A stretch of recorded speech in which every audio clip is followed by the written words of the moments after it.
Hello, y'all on YouTube. This is Rob with Rob's Nerdy Knives. Welcome to Monday night live stream. How is everybody? Welcome, welcome, welcome. Good evening. Of course, I got alerts popping up on my computer just as I hit go live. So I thought it was something I did, but it's just Microsoft being Microsoft. How is everybody tonight? Hopefully you're doing well. I'm going to do a quick audio check. Test 1, 2. Test 1, 2, 1, 2. Peter Piper picked a peck of pickled peppers, and Peter Piper picked a pickle pepper. Okay. Me.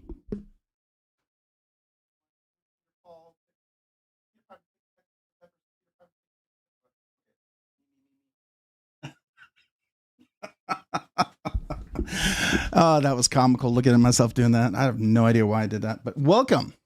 Welcome to everybody. How is your Monday? Appreciate y'all being here. Oh, the audio could be funky. Well, I guess it could be, right? So welcome. How are you all tonight? Don't cut.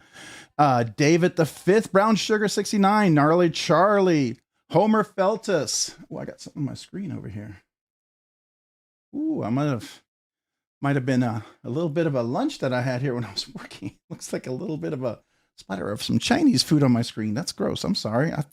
I knew I had a little mess about 4 days ago. I cleaned everything up, but I guess I missed one on my screen. Oh, well.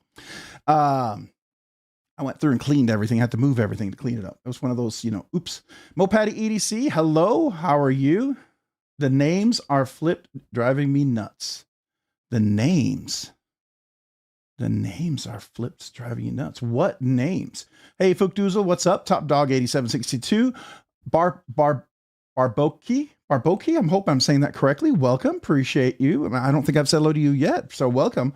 Homer Feltus, I think I said hello to you already. Henry G, 683, welcome. Appreciate you being here. Who am I missing? David the Fifth, I already said hello to. Let me go through here and see who else I did not say hello to real quick yet. All right. I'm trying to go back as much as I possibly can because, you know me, I'll always greetings, y'all. Hey, Tyler, what's up, man? Appreciate you being here, Tyler Williams. Thanks for joining tonight. Is everybody's name sort of changed a little bit? Is that what you're talking about, Mopatty EDC? It looks like a lot of names are different. Yeah. Who else do we have that I've not said hello? Marco Yee, hello, welcome. Appreciate you. Jim Tagliafia, appreciate you being here. Thanks for joining.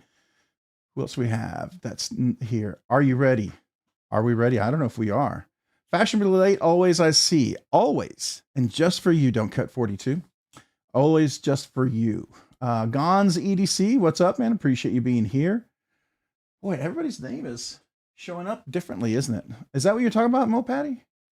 EDC? That's interesting. Okay. Don't Cut 42 saying hi, hello. I think I'm going back as far as I can. I'm going to be way behind if I go back any further. So, yes. Okay, good. Yeah. YouTube name setback. Yeah, I would agree. That's weird. That is weird. I don't have any, if I have control over it, I don't know I have control over it. No one let me know. I don't think I would control that unless that's a new settings where I'm supposed to control that. So if anybody has any insight on that, let me know.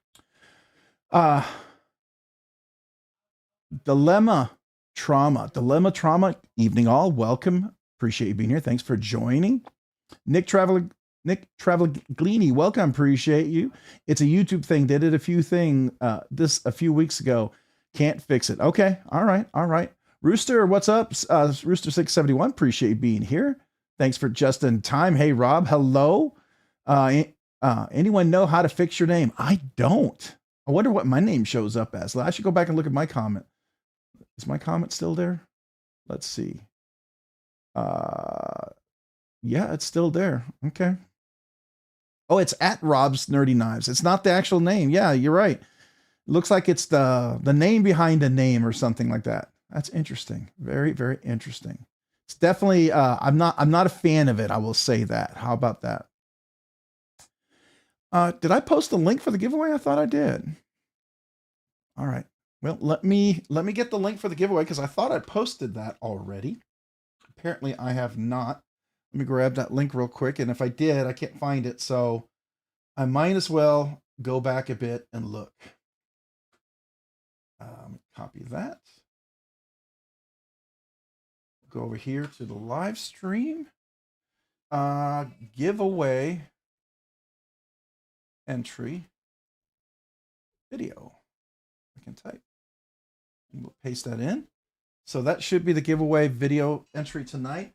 Let me go ahead and pin that real quick. I see I got to hold on a second. I'm going to come back to you. All right, there we go. Hello all. Hello, Rob's Nerdy Knives. Hello, back at you. Barboki? I hope I'm saying it right. I feel like I'm not.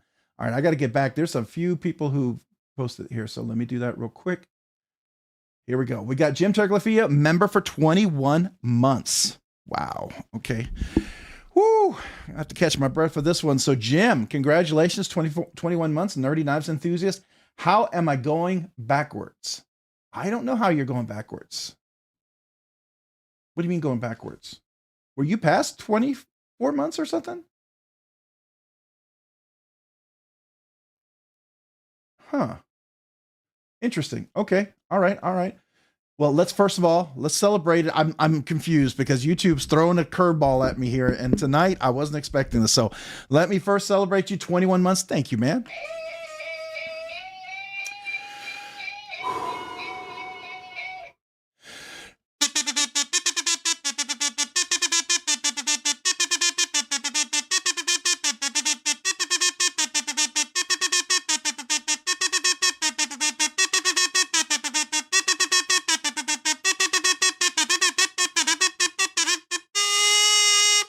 Thank you, Jim. Appreciate you being a member for 21 months. Thank you, man.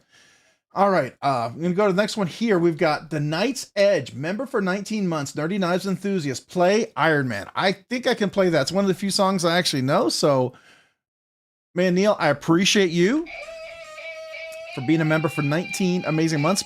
This salute is for you. You may not get 19 stanzas out of this because I don't play it well. So here we go.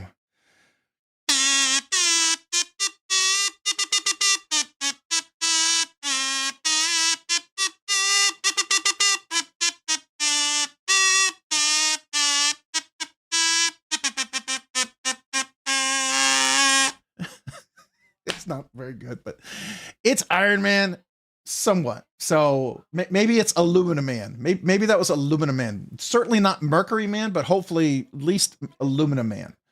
Fortified, maybe anodized, or maybe heat treated Aluminum Man. How about that? All right, then we got Sharper Than Most, member for 15 months, Nerdy Knives Nut. Appreciate you, man.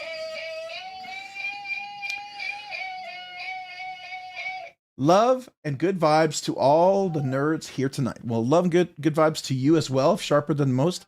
This kazoo salute is for you. Thank you for 15 months.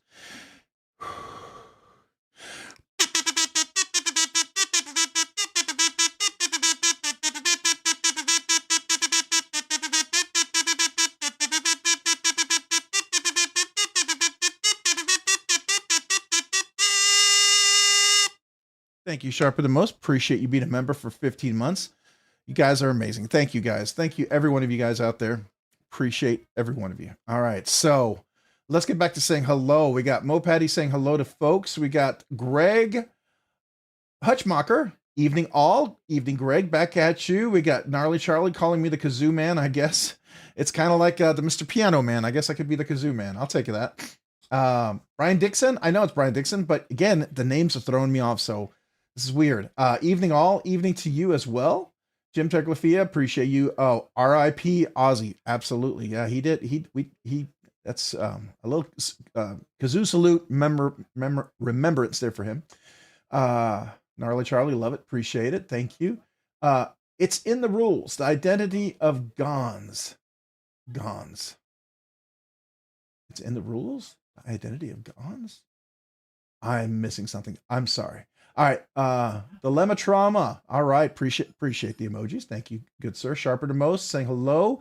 All right. Brand New American. Hey, YouTube. This is lame. Give our names back. Doggone it. Absolutely. I'm not a fan of it either. That's kind of weird, right? Kevin Santer, what's up? Appreciate you being here. Who did I not say hello to yet?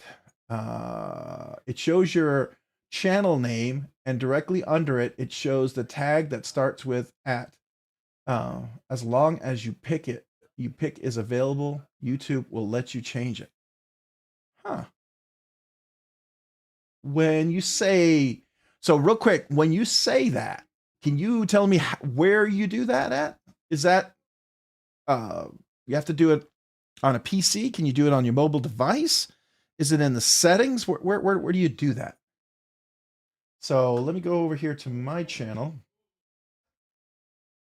Is there any settings over here for that? Let me look at customize channel real quick. I'm going to see if there's something where I can choose anything. There's my channel name. Name, okay. Handle. Oh, there's a handle. Okay. Choose your unique handle by adding letters and numbers. You can change your handle back within 14 days. It can be changed every 14 days. So I wonder. Oh, you have to. Okay, so mine is at Rob's Nerdy Knives. Okay, so you have your name of your channel, and then there's a handle. Okay, that's in your channel link. So you have to go to your channel, and there's a name and a handle. I'm thinking that's what you're talking about. And mine happens to be the same because I try to be consistent. I hope that would avoid confusion, which I hope it has. Still confusing if things don't match exactly. KR Knives. Hello, everyone. KR Knives. Appreciate you being here. Lazy Boy EDC. Hello. Welcome. Appreciate you being here. I'm just going by the names I see here. Some of you guys may have different names that I may know, but I don't. Good evening, Roger Baker. Good evening, everyone. Hope all is doing good. I see Rob is already warmed up and tooting the kazoo. Going to be a good night. Thanks, man. I appreciate you. Thank you. Brand new American. If it ain't broke, fix it till it is. That's right. We gotta keep fixing it till it breaks, right? Sup, dude, just call me Andrew. The Kippy 90. The Kippy 90 is Andrew. So it looks like you can change that in your handle. So, and it looks like so it says choose your handle by adding letters and numbers. You can change your handle back within 14 days. Handles can be changed every 14 days. But it looks like you must have an underscore on there. So my name, choose the name that represents you and your content. Changes made to your name and pictures visible on your channel, not Google services. You can change your name twice in 14 days. So there's a name and there's a handle. So I'm assuming we're seeing the handle, maybe not the name. So I don't know. I don't know what's going on. Mine's the same. So I'm kind of fortunate that I picked the same one. And I don't think I did that intentionally. I just happened to be good dumb luck. A dilemma trauma is formerly known as Jesse. Okay. Wow. All right. So that's a bummer. I wonder if they all have to be unique or something, or I don't know. So does that mean Jesse is gone? Your other handle that you had before, you can't choose that anymore? Did they just take it away? That's a bummer. All right. Let's see here. Who else do we have that I've not said? Mick Ranger, what's up, man? Big winner on Metal Complex. I believe you won on Metal Complex. Am I right? That big old win? That's cool. I always love to see people that I know win on some of the other giveaways. I think it's cool. I was rooting for everyone here. Lazy Boy EDC saying hello. All right. Who did I miss that I didn't say hello to? I'm going to keep scrolling here. Mick, hey, I got my hands on some blueberry pie Oreos. They're delicious. Blueberry pie Oreo, for real? Huh. That's different. I would never have expected that combination. And you say it works. Okay, maybe worth trying. Addicted to Blades too. What's up, man? Appreciate you being here. Thanks for joining tonight. How are you? All right. I'm going too slow. It's telling me to speed up. So I'm going to go through here quickly. If your handle is weird, announce yourself. Yeah. Fortunately, I picked the same one. I didn't realize it mattered, and somehow I just put the same one in there. I guess in a way that's good for me, at least you know who it is. Because I'd hate for you to show up and then I make a comment, and my comment is from, Big Bodacious Bob or something like that, right? I mean, you would be like, who's that? Because that's not, no one calls me that. So anyways, and if you call me that, I'm going to ignore you. So, all right, who else do we have here? Homer Felta saying hello. All right. We got, mine is the handle name. Okay, so KR Knives. Okay, so KR Knives, cool. J Dizzle Design, what's up? Robin Peeps, what's up? J Dizzle, man, appreciate you being here. Thanks for joining tonight. It will not let me change my name back. Oh, that bites. I'm sorry, Mopatty EDC. Let's see here. Addicted to Blade saying hello, hello. Everyone's saying hello. Brian Dixon saying hello to folks. I'm going through. Joseph S369 saying hello to everyone else. All right. I'm just going through here. Big Daddy Rob.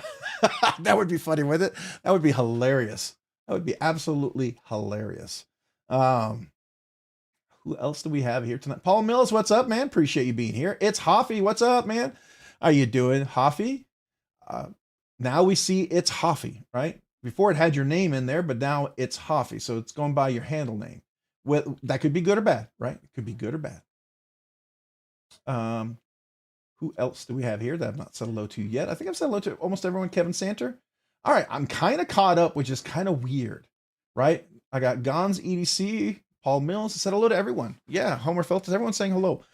All right, so real quick, since I'm caught up, which is kind of weird, right? It's been an interesting week. Not a whole lot new came in, but a whole lot new did come in. And some things did happen, right? So been going with the sale, sold a few knives, didn't sell all of them, which I expected. And I'm starting to pull out some of the knives now that I've had several sold, and it's giving me some funds for other things that I've started purchasing already and should be seeing down the road with some of those funds. But one of the things that you saw is a bunch of new clips on the Spydercos. That's why I'm like Spyderco galores. I just threw out all the Spydercos. I think that's all of them. Make sure I'm not missing one. Yeah, this is all my Spydercos out up here. So I've got a Sage 5, Sage 6, but I put this fade anodization clip on there. I mean, I like the wire clip a lot, but I had an extra one and I thought that looked cool with the titanium. Then I put this is a new one by Lynch Northwest. I really, really, really like this clip, by the way. This is nice. And it looks really nice on the Mannix, and it fits really well on the Mannix. This is the wire one over here. This is the 3-screw one on that one. So I like it. But the wire deep pocket carry also works well over here. Got a couple of PM2s with the stubbies.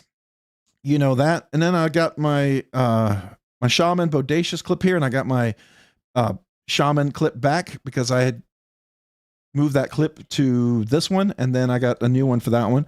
And this is the new Lynch Northwest lightweight scales. I know a lot of you guys are applied weapons technology fans, and I think they're great. I've yet to try them. I tried to reach out to them and no one ever reached back to me. I wasn't looking for anything. I was just trying to say, hey, I wanted to ask them, do they have any affiliate? Do they have anything?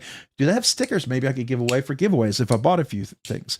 I just kind of wanted to talk to them and, hopefully maybe help promote some things, because so far, I think the channel, you guys know I love to mod, and a lot of you guys probably have tried modding as a result of some of my crazy go nuts modding that I've been doing.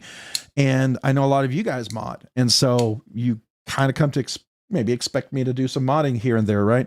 And I thought it would be something really they would enjoy, but no response whatsoever. So that's okay, because there's a lot of scale makers out there that I get to deal with. And Lynch Northwest is one of them. This is a titanium skinny para 3 scale for the lightweight knife. You remember I had that Crewwear one? You remember the Crewwear one? It was on that. It had the old 15V scales, the FRN. This is so sweet. Beautifully dead centered. Super nice. What I love too, look at this backspacer. A floating backspacer. That's just a nice touch. And of course, nice little clip there as well. Goes really well. And I think this whole thing matches together really well, all darked out like this. And then I put this brown CME on here. I thought this was going to be a better fit. I had to sand it down. It's not the perfect one.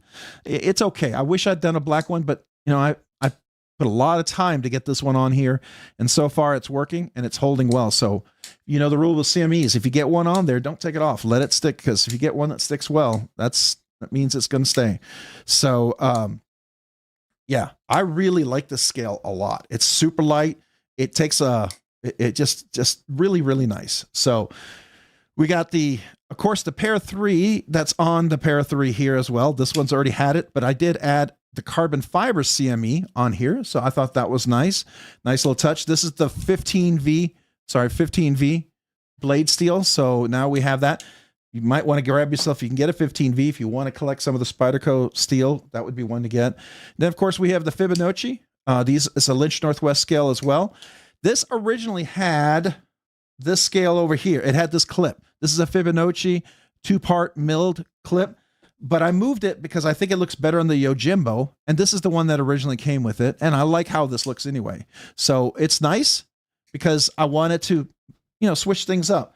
So over here we have the Yojimbo, which is one of these that's becoming surprisingly a very fun favorite knife to carry.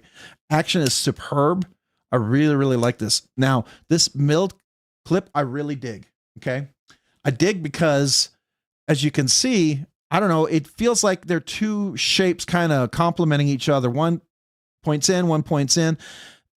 Whether you agree or not, I like the symmetry of that. And then, of course, the very tight CME on here, but just really great action on this one. I mean, this is surprisingly a comfortable knife, and I've come to really enjoy the fidgety goodness of this one. This one's just really, really nice. So that's been a lot of fun. Of course, we have the Old Faithful, my J Dizzle Design antique paper butterscotch micarta scales that he made for the smock, which I was so grateful that I got on his books for that.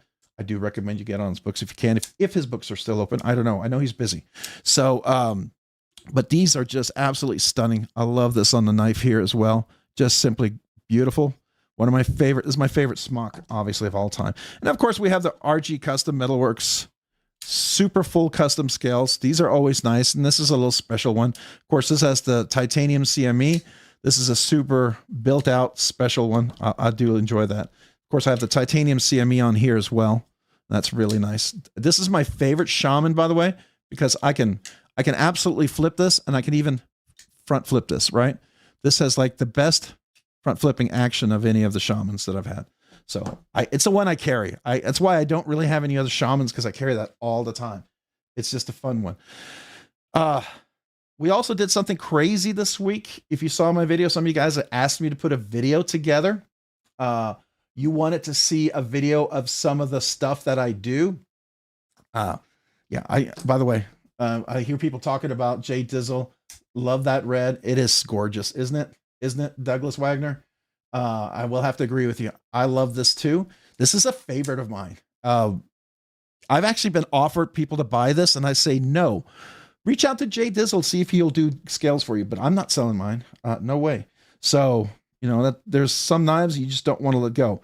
Something else. Now, you guys know I started off with this one, and I put a single line of jimping on this thing, and that made a big difference on my Sonora. And I got a little, looks like cat hair. Got cats in the house, so sorry. But there's this one single line of jimping really works, and I love it. It's been great. So I did something this week. I tried on my large Sebenza because I've been wanting to front flip it. And I was like, how can I get on this front and front flip it consistently?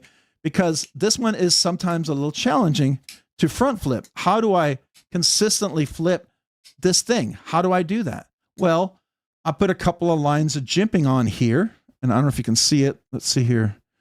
Let me zoom in. So there's a couple of lines of jimping that I put on there. When you look at it, it looks kind of natural part of the thing. I don't know. I like this. It was the difference between being able to front flip regularly and not, right? So I can get up here and regularly front flip this thing without having to do any weird shaking, jerking motion. So I enjoyed that part. Oh, by the way, Lynch Northwest clip on this guy. This is their milled clip that you can also get for other knives. I have some for, Lynch Northwest makes clips for a whole bunch of other things, right? So then I kind of took it a step further. I decided I've always loved my Lamia. It's a beautiful knife, right? And it doesn't have any jimping typically on the spine, but I always wanted to try to front flip it. So I started doing this, and I started off with a few jimping lines here, right? Let me see if you can see that. A few jimping lines here. And that made it difficult because you have to hit it exactly right there and start tearing up my thumb a little bit. So then somebody asked me, said, I really wish you would record a video of doing that, because I did it during some calls when I wait a long time, because it's methodical. I added 3 extra lines of jimping, which took an hour and a half to do.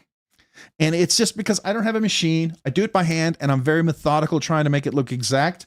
And then I clean it up, because sometimes you might scratch and slip a little bit, but you can clean it up with sandpaper, and it looks pretty much like the hand satin finish that's on there, right?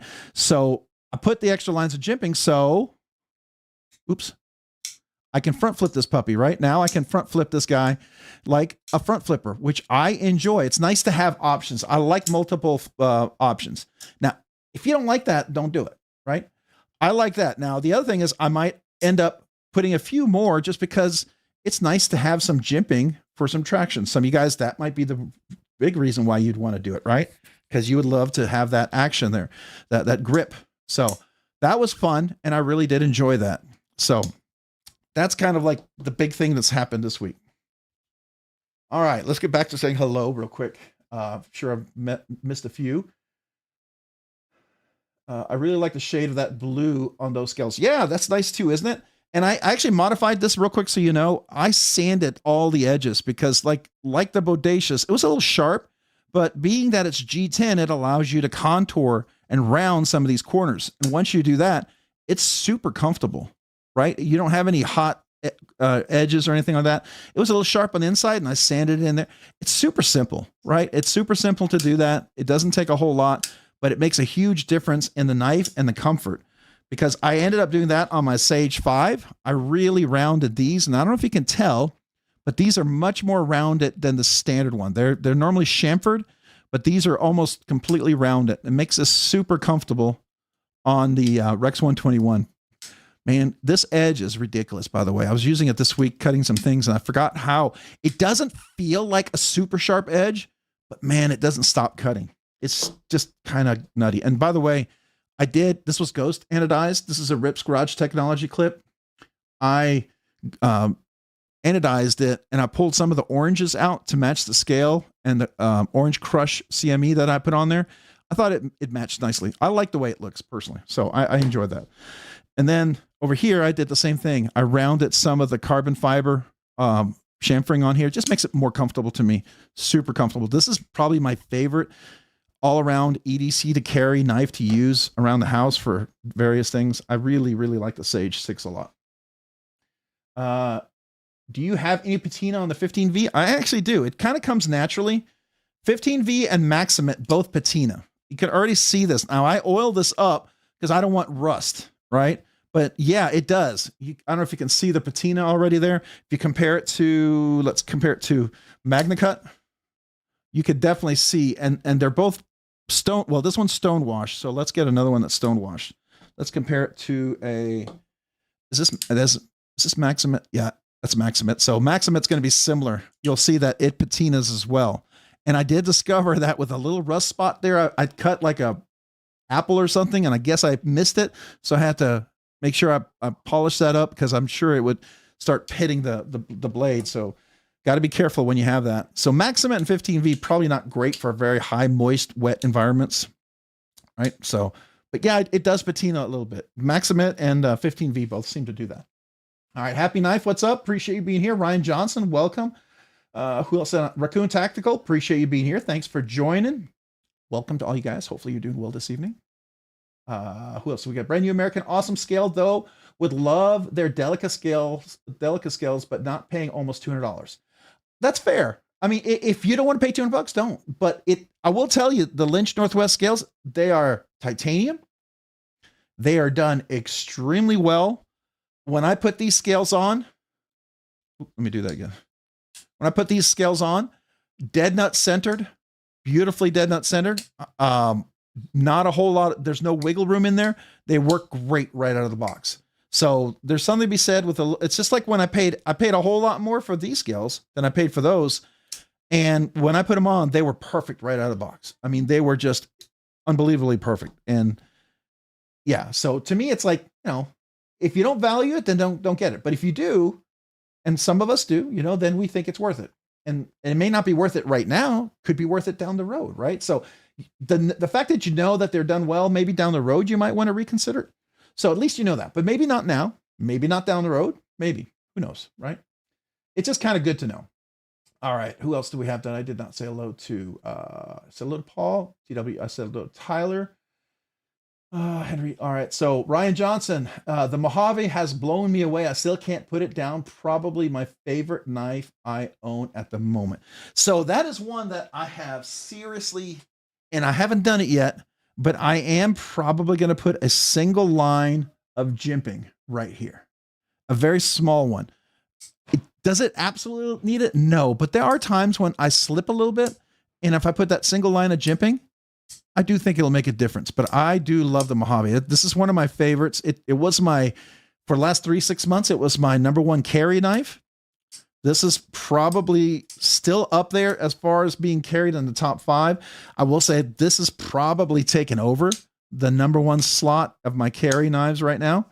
I would think, I'll tell you one that is quickly kind of coming up in the carry is this Yojimbo. I really gravitate toward this knife for some reason.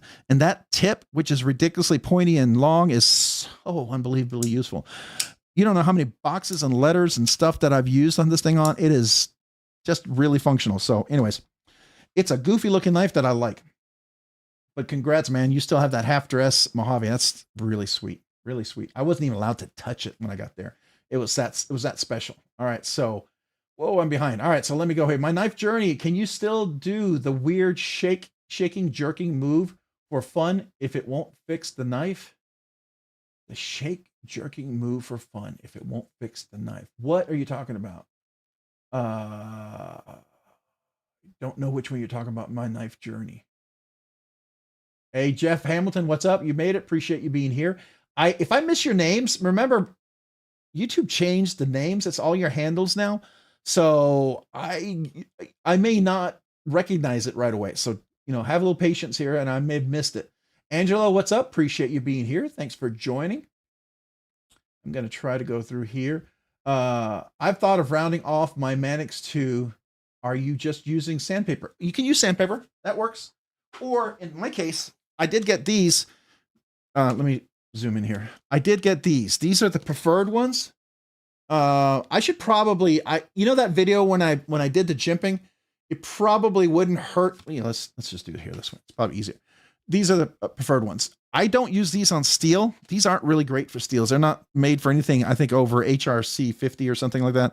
So I use this on G10, carbon fiber, micarta, FRN, anything like that. Yeah, and I'll just use a flat one right here to do that.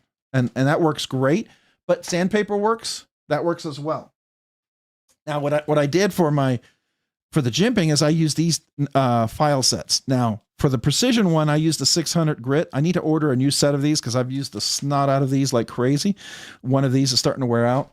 But those are things that I use. And that, I got all this stuff here from you guys. Some of you guys who do this regularly, you shared this stuff with me. I wouldn't have known about some of these things because I wanted some quality diamond files. And the things I saw were some really cheap stuff. And they didn't work well. But it wasn't until I got those that it worked well. So I appreciate you guys sharing it, and I'll share that along to you as well. I have the same clip on my Sage 5. Oh, very cool. Very cool. Let's see here. Who else? Roger Baker saying hello to everyone. Did I miss anybody else? Let's see here. Fred the Lug. I might have kept my last Lamia if I could front flip it. Maybe if I get another, I will put some jimping on it. Yeah. Oh, by the way, I know a couple of you guys corrected me on the spelling of jimping. I got to tell you, I used to spell it like jimping, like jumping with I, but then I got spell checked, and then a lot of other places I visited, they spell it with a G. I'm not saying that's right or wrong. I'm just saying I've seen it referenced that way, at least where I looked. And so I kind of took it as, oh, I must be wrong. So I always started spelling that, and I still didn't find it where it was definitive. And there's no definitive, knife terminology dictionary and spelling index or whatever. So as a result, I did that. But fair enough. Jimping.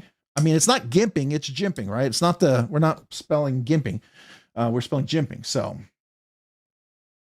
Old Man on the Ridge. Hello, everyone. Hello back at you. Appreciate being here. Thanks for joining. Yeah, I think it's worth it. I think it's fun. It's fun to be able to front flip. Now, I will tell you, my thumb's a little sore because I had only the small few jimps, and I was using that and putting all the pressure in one spot. That's why I had to put some more lines in there, because I had to distribute the weight and the force over the whole thumb. Makes it more comfortable. That's why there's usually several lines of jimping up there, right? All right. Who else did I not say hello to? Robert Willoughby. Hello, everyone. Hello, Robert. Appreciate you being here. Thanks for joining tonight. S90V on Sage 6 and S30 on Bodacious been dominating my pockets. Yeah, I will say I've been enjoy carrying the Bodacious. This is the Spy 27. Hey, Spy 27 for you guys. But just for that one person, I know it drives you crazy. Just for you, SPY at 27. But Spy 27, sorry, just trying to be funny.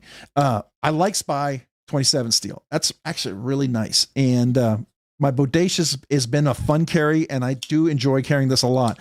So it's been kind of a Spyderco fiesta or feast lately. I've been doing a lot of back in the Spyderco thick of it, checking out some new ones, and they're definitely addictive, and I love to mod them all. Even the ones that I hardly mod, I still mod them, right? I still do something to them that it's technically more than just straight out of the box.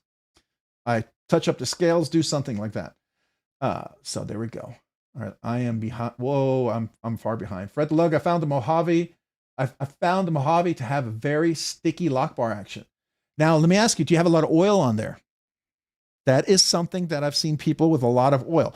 Secondly, reach out to Machine Wise, talk to them. They will want to work with you to make sure that knife is perfect. I know Martine and everyone there, that's something really important to them, right? I had a little, when I decided to take my Sonora apart, because I was going to put that jimping in there, I must have done something putting it back together because it started to have a little stick, right? And I mentioned it to Martine, and he said, send it in. Let me take a look at it. He did. He replaced the bushing in there. They adjusted it so it was better. And then he replaced the button on there and took care of it. It came back perfect. Absolutely perfect. Now, he did say in one of the lots, he wasn't sure. There was some that were off a little bit of a tolerance, and they might have snuck out of there. And so, but he was really great about taking care of that. And I'm pretty sure you would find the same, especially with the Mojave, right? My Mojave has been perfect. And one of the things I do find, though, and I have found this to be true on the Spydercos and the other ones, is too much oil can cause a little lock bar stick. And most of you guys know that. And so I blow a little air through there. And when I do that, most of them all clear up. Like the my Yojimbo, I was getting very frustrated with this because it was sticking like crazy. Really, really sticking. And so then I blew air through there, and it was a lot of oil that came out. Still perfect. No stick whatsoever. Stick's completely gone. I did have, with my older Mojave, I had a little stick, blew the air out, the stick went away. So sometimes just enough oil can get on that lock bar and the tang of the blade, and it can cause it to slide a little bit too much and get sticky. So first, try to blow the air, clean it out, take away some of the oil, see if that works. And then if not, reach out to Machine Wise. I do recommend, because I know that's something really important for them. I mean, unless you went in there and modified the angle on your tang of your blade or did something else, I mean, even then, I'm sure they'd be willing to help you work to fix it, right? If you modify it, you might have to pay for some fixes, but they'd still probably be willing to help you out, right? I love that PM2 you just put down. I bought one with the intentions of modding it like yours, but when I got it in hand, I was not impressed with the knife. I love the Spideys, but the PM2 is not for me. Are you talking about these two right here? I can see that. I will tell you, some of the PM2s I wasn't a big fan of until two things. The PM2 is where the CME really makes a big difference for me, especially in a bigger knife. It makes it a much more left-handed friendly knife, and some scales. I really like having some custom scales on them. So, but that's fair. That's absolutely fair. It's a big knife. And if it's a little too big, it can be uncomfortable, right? It's one of those that is pretty much of a stretch. If it wasn't for the fact that I could choke up on it like this, yeah, I don't know if I would still have either of mine, honestly. I had three. I sold one of them, by the way. I sold my Burple one. I was in the sale. I love that knife. It was great. Enjoyed it, but I needed money for knives. I gotta buy more stuff. With kids in college, you know how that is. Well, maybe, I don't know if you guys do, but it's a lot of money this year, a lot of money. And a lot of my habits have been pulled back. So I had to kind of sell some things so I could get some things. So that's kind of where we're at. Some of you guys, that may be just the normal, and it should be probably for me, but I was very, addicted to enjoying new knives that I have to kind of pull the reins back on myself and be more cautious and methodical in what I buy. But yeah, I can see that. That's why I like the Para 3. The Para 3 is just a really nice size. For some people, that's too small. They can't stand it. Even for some, the PM2 is too small. I know that's crazy because they'll do the military too. That thing is huge. That's a pocket sword. I can't do that. And that's too big. So I hear you. I hear you. All right. Who else do we have that I did not say hello to yet? All right. William Hornbostel saying hello. I got Applied Weapons Technology blemish for the bodacious for $47. The blem got hidden under the clip. Nice. That's a really nice deal. Congrats, man. Congrats. That's a really good deal. Yeah. I would say probably from what I've heard from everybody say, the best lightweight aluminum scales out there. Number one right now is it's Applied Weapons Technology, the AWT scales. Everyone talks about them. So, oops, I got caught my cord. Hold on. My cord got caught on my desk here. I almost pulled my headset off. Applied Weapons Technology scales I've heard are just superb, right? When it comes to, I think the best Andrew Demko 80 20.5 Shark Cub, and even the 80-20, personally, I love Rockscale Design scales. With the little extra cutout and the shark lock, it's amazing. I love original Goat lightweight scales. I think the original Goat lightweight Mannix 2 scales are the best out there. No questions asked. Then you get up in the air. Everyone else is different. It all depends on how much you want to spend and what's important, right? But as far as those three, I feel like I could say that pretty confidently if those are important. You may disagree, and that's okay. We don't have to agree. But that's my take on it. Muscle AK Aussie. Good day, Rob from Melbourne. Hey, welcome from Melbourne. Appreciate you from down under. Thank you for joining. Do you know if anyone is making Sage 6 scales in Thai? I think, we could check this out. I think Rip's Garage Technology is going to be doing it. I don't know if they've done it yet, but I do know American Applied Weapons Technology is making it in aluminum, and they look pretty amazing. I think they're contoured too. But let's take a look real quick here. Let me get over there and let's do Rips Garage Tech. I'm going to go real quick. Let's see if they have them yet. Brands. We're doing Sage. Do we have the Sage? No, we only have Sage 5. No Sage 6 yet. I don't see any Sage 6. Let's see if, it might be worth asking, but I'm going to just do a quick search. Sage 6. Let's see. Do you have anything on Sage 6? Sage 1, Sage 5, no. Well, I mean, I don't know. Might be worth asking on Instagram. Let's see. Let's do a search here real quick. Oh,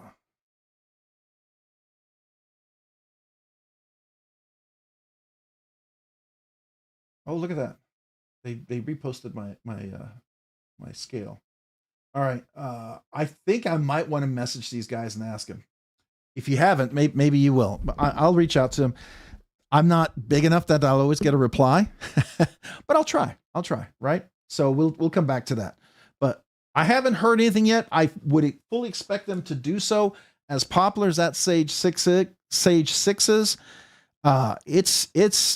it's a contender for the knife of the year for me right now. Somebody mentioned that, and I was like, it really is a contender for the knife of the year for me right now. That's like an overall knife of the year sort of thing. There are other knives that are in contention for USA knife of the year or mid-tech knife of the year. I have several other ones in that kind of perspective, but that Sage 6, it's selling quite well. So there we go. Talon 21C just got in from work. Have I missed anything? Well, I don't know. We just kind of chatting, saying hello to everyone. I talked about the knives on the table. You might have missed that. Old Man on the Ridge, your favorite neighbor just got her weekends mixed up. This show is the 23rd and 24th. Are you talking about the New York custom knives show that they're having? Or are you talking about Blade Show West? I know those are two things coming in. Evening all, evening back at you. Welcome. Appreciate you being here. Did my name and handle change? J Dizzle Designs. Yours stayed the same. You may have done what I did. Mine, my handle and my channel name actually are the same. I kept the same one. When I entered it and created it, I made sure they were the same. So I was able to keep both. And so I always kept them the same. So, which is good, because if I had my channel name as Rob's Nerdy Knives and my handle wasn't, someone else could be Rob's Nerdy Knives, right? And then that would be maybe confusing. So I tried to keep the same. Yeah, you do appear to be good. So, all right. Let's see who else we have. Fred the Lug. My keepers are usually full of customs. The new production knives I keep, I have modded to be perfect for me. I don't mod real customs. I would send them back to the maker to make changes for me. Yeah, and some makers will and some won't, right? I'm kind of nutty. There's some things that I would do that I didn't even think a maker would do. So I modded my McNeese, my Dixon. Now I don't think Jonathan would actually mod this.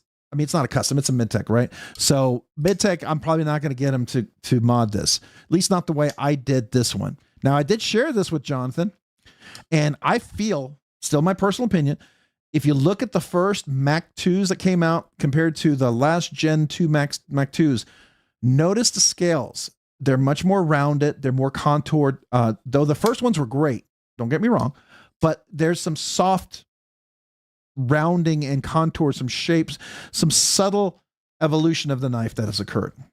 Just like I hope my Javi Garcia Nova here becomes that as well. This is such a great knife. It just was too sharp for me, and so I modded this one. Now, I would like to have asked Javi if he could have done this. I'm sure he could have when he had time on the books. I'd have to ask him for it. And I don't know how much it would have cost for him to do it, but you know. So that would probably be more of a full custom if I did that. But all the other ones, I don't mind doing things too. So most of mine aren't, I don't have a full custom. Well, I do. I guess I have.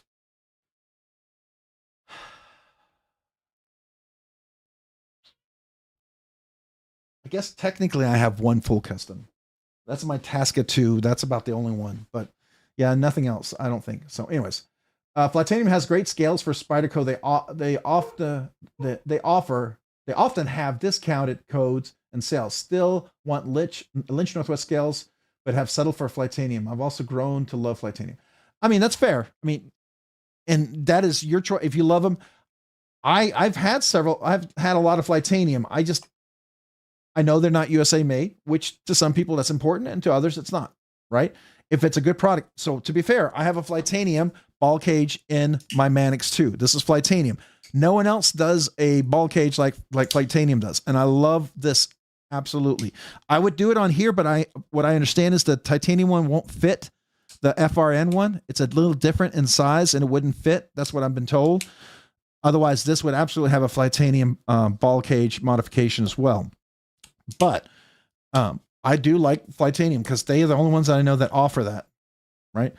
And I like the Arcade. That's a great knife with the shark lock. I think that's fantastic offering, especially now you can get it in titanium.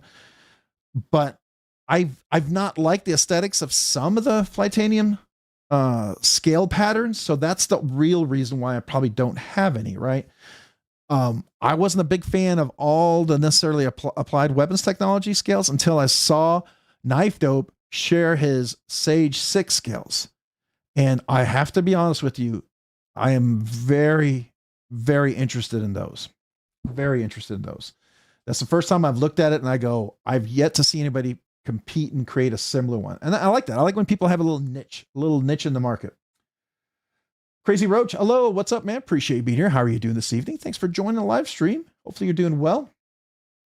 Mopatty EDC, my name doesn't show J Dizzle Designs. It does to me. I see at J Dizzle Designs, just like your regular name. So that's what I see. Hopefully everyone else sees that. Bolstered Blade, Stacy, you're showing your handle here and not your regular name. It says, hey, Rob, Mopatty, saying hello to everyone. Welcome, Stacy Bolstered Blades.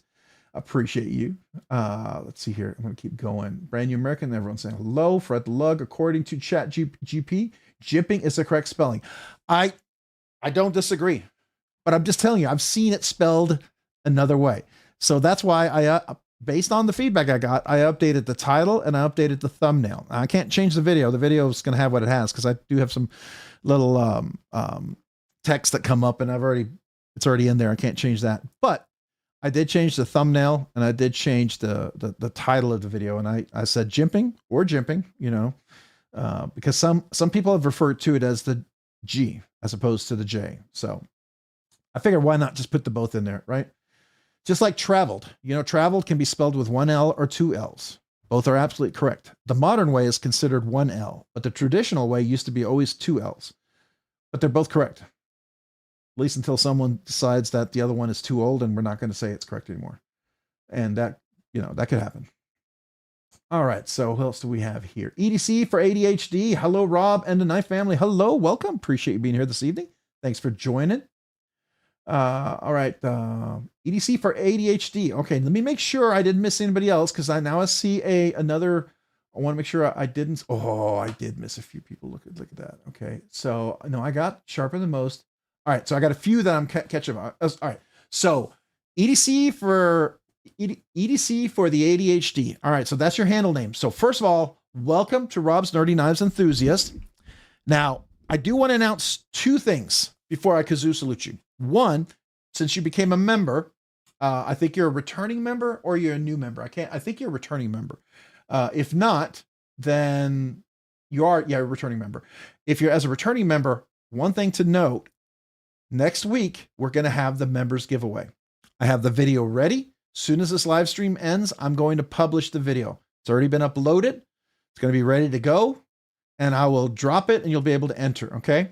And I'll even share with you what the giveaway is, which I did. You saw a video about that. It's going to be that Avid one from Vero Engineering. I think it's going to be pretty cool since it just dropped recently and you get a chance to get a hold of one if you didn't and it sold out. So that's going to be the giveaway for the members next week. And I wanted everybody to know about it. I wanted to give highlight to both Black Star Designs for this week's giveaway for everybody and the members giveaway for next week to Vero Engineering. And I know it's like, you know, well, it's a members giveaway. Yeah, I know.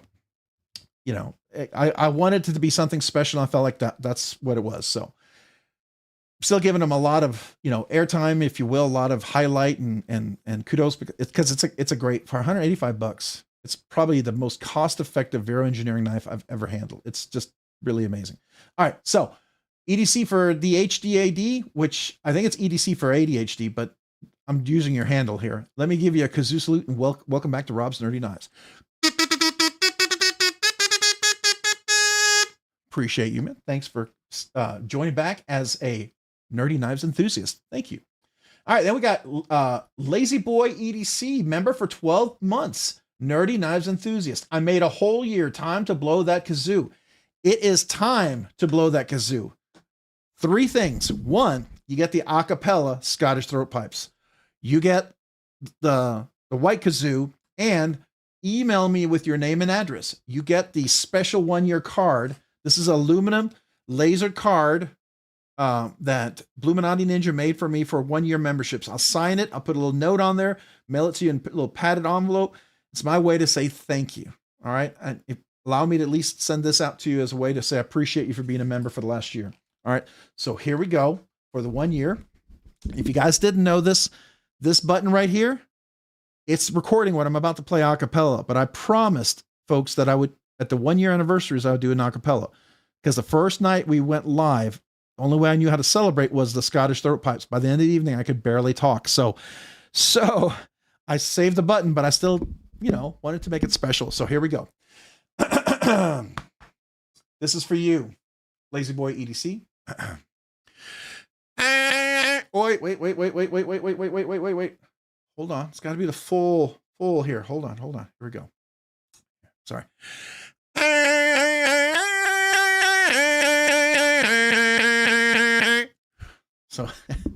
So in college, I learned how to do that. It was fun. Usually I had a few beers. It sounded so much better with a few beers. Probably sounds better now with a few beers, but there we go. So that's the Scottish throat pipes. Now we're going to do the 1-year kazoo salute. Thank you for being a member for a full year. Appreciate you. Nerdy Knives enthusiast.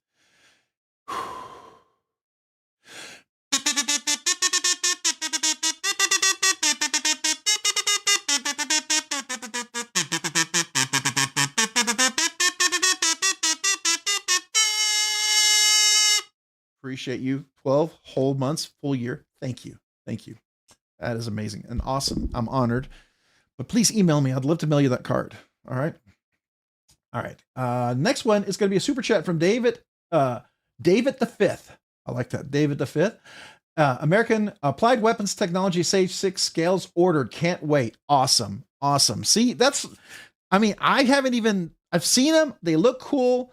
I would love to have had a set to kind of show off and talk about, but it is what it is, right?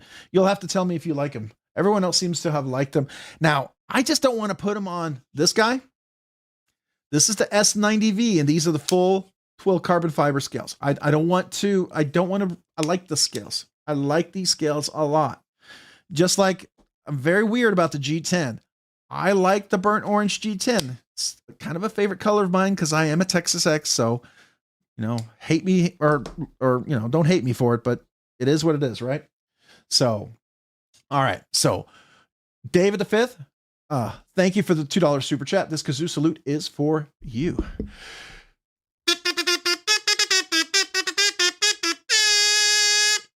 Thank you, David the Fifth. I appreciate you.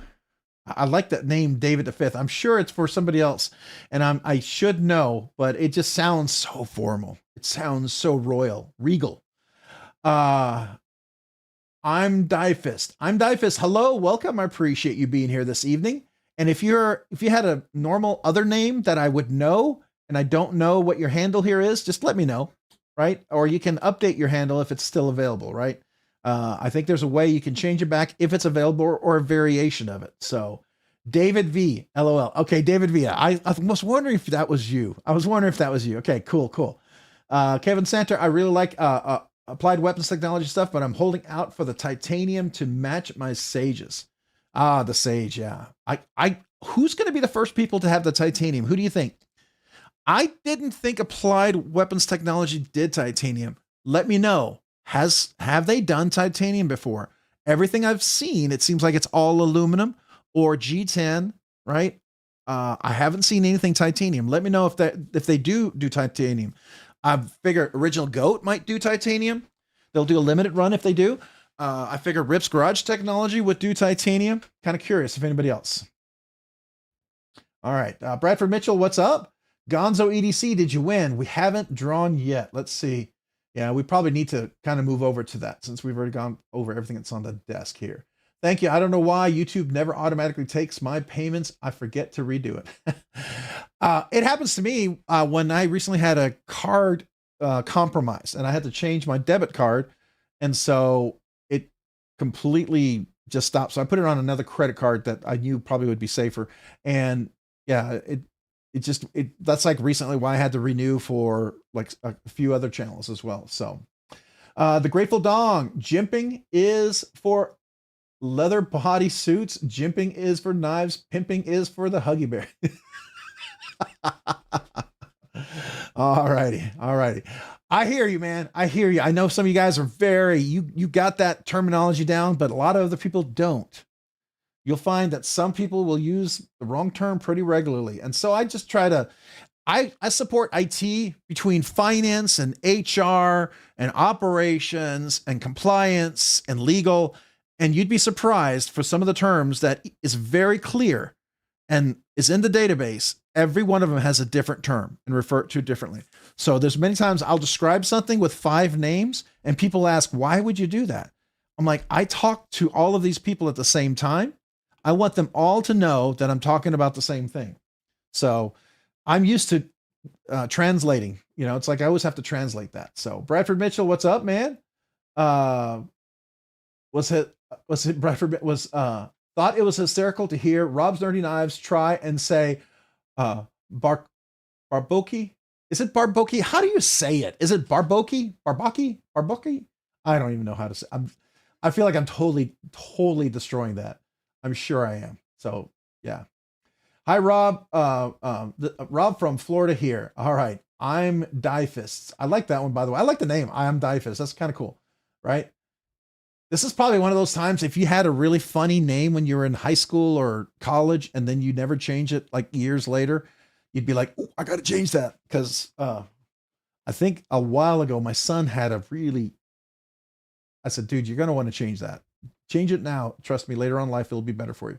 He did. And it was, but it was like some weird, like, yeah, you just wouldn't want to have that name. So yeah. All right. Let's see here. Who else do we have that I've not said hello to? I got to scroll down. Major Pal, what's up?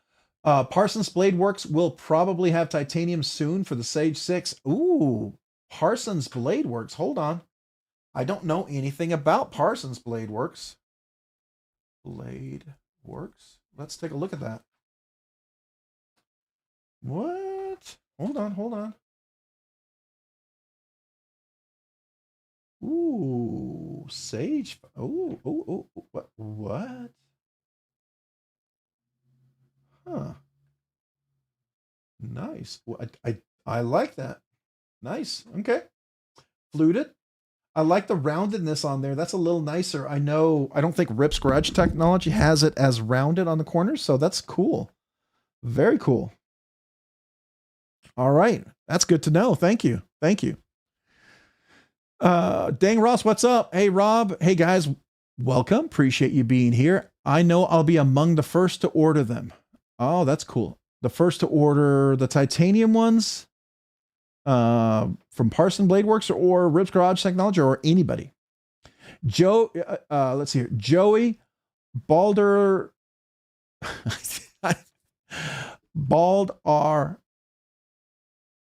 I can't even say it. Balderly?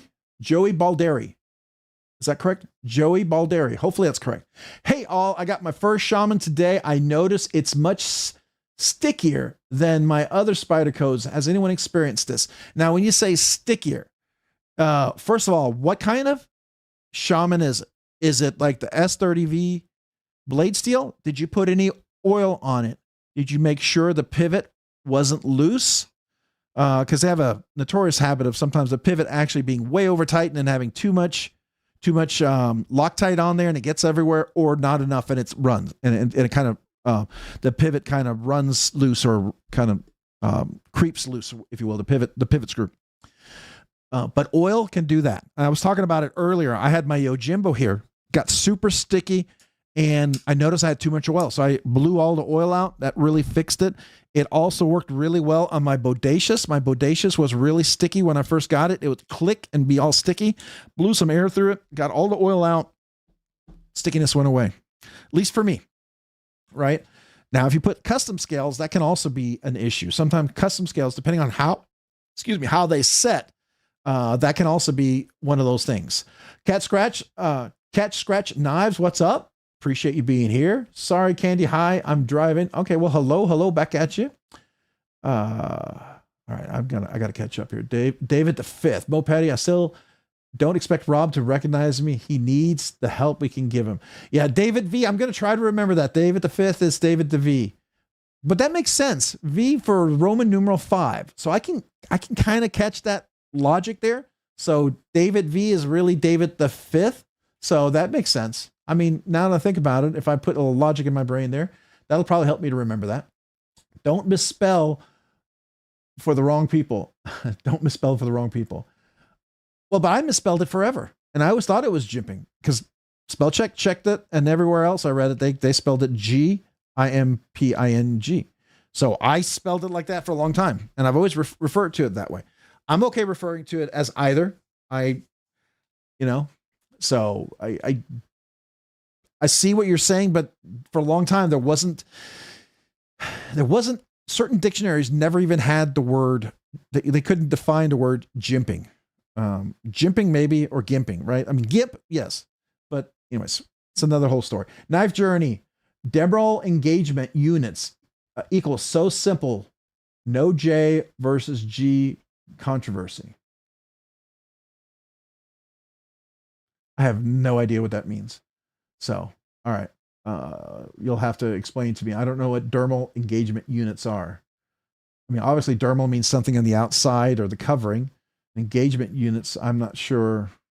Yeah. Anyways, Common Core math is wrong. I'm not a fan of it. I'm not a fan of Common. I got in trouble because my kids when they were younger, tried to come home and I'm like, this is stupid.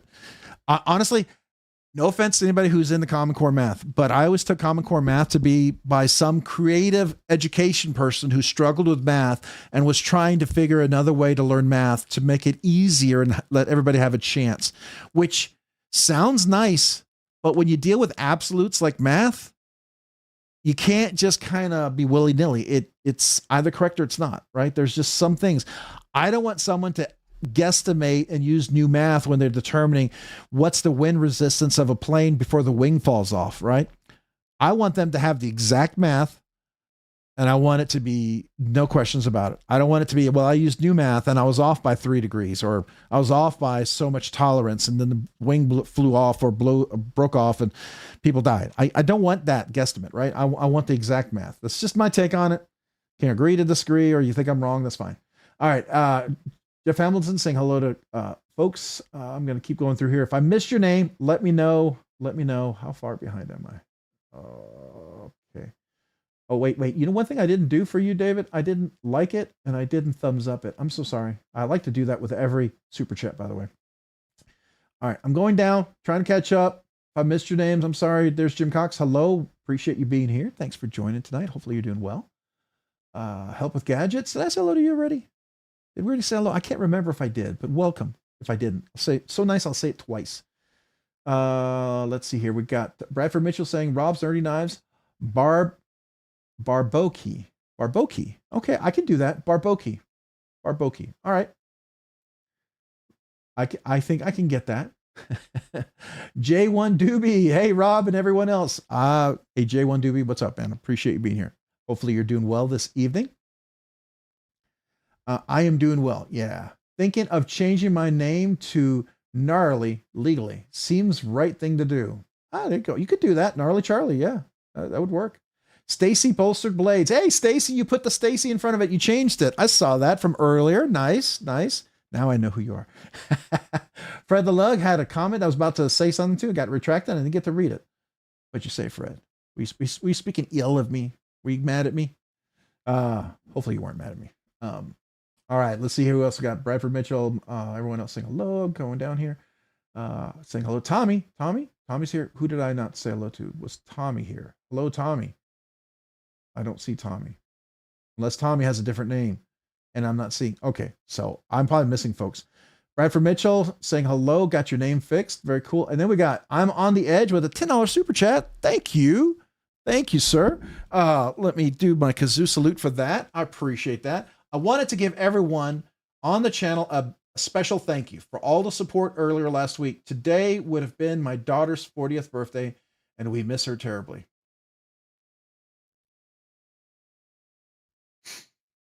Let me like that. I'm going to put a thumbs up. That's tough, man.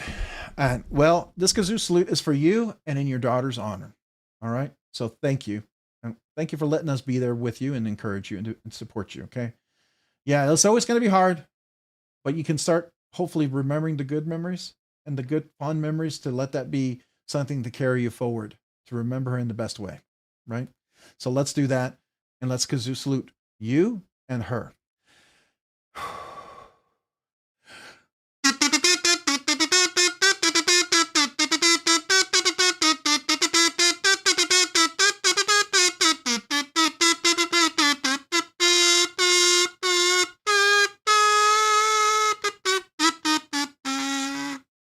My salute to you and to your daughter. Trying to come up with some beautiful song. I'm not a musician. The heart was there. The kazoo was not, but it's trying to do something nice, but appreciate you, man. We appreciate you. Appreciate you sharing. So thank you. That was awesome.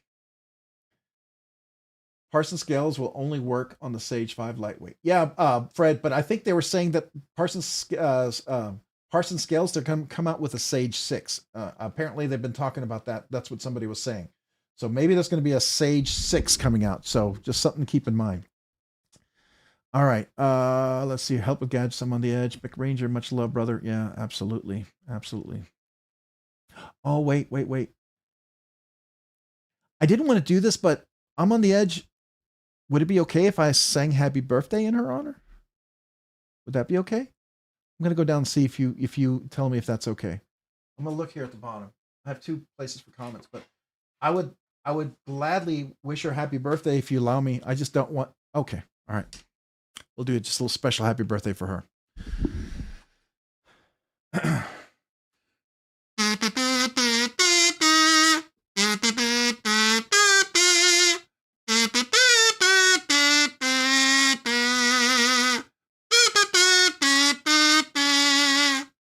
Happy birthday to your daughter. All right, I'm gonna catch back up here. All right, so all right, so then we got Adventure Man 6276, Adventure Man 6276, member for 9 months, Nerdy Knives enthusiast. Hey, everyone. Well, hey, back at you. Welcome. Appreciate that. Hey, and hey at you. And this kazoo is for you.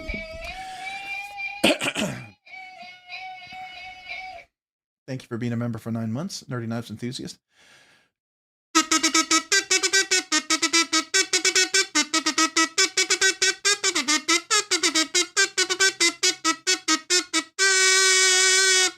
Appreciate you for being a member for 9 months. Thank you. Again, I'm always humbled and really blown away by you guys' support. Words aren't enough. I'll kazoo it all day long, but thank you. Sincerely, thank you. Jumpsuit. Gerrymandering is versus gerrymandering. No, couldn't deal with that crap. Okay. Yeah, there you go. All right. Gonna rent a jimping booth at Blade Show and see who shows up. Brand new American. Just rub it in. I get you.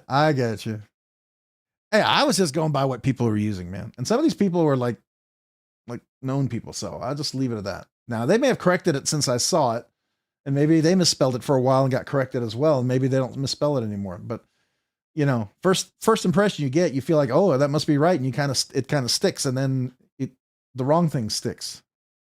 My knife journey, dermal skin engagement, how they interface units. There are more than one of them.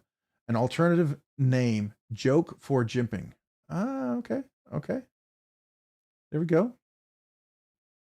I get you. That's kind of nerdy and I like it. I like that. So there you go. The Common Core stuff drove me up the wall when my kids were in school. Yeah. It's like, why are you changing this? Probably Titanium will be the first for the Sage 6. Are you talking about for titanium? I could see that probably for titanium. I know Sage 6 Applied Webs Technology already has an aluminum one, and those are out from what I gather. Or at least they're going to be out. I know some people who have one and are showing them off already. So, somebody ordered them. So they must be out because somebody told me they just ordered them while they were on the live stream. So they must be coming, right? All right. If they wanted to teach Common Core math, they should have taught us parents first. Well, that's fair. All right. I want to make sure I didn't miss anybody here real quick. Member for 9 months. Oh, I got to get down to Malcolm Holt. Okay. Yeah. I'm far behind. All right. Let me get there. I'm just going to take a quick gander at the previous post that I now have missed some of. I'm on the edge. Muscle, aka Ozzy. No, it's Ken Knives. Hey, Ken Knives. How's it going? Welcome. Appreciate you being here. Let's see here. I'm just going to try to catch up here. Daniel Link Smith. Welcome. Appreciate you being here, man. Thank you for joining. I'm just going to try Dang Ross. Hello, Dang Ross. Appreciate you. Just trying to see if I miss anybody here. Rooster 67. What scales are on the Spyderco 4th from the right? This one right here. Oh, hold on. My screen froze up. Give me a second. Why did it freeze up? That's weird. Okay. Let me just fix this real quick. There we go. Yep, there's my hand. All right. So this one right here, 4th from the right, the Mannix. This is the Rockscale Design Mannix scale, Flytanium ball cage replacement, the Lynch Northwest new milled deep pocket carry. Well, it's not super deep pocket, but technically most people call this deep pocket. They don't call it because their deep pocket is really deep. But this is their new milled, fluted a titanium scale. So yeah, this is the Rockscale Design Manix 2 scales. I really like Rockscale Design for the G10 version, and I really like Original Goat for the FRN version. So I like each of these guys.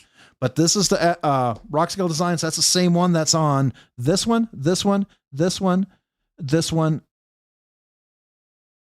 Yeah, those all have Rockscale Design on them. What Common Core math I could possibly ever mark? All right. Who else? JSPREDC, my username Jasper. I'm gonna assume sounds Jasper. Okay, Jasper EDC. LOL. I started my name channel back when most small accounts were acronyms or acronymical styles. Okay, I got you. That makes sense. That makes sense. It's not about educating anymore. It's about indoctrinating. I'm not going to disagree with you. I don't want to start controversy, but I'm not going to disagree with you. You have something there. My opinion. It's my opinion. And that's all it is. It's just my opinion. My retracted comment was repeated of a previous comment that I thought you had missed. You were just that far behind. Yeah, that's probably true, man. Fred, it's the story of my life. It's like, I'm going to miss it. Service 7, what's up, man? How you doing? Welcome this evening. Good to see you. Hopefully you're doing well tonight. All right. Appreciate you being here, man. Doing all right, Derek? All right. So who else do we have? Marco Yee. I like that. Marco Yee. Marco Yee, good sir. I feel like I need to speak to you in Old English now. Unless that's, an acronym or short for something else. So, what else do we have? We need an OTF kazoo. Oh my gosh. Could you imagine an OTF kazoo? Just don't play it the wrong way and open it. That would be bad. That would be, yeah, that would be the end of me, but it'd also be the end of this channel, obviously. So, all right. Let's continue on our, hey, I'm on the edge. What's up? Appreciate you being here. Did I say hello? I think I did. I feel like sometimes I felt like I said hello to you in the last live stream, and then all of a sudden I realized, did I say hello to this live stream? I want to make sure. Jason Price, 7883. I'm going through the same with my daughter, would be 31. Happy birthday to your daughter. I'm so sorry, man. My condolences. That's always tough. Fred the Lug, feel for you and your family. Spending time with your knife community friends is a great distraction. Yeah, absolutely.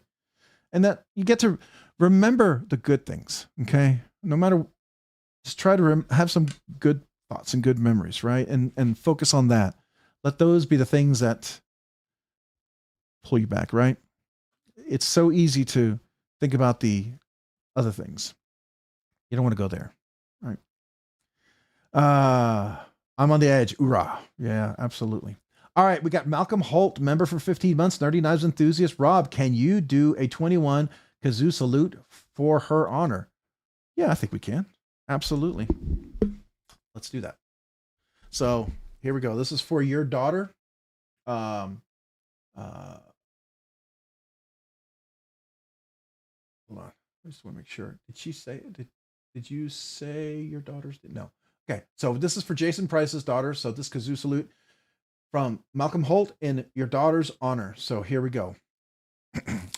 First of all, for you, Malcolm Holt. And for your daughter. Here we go. Whoa, focus. I'm right here.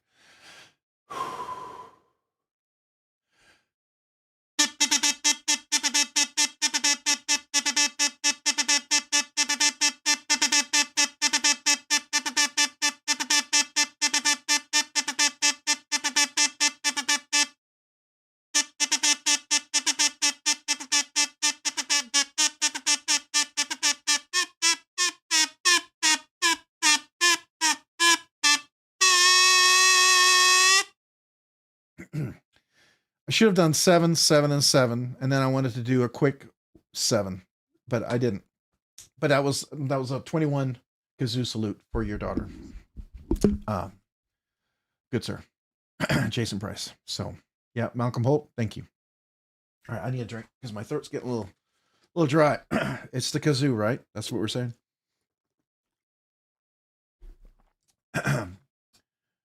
Server 7 got a new pieces lately. Oh. Got a lot of new pieces. Oh, nice. Kind of curious what you got. Fred, were you on a West Coast spending spree? Oh, nice. All right, how far? Whoa, whoa, I am way behind here. Holy cow. Okay. All right, all right, all right. I gotta catch up. I gotta catch up. All right. Illuminati Ninja, what's up, man? Appreciate you being here. Thanks for joining tonight. Lazy Boy EDC, hello. Chris229, hello. Evening, everyone. Appreciate you being here. All right, let me go here. Hoffy with the super chat. Hoffy, thank you. $9.23. Be right back. Gonna go gump in the pool and watch the Forrest Gump.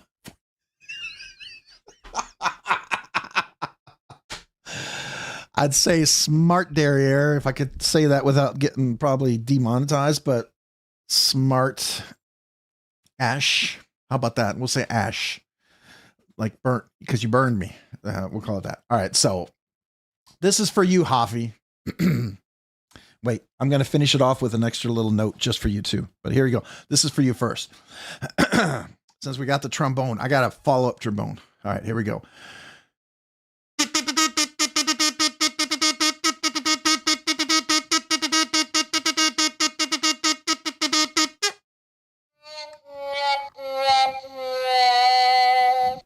There we go. That was the 0.23 there. So I figured I'd throw that in there, but I got it. I got it. All right, guys. Illuminati, it's good to see you. How are you doing tonight? Welcome. Hopefully you're doing well. Hopefully your drive's getting okay and you're finding some success, hopefully, in finding some place to eventually move to. Yeah. All right. Let's see here. I'm winning tonight. I can feel it. Gonzo EDC. That's awesome, man. By the way, the link is up there. So everybody, let's see here. Yeah, we got 126 people. So tonight's giveaway, real quick, it's gonna be a doozy. Tonight's giveaway is thanks to Black Star Designs. They donated an Apex Arc production version. So you remember I reviewed the prototype that we got. It was 154 cm. Backspacer was it only had standoffs. The clip I didn't like. It was a little sharp. I was not a fan of it. And action was okay. And so when they had this last one, the production one, Apex, Black Star Design wanted the channel to have it and for me to look at it. So I received it, did an unboxing, and I was like, yes. It's one of those where you're like, oh yes. All the little things that kind of hindered me from really liking it, they addressed them all. The action is phenomenal. We'll look at it here in just a second. I'm going to remove the knives, but it's a $185 knife. S35VN, I believe it's S35VN blade steel, a titanium, new backspacer, new clip. The action is ridiculous. It's great. Really, really nice knife. So we're going to look at that here in just a second, but that's tonight's giveaway. Make sure you go enter. There's a link in the description. I'm going to go through that again, but if you do go leave a comment in that link, make sure it's PG. Don't let YouTube filter out your comments, because if YouTube filters out your comment, the comment picker won't see it. One entry per person. The comment picker filters out duplicates. Don't leave more than one. You got to be present to win. I'll call your name. You have 60 seconds. I'd avoid emojis. Gives you best chance to win. I know somebody got picked with emojis. If you want to do emojis, you do you. But if you do, I'd recommend one simple emoji. Give you best chance to win. That's all you got to do to enter. We're going to go through that here in just a second. All right. So let's do that. And I didn't like Hoffy's comment. Let me do that real quick and then do a thumbs up. There we go. I didn't do that for your comment, Hoffy. I just realized I like to do that with every comment. So let me do that real quick. All right. So that's tonight's giveaway. We're going to do that here in just a second. Rob Finch won. I fixed it. Maybe. Okay. All right. Rob Finch. Now I know that name. That helps me out. Awesome. Awesome. Joseph saying hello. All right. Let's see here. Grizzle Bear Leather Crafting. How's everyone doing? We are doing well. Grizzle Bear Leather Crafting. How are you? Welcome. All right. Crows, Blade, and Woodworks. Howdy, everyone. Oh, I like that. Welcome. Appreciate you being here this evening. Mullen LeBay, what's up? What's up, everyone? What's up with you, man? Welcome this evening. Appreciate you being here. Jasper EDC. I want that paramilitary. I want the Para 3 with the brown slim grip scales. This is Lynch Northwest. This is their new scales. By the way, they're going to be coming out with some more of these. They're dropping more of them because they sold out really fast. Gee, I wonder why. This is such a nice Para 3. I would have to say my personal favorite, everyone, you're welcome to disagree, but my personal favorite lightweight titanium scales out there that I like the aesthetics of the most are the Para 3 Lynch Northwest. I really like these, especially with this like floating backspacer and these scales. I mean, if you've wanted to save a little money and get a really nice fitting set of scales, these are it. Beautifully dead nut centered. Action is phenomenal. Right as I got them in, I highly recommend them. Okay, so all right, I'm gonna quickly go down to the bottom. Rebel Rouser, hello everyone. I see that YouTube has our names changed again. Yes, it does. So welcome. Appreciate you being here. Thanks for joining. All right, let's see here. How far behind am I? I am probably pretty far behind. I'm gonna try to move down. If I miss your names, I'm sorry. Derek for real, what's up? Appreciate you being here. Thanks for joining. Jason Beecher, good evening, everyone. Building an engine for the pulling tractor. Oh, nice. That's a lot of work. Keep those parts all nice and organized. You don't want to miss a screw or washer anywhere, right? My stepfather used to rebuild engines, and I remember if something got lost, oh, not good. Rob, how are you doing tonight? I'm doing well. Thank you. We're going to be traveling Wednesday to Mississippi to drop off my son in college. I'm going to be a little emotional because he's going to be leaving the state, going to school. Yeah, we'll see how that goes. I'll probably be all sad and all sorts of stuff, but there we go. All right. We won't talk about that right now. All right. Who else did I not say? Mike Jernick, what's up, man? Appreciate you being here. Paper Tiger EDC. Hey, all. Hey, Paper Tiger EDC. Appreciate you being here. Thanks for joining. Hey, it's the Johnsons. I like that. Hey, it's the Johnsons. Howdy, howdy, howdy back at you. Appreciate you being here. Welcome, the Johnsons. Let's see here. Who else do we have that I've not said hello to you? Lex, my guy. Good evening, everyone. Lex, my guy. Welcome. Appreciate you being here this evening. Lex, my guy. Thanks for joining tonight. All right. Who else do we have here that I've not said hello to yet? Crow's Blade Woodwork saying hello to everyone else. Saying hello to folks. Tattered Soul. Hiya, Rob. Tattered Soul. Appreciate you being here. Thanks for joining tonight. Hello back at you. Let's see here. Who else do we have that I've not said hello to yet? Okay. Knives Are Life. Yo, Rob. Yo, back at you. Knives Are Life. Appreciate you being here. Thanks for joining. I think I'm trying to catch up here. SC Knife Monkey. Good evening, Rob and fam. Good evening to you, SC Monkey Knife. SC Knife Monkey. Sorry, trying to say that correctly.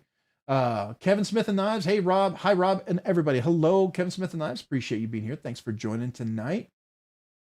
I'm trying to go through the names quickly to get down to the bottom of the list so we can clear off the table and then quickly get into the giveaway.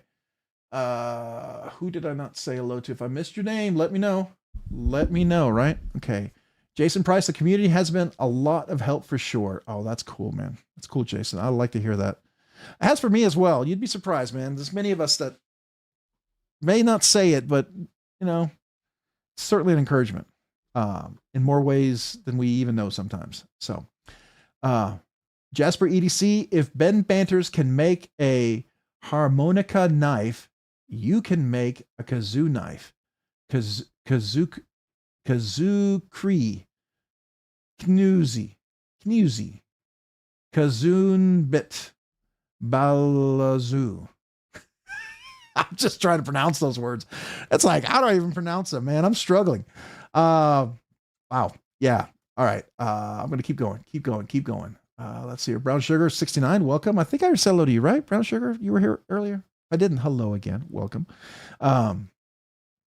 Robert Willoughby, what's up, man? Saying hello. I don't know if I said hello to you, Robert. If I didn't, hello. I don't remember if I did. That's kind of how far behind I am. All right. So I'm keep scrolling, keep going. Oh, I'm so far behind this. Wow. All right. EDC KO10. Yo, what's up? EDC KO10. Welcome. Appreciate you being here. Thanks for joining. Thanks for being here this evening. Waylon Godfrey. Yo, what up? What up with you, Waylon? Appreciate you being here. Thanks for joining tonight. Mike Jernick, everyone saying hello. I'm going to keep going. Trying to get to the bottom of the list. Trying. Oh, am I hit it? I hit it. I'm down at the bottom of the list. All right. YZ3. OMOTR. Stacy Bolster Blades. Saying hello to everyone. Appreciate you being here. Bo Holmes 30. Hope everyone is having an awesome start to the week so far. It's great to see everyone. Bo Holmes, we appreciate you, man. Thanks for being here as well. It's good to see you and YZ3 and everyone that I've had a chance to say hello to so far. All right. All right, so let's get back to the blade. Let me clear off the table here, and we're going to go on to our giveaway. Again, love these guys. These have been some of my favorite stuff to carry this week, so I'm going to move some of these knives off to the side over here so I can make a little room. We'll move this water over here so I have room for this. All right. This is my S45VN PM2. This is the knife my wife bought for me for my anniversary 4 years ago. I said I would never get rid of this. Now I have always kept the blade. I have put different scales on there. I had different. Now these were the scales that were on the Rex 76 right here. This is the Rex 76 one. And I decided I like these scales a lot. Had I not already wanted to put these on, I think I might have kept these on it, but these scales are actually really nice. These are some of the nicer G10 scales I've ever seen on the PM2. Really like this. This makes this a very functional, very friendly user knife, but these Rex 76 are really cool as well. I like that steel. So, and like I said, the Spy 27 has been awesome. It's my LMAX, probably one of my oldest Spydercos that I have had. And this is the new Lynch Northwest lightweight titanium scale series. Love these things. They're coming out with some different versions eventually. So Ramsey Silent, what's up? Appreciate you being here. Thanks for joining. Talon 21, welcome. Appreciate, oh, your anniversary's tomorrow. We'll have to say a big shout out for that. Meredith Dumas. Meredith, it looks like your name. I'm going to go back over here. Meredith, hello, welcome. It looks like your handler name, it's not MPG EDC, but it's Meredith Dumas. So welcome, 5193. A lot of people have been going in, changing their names, their user handles because of what YouTube did and changed that your name is displayed. So I don't know if you want to do that, but a lot of other people have. And if you don't, you're fine with being Meredith Dumas or Dumas, is it Dumas? I'm not sure if it's a French pronunciation or New Orleans, but if you want to put MPG EDC in there, so we know it's your channel, I don't know if that's up to you, but that way we know who you are, or other people will know who you are. That's just a thought. We got a person who's a member for a month. Hold on. Did I miss names? Waylon Godfrey saying hello. Man, I cannot keep up with all of the good hellos, but that's cool. Bob Tism, what's up, man? Welcome. And R. Dalum, great start, LOL. I wished everyone happy Tuesday and just realized it's Monday. Wow. Yeah, I know it's early. All right, so we got KR Knives. Oh, I just realized that you're spelling knives with F-E-S. Okay, KR Knives. I love that. Nerdy Knives Enthusiast, a new member. Welcome. And I will take this moment before I do a quick kazoo salute to you to remind everyone, next week, we're having the members giveaway. You saw a video this yesterday evening. I think I dropped the video about tonight's giveaway and the members giveaway following next week. It's going to be a special one. It's going to be the Vero Engineering Avid 1, the best budget Vero out there. Still $185 knife, but a very nice knife in S45VN blade steel with titanium liners. But that'll be the members giveaway for next week. So you will be eligible for that. KR Knives. I'm hoping I'm saying that. KR Knives. So make sure you go enter that. But this kazoo salute is for you for becoming a new member. Thank you. Appreciate you, man. Thanks for joining as Nerdy Knives Enthusiast. All right. All right. Let's see here. I'm going to keep scrolling down. Oh, it jumped. So I think Todd Carr, I saw Todd Carr, Black Star. Hey, Black Star Designs, welcome. We're about to put out the giveaway, so you came just in time. Adam Carlson, welcome. Appreciate you being here. Dume, doggone it. So it's a French pronunciation. So it's Dume. All right, I got you. Hey, everyone, Black Star Design. Speaking of the knife that we are about to give away, let's go back to that. All right, so we talked about the Lynch Northwest, all the different scales that we were doing here.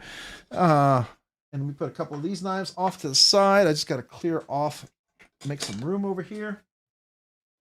Move my personal phone and some stuff so I can have a little bit of room. There we go. We'll move that and that.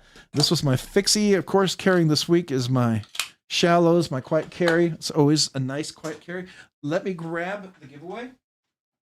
All right, so tonight's giveaway is going to be the Black Star design. Of course, we're going to have some little extra bling on the side. You're going to have some 9K poker chips. You're going to get a special RNK. Somebody gave me a bunch of these. You do with them what you want, but I think they're kind of happy little Jesus. You can keep them or not. It's up to you. But they were asking me just throw them in there, so there you go. Let's go through the giveaway here. All right, so I like to pull out before we get into this, I like to pull out the stickers. Of course, you're going to get a couple of Rob's Nerdy Knives stickers. We're going to get Civivi. I like to talk about channels here because I always like to support fellow knife makers. So I put these off to the side and do these last. So we got Gecko Custom Works. These are all the different people who've given me knives. Oh, that's OCD for EDC. Lynch Northwest, their exclusive cloth scale. I will put this one out because Kelly is the one who donated this particular lanyard Ball Busters small version, and so she's the one who donated that, and that's part of that giveaway. We got a quiet carry sticker here. This is the kazoo. It matches the box. I will, if I have a different color, you can switch it out, and if you want me to sign it, let me know if you want me to sign it. TRM Knives, got GP Knives up here. Obviously, some stickers. Another Lynch Northwest sticker here. DBC Customs, a Suncut sticker. Then we've got another Gecko sticker. I'll put it over here. And then we've got a Civivi. I'll throw that over here. And then, of course, here's a little Gecko Customs business card. I'll throw that under here. All right, so then I like to point out we have Chef Rocky. Make sure you can see that. Chef Rocky. We've got Mo Patty EDC. Trish has some awesome little shorts. Definitely want to go check out. You'll see some fantastic collection, by the way, Trish. We got Crow's Blade and Woodworks, which we saw your full name now with your handle. The Night's Edge with Neil. Definitely has a cool Saturday morning live stream. Then we've got Bluminati Ninja and Twisted Sis. Appreciate that. Saw your video, by the way, recently, the one you dropped. That was cool. So definitely go check them out. Husband and wife, they each have their own channel. Weld and Carry. Definitely want to go check them out. And then, of course, we have BEDC, Brian with his awesome Blade Show stickers that makes me envious every time. And, of course, we got Stacy Bolstered Blades with her beautiful new 2025 blue stickers. We got Rick's Knives right here with that very strong, powerful purple color. I like that a lot. And then we got EDC for ADHD, for the ADHD. What's next? All right, so those are the stickers I have coming along with this. Get the poker chips, the kazoo. If you have to let me know if you're the winner, do you want me to sign this? If you're going to give it to kids or grandkids and you don't want Sharpie on there, perfectly fine. But some people have asked me to sign it. I'm more than happy to sign it, just so you know. But there we go. Then we have Rob's Nerdy Knives, a couple of these stickers. And then tonight's giveaway, this is the knife. And so there's a certificate of authenticity. It is the Apex Art. This is the S35VN with stonewashed finished, titanium scales, bead blasted finish. Then we got blade hardness 5961 for S35VN, and this was made in 7/2024. All right, so let's take a look.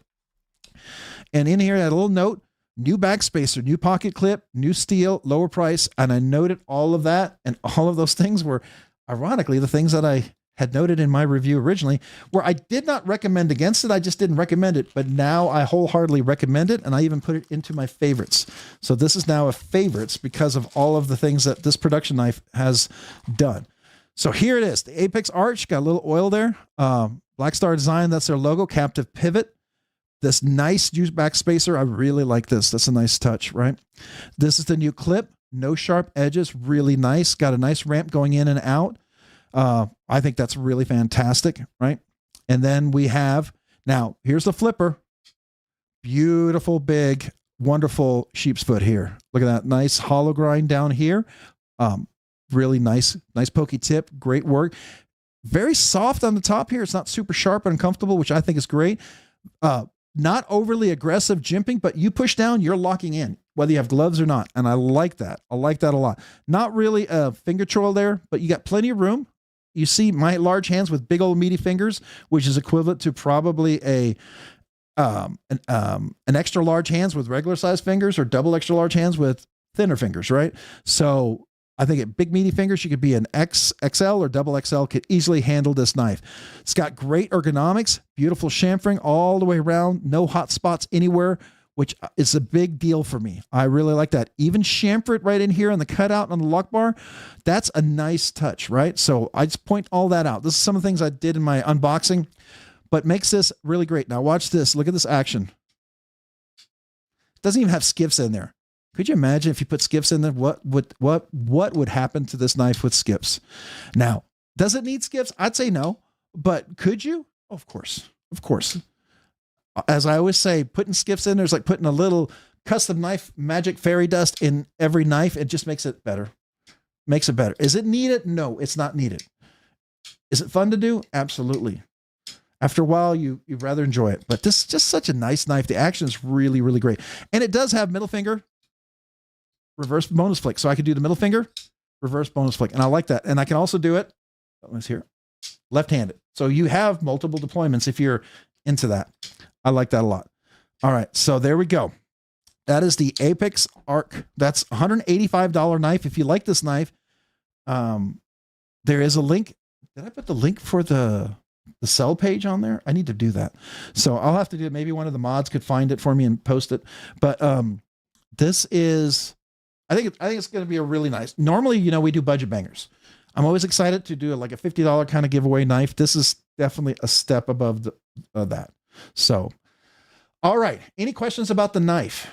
Let me see. How far behind am I? What did I miss? I probably missed a bunch. So I'm going to look real quick, because usually when I talk, I miss a few things. All right. Okay. So Malcolm Holt, Rob just got my first. Wait a second. Malcolm Holt, I missed your comment, your super chat. What? Hold on. Hold on.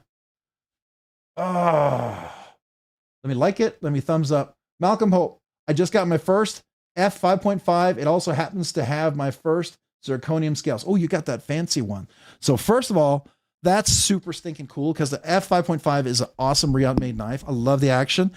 Kind of, you know, just a really cool functional little, you know, thumb hole kind of reverse flip. It's just got some great action. So congrats on that. Malcolm Holt, this kazoo salute is for you. I'm going to give you a little extra kazoo salute because I missed your super chat earlier. I'm sorry. This is for you.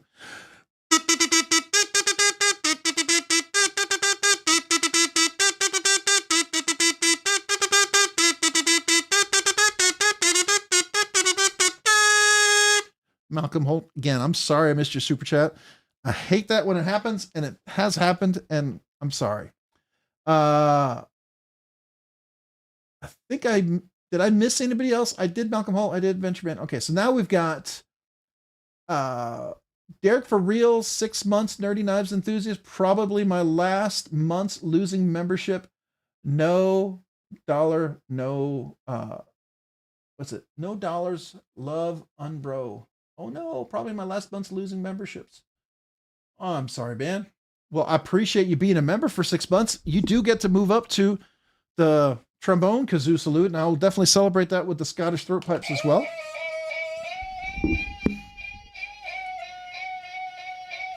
So, Derek's for real. Appreciate you, man, for being a 6-month members. There will be a membership giveaway next week.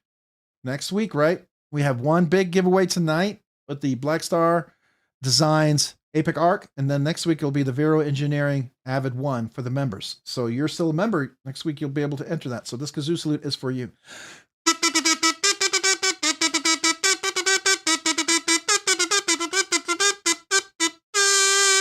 Appreciate you. Thank you. Just so you know, I'm not a musician. If anybody there thinks that I'm supposed to be a musician, I'm not.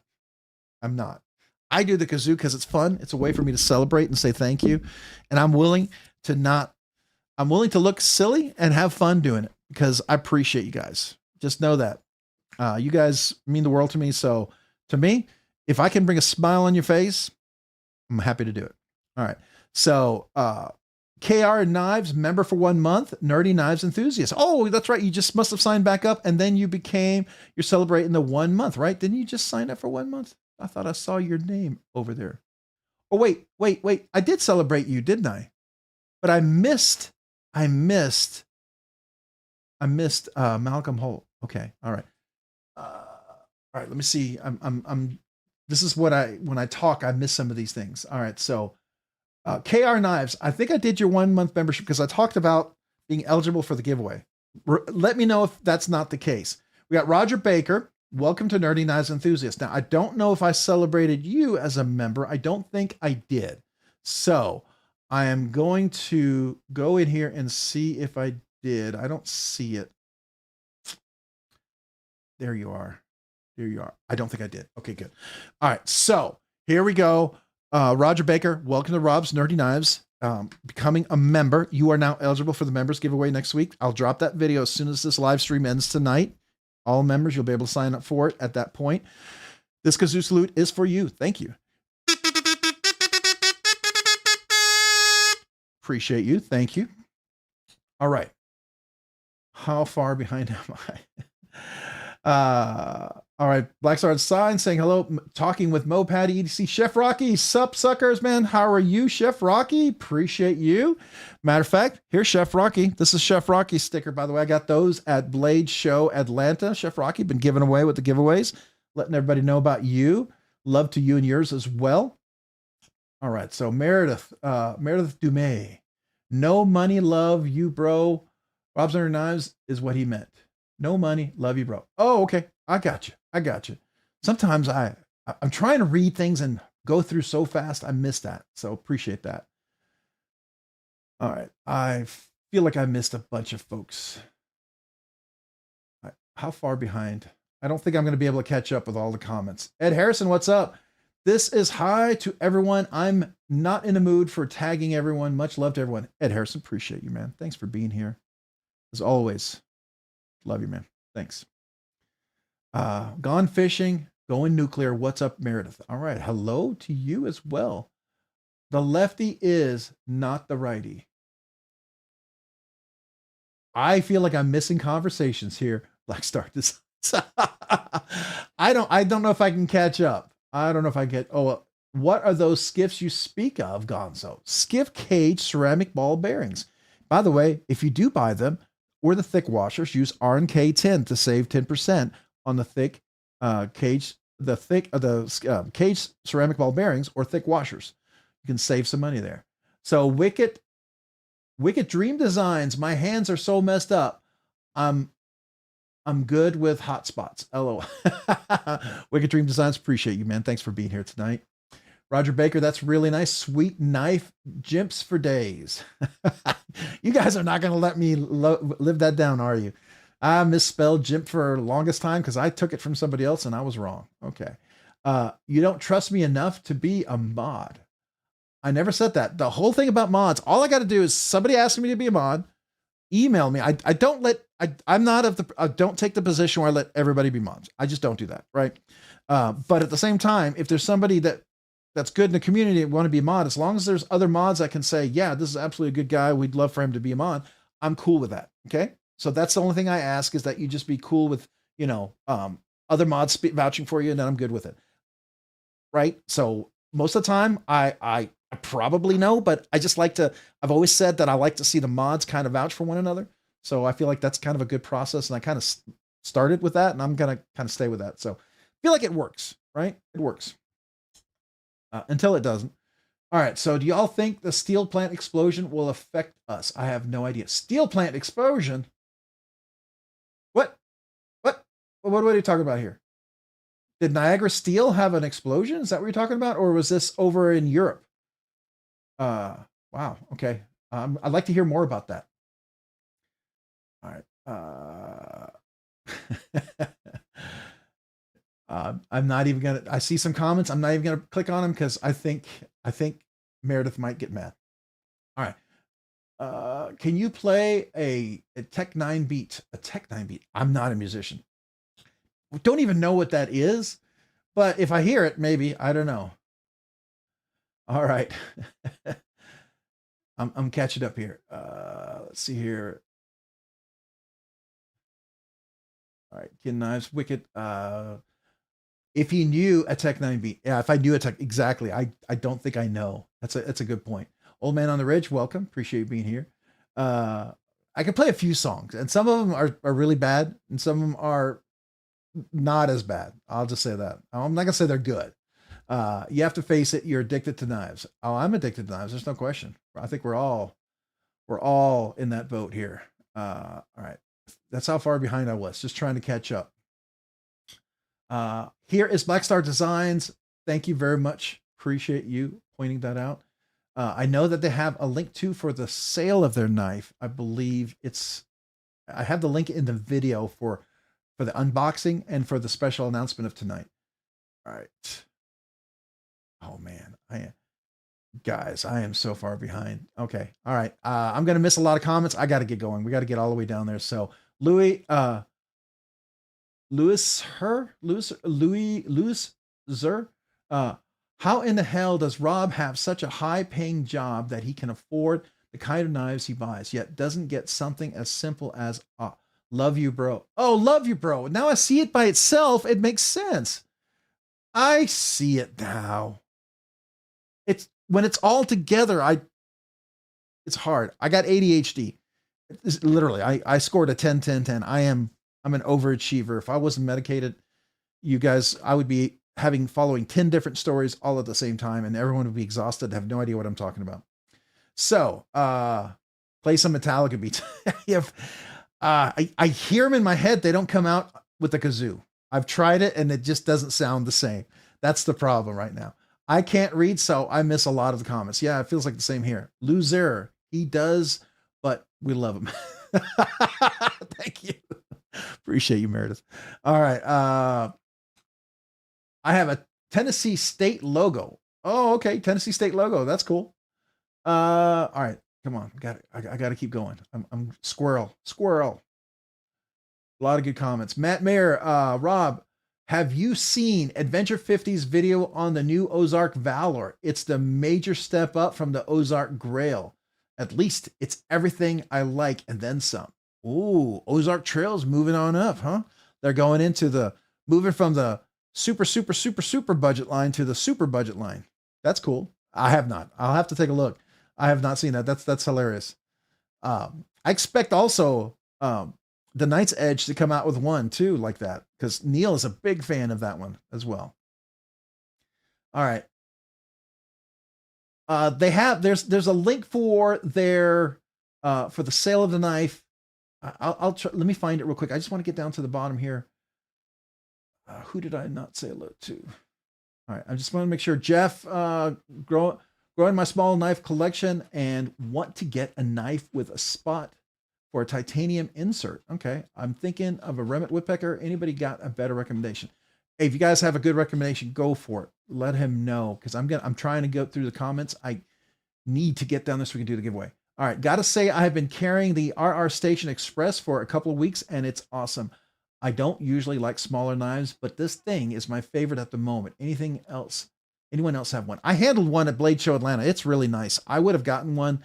I just had spent all my money by the time I got a chance to check out his, and I've yet to have the money when he has some available. So it's one of those, right? So you got to have the money at the time that you need to buy it. I think that's a great way to be, in my opinion, anyways. All right, I got you. Pennsylvania. Okay, I gotta go. I'm not catching up. Oh, it just jumped me because I'm going too slow. All right, I'm just gonna jump. Glow Rhino sleeves. Check out the spelling already. Has titanium in it. Reasonable price. Good. Hey, that's actually a good recommendation, Hoffy. Yeah, good idea. Lee Ward. But wait. Hey, what's up? Oh, USA Steel in Pennsylvania. Really? Ooh, okay. What steel do they make for who? That's not one of the new plants they're bringing back to the USA, is it? I hope not. All right, sharper than most Wicked Dream designs. You are doing some, if not the sickest designs out there right now. Grail level design and execution. That's cool, man. Nice nod out, nice shout out to Wicked Dream Designs. That's really cool. That's awesome. All right. Adam Carlson, never expected a tech 9 song request in here. Now you got me curious. I've never heard the term Tech 9. Never. So now I have no idea what that means. I feel completely ignorant. But that's not unusual. My sons usually make me feel that way anyways. Roger Baker, hey, Rob's on your knife. Is your son ready for college this week? We're getting there. A lot of shopping, got a haircut, got glasses, got all the, yeah, we're getting there. 2 days and then we're off. Yeah, it kind of hits me a little heavy every once in a while. So yeah, we want to talk about that. It gets me kind of emotional. All right. So, I got a pretty in the mail this evening, possibly one of the last limited Sage 6 with the carbon fiber S90V in the wild. Oh, that's nice. Congrats. Those are cool. Those are absolutely cool. Ho Compound Glow Rhino Switch. Okay. All right. Texas 10.4 I don't even know how to pronounce that. 10.4.6. Oh, 10.4.6.546. 10.4.6.546. Okay, there we go. It's great, Dog One. A bit pricey, but with everything about it, it's perfect for EDC. Never getting. Did I not click on that? Never getting rid of it. Okay. I got to keep going. Black Star Design Spectrum family got tisms here. We do. I do. Rob Finch, you should get a bugle. I don't know if we should do that. That's my family might not like that. Your leg is hurting, it's pain. That's what's kicking my, oh man, I'm so sorry, Ed. Hopefully your leg, I hope that feels better, man. Raise it up if that helps. I hope so. Sharper than most, Black Stars Designs, thank you so much for your generosity. We appreciate you allowing us to partake in this. That's, yeah, absolutely 100%. Thank you, Black Star Design. All right. Depending on how hot the fire was, steel might be fine. Just pre-annealed. That's a good point. I like that. That was fun. Yeah. Hey, addicted to blades, praying for Ed Harrison. Absolutely. 100%. Keeping your thoughts and prayers for sure. Everyone, I love all these comments. That's awesome. It's awesome. Thank you guys. Don't feel too bad for Ed. He is so well endowed. I don't know if I can read that. I will just go right on to the next one. NFK 20. Hey, oh, you got your NFK 20 name back. All right. I'm super. Oh, you're probably super late, but much love and prayers for y'all. Man, appreciate you being here, NFK 20. Thanks for joining tonight. Right. I'm gonna go down here. Praying for you. Everyone's praying for you, Ed. That's awesome. Empathy and pain, suffering. Yeah, we all unfortunately can relate to that in some way. Maybe not exactly the same, but in some way, right? Did we miss the giveaway? No, we're trying to get there. I'm just trying to get to the bottom of the comments. I'm not even close. I feel like I'm getting close. All right. Don't even know what Tech 9 is. LL. I love it. You are super appreciate, brother Rob. Truly salt of the earth. Yeah, I don't know what it is. Now I got to look it up. I feel really, Jason Carl, what's up, man? Appreciate you being here. I just noticed that. Yeah. It's going back to our handle, not the name that we put on there. So, I mean, that's cool. I saw the third leg at Blade Show. Just kidding. Oh, you guys, I wasn't going to go there and you made me go there, man. There you go. Dang, did my phone have some random update or what? No, it's YouTube. YouTube doesn't use your name anymore. It uses your handle. So if your handle doesn't match your name, you're going to have something different. All right. I think I'm at the bottom. Okay, good. Now we're going to go back. All right. So here's the giveaway. This is tonight's knife that we're going to be giving away. It's a Black Star Design APEC Arc S35EN blade seal, titanium handle with frame lock. We got milled deep pocket carry clip with hidden hardware, captive pivot, beautiful hollow grind, wonderful sheep's foot. Action is phenomenal. Love this thing. It's really, really great. All the stickers, the poker chips, the lanyard. We're going to have the kazoo. Again, I'll sign it. That's what tonight's giveaway is. So on that note, we're going to go over here and we're going to go here. I'm going to open up the live stream. Let me close this one right here. Let me turn off the audio. So this is tonight's live stream real quick for everyone who just joined. How do you enter? So before you jump there and leave a comment, if you already left a comment, just make sure a couple things. We'll go through it. Make sure your comment is PG. Don't let YouTube filters filter you out. 1 entry per person. You have to be present to win. And you have to reply within 60 seconds after I call it. But You can get to the giveaway video by clicking up here. There's a link for the giveaway video, or you can go down here to the description. Now, I'm going to do my little spiel here, so forgive me for this, but the spiel is, here's the link for the giveaway video, but wait. A huge thank you to Black Star Designs for the premium Apex Arch knife giveaway. If you want to know more about, check out the re-unboxing video here. This is the video for unbox the Apex Arc. And I talk a little bit about them, and I have a link for where you can buy the knife if you're not a winner tonight and you want to buy the knife, because I think it's a great deal. It's a really good deal. It's a nice hard use knife that looks nice for church, but could be a hard user. So, but if you want to be a member, next week we're going to do the members giveaway. We're doing the Vero Engineering Avid 1 giveaway for the members. This is how you become a member if you're not one already, or you might win a gifted membership if someone were to buy it tonight. There's no guarantee of that, but if you want to enter the giveaway, this is how you enter. There's 3 tiers, a very basic one, a medium, and a high tier. Please don't ever feel obligated to be a member. I appreciate you just being here in the live stream, just enjoying the content. Thank you for that. But if you decide you want to become a member and that's your choice, I'm truly humbled and very grateful. Thank you. Sincerely, thank you. And that's also how you enter the giveaway. Would I be offended if you entered just for the giveaway? No. If you want to just enter for one giveaway and then not re-enter and not re-sign up again, I'm okay with that. Honestly, I am grateful if you're a member for 1 month or you're a continuing member. Either way, thank you. Okay. So don't feel like I'm going to be offended in any way. I appreciate you. Right.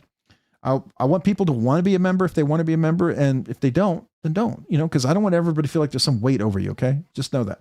But if you do, there is a basic membership. So just keep that in mind. And you could enter just for the one giveaway and the free new members channel sticker and a little thank you note that I like to send to all new channel members. Before we go there, real quick, I like to point this out. This saves you money. We have the original Goat-RNK code, saves you 15% on their aluminum and titanium scales. I think the Manix 2 FRN scales are phenomenal. Definitely worth. You can save 15%. Yes, it helps the channel, but it helps you most. It saves you 15%. Definitely worth some money. Second of all, Skiff Caged Bearings-RNK10 saves you 10% on the cage bearings and the thick washers. May cover the tax, cover the shipping if you buy a few of them, but definitely worth saving you some money. Rockscale Design Scales-RNKRSD saves you 10% on each scale purchase. Doesn't really help the channel, but it helps you. But indirectly, it does help the channel because they've donated some scales to the channel for our giveaways. So in the end, it does help us if you were to maybe use the coupon code, and it saves you money, more money in your pocket. Then you got BladeBinge Shop. This is all the new knives the BladeBinge Shop has. It's not their used knives. This is the shop. You save 10% using RNK10. Fair Monster, save 10% on top of any discounts if you use RNK10 as well. And then you've got Divo Knives. If any drops, like they're coming out with a drop, I think, is it this Friday or something? Or was it? I think it's this Friday. It's the 14th. I think they have a drop. The one from Staza 23. You can save 10% on the knife using the RNK10 code. And then White Mountain Knives, save yourself 10% there as well. These are some affiliate links. You can use these links. It helps the channel. It doesn't cost you anything extra. It does help the channel. And yeah, like if you go to Freedom Knife Shop, you want to check them out. Go there, put it in your shopping cart, and go check out before you check out and see what the prices are. You will be surprised. It's worth your time just doing that. Some crazy good deals there. DLT Trading BladeBinge pre-owned knife. That's the link for the pre-owned. Blade HQ, Blade Ops, GP Knives, Knives Ship Free, and then Polish Customs, Kaiser Knives, Artisan Cutlery, Wee Knives, Vosteed Knives, Okazo Knives, Remit Knives, and the James brand. That just helps the channel. All right, so let's get to now. What I click on here is a link for the giveaway video. Excuse me, giveaway video. But wait, before we do that, do you have any insider knowledge on the Manix bearing conversion scales that are coming from original Goat? I do a little bit. It's coming out in the fall. It's going to be an upgrade to the other conversion kit. I'm waiting for that one. I should be getting a sample of it when it comes out. So I might be able to give you a little more insight on it. I hear it's going to be pretty good. It's going to be a step up from the one that they have now. It's more specifically milled for the cage bearings. So I'm looking forward to it. Yeah, that's all I have. I don't have any more details until I get the handle on it, but definitely should be cool. Now let me get back to some anniversary here. All right. So we got Roger Baker. I think Roger Baker, we welcomed you to Rob's Nerdy Knives. Did I? Roger Baker. I welcomed you, right? Roger Baker? Did I? I don't remember. I don't remember if I welcomed you. Let me just welcome you again. If I forgot, I'm going to welcome you again. Welcome to Rob's Nerdy Knives. This kazoo salute is for you. Appreciate you, Roger Baker, for being a Rob's Nerdy Knife member. Make sure you sign up for the members giveaway. Then we've got Adventure 50, member for 8 months, Nerdy Knives enthusiast. I am in need of kazoo. Let the music play. All right, we'll play that music. Thank you for 8 months of being a Nerdy Knives enthusiast.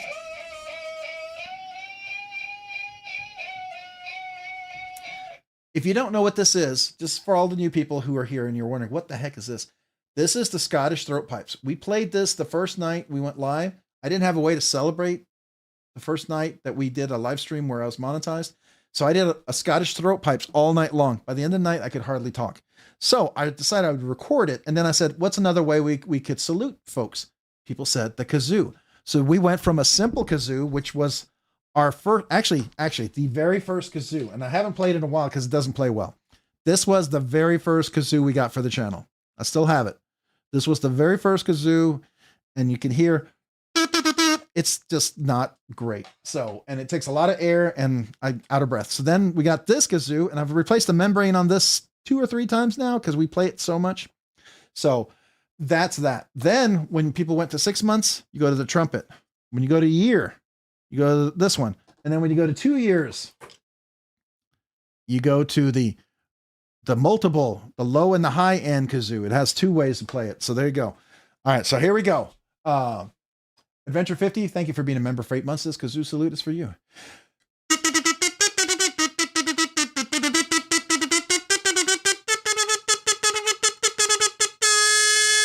Appreciate you. Thank you so much for being a member for 8 months. And then we've got Mo Patty EDC, member for 8 months, Nerdy Knives enthusiast. But wait, kazoo time. Absolutely for you, Trish. This kazoo salute is for you, but wait.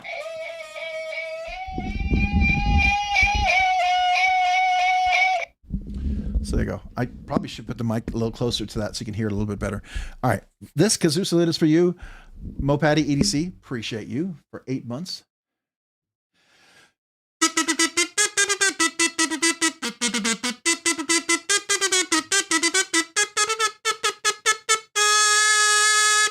Appreciate you, Mo Patty EDC. Thank you so much for 8 months of membership. I'm always humbled by all you guys out there. You know what time it is? Flintstones, please. Let me give a little thumbs up and a like for that one. All right. I think we can do that. There's some things I can do because I remember from my childhood. So that's one of them, I think. So here we go.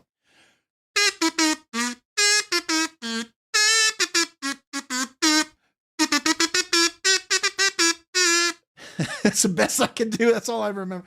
As soon as I did it, I started questioning my notes. If you didn't know, I'm not a musician. I know that comes as a shock to some of you. Okay, it comes as a shock to probably none of you. But I try, and that's what you get. My heartfelt try. All right, then we got looks like R. Dalem, so it's Robert Dalem, member for 1 month, Nerdy Knives enthusiast. But sir, may we have some more? Absolutely. Thank you for being a member for another full month. So thank you. I appreciate that. This kazoo salute is for you. Robert Dalem, it's for you.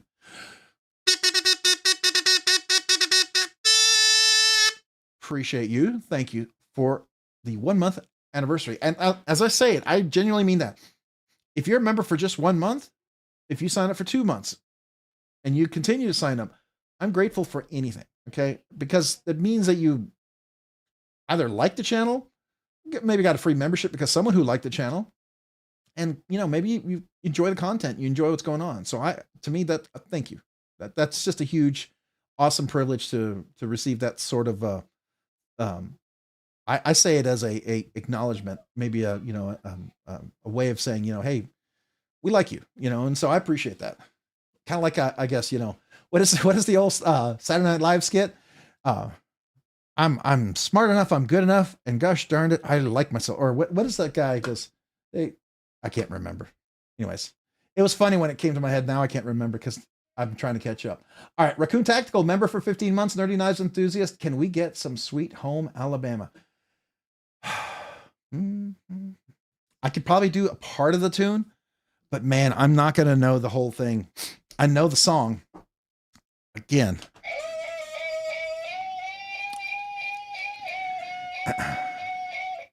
I will probably play one bit of it, and it may not even sound correct, and then it's going to go off. So just know it. I hear it in my head if it doesn't come out here. Okay, so here we go.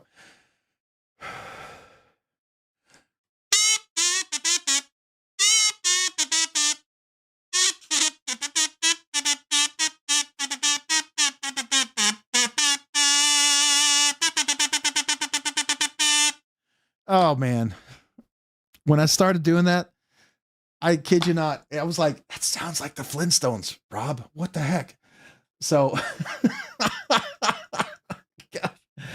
gotta laugh. If I can't laugh at myself, then who can I laugh at? Hey, Twisted Sis.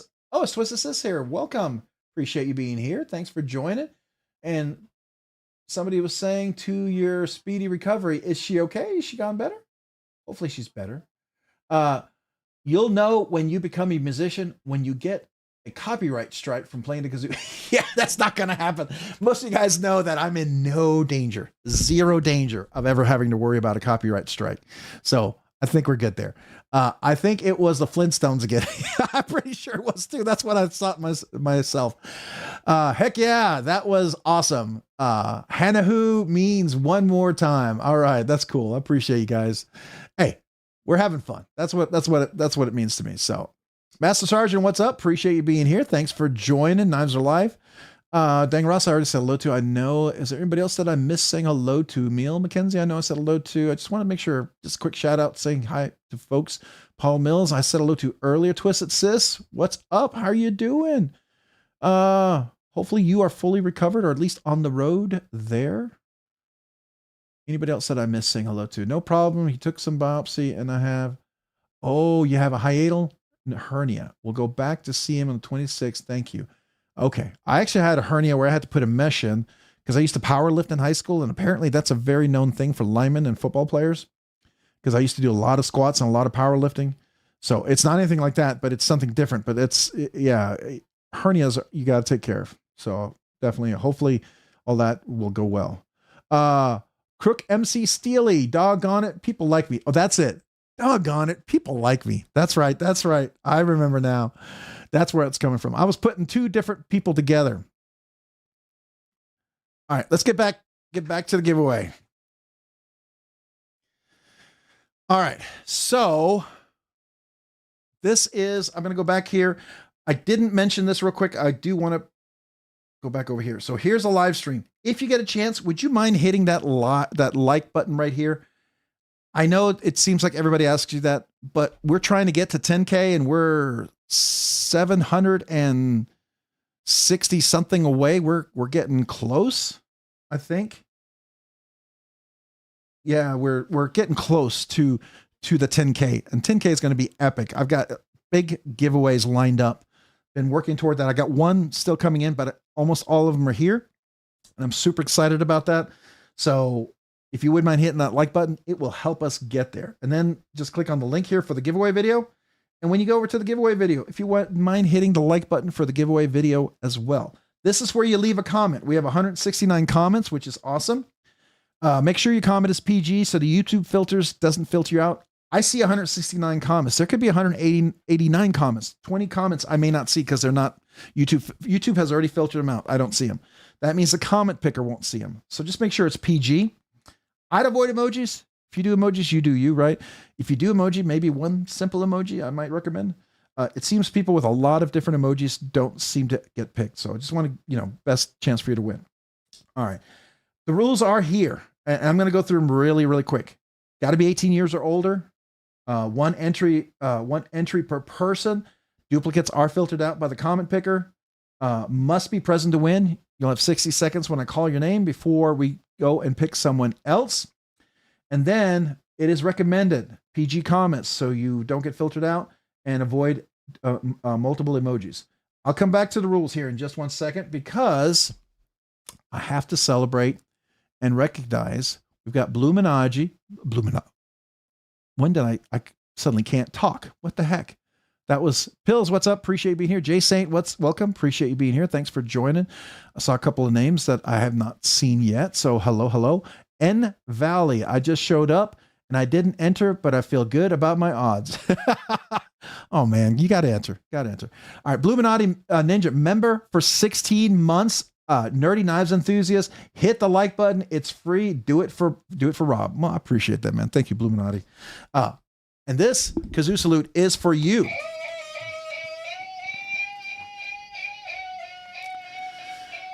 Thank you for being member for 16 months.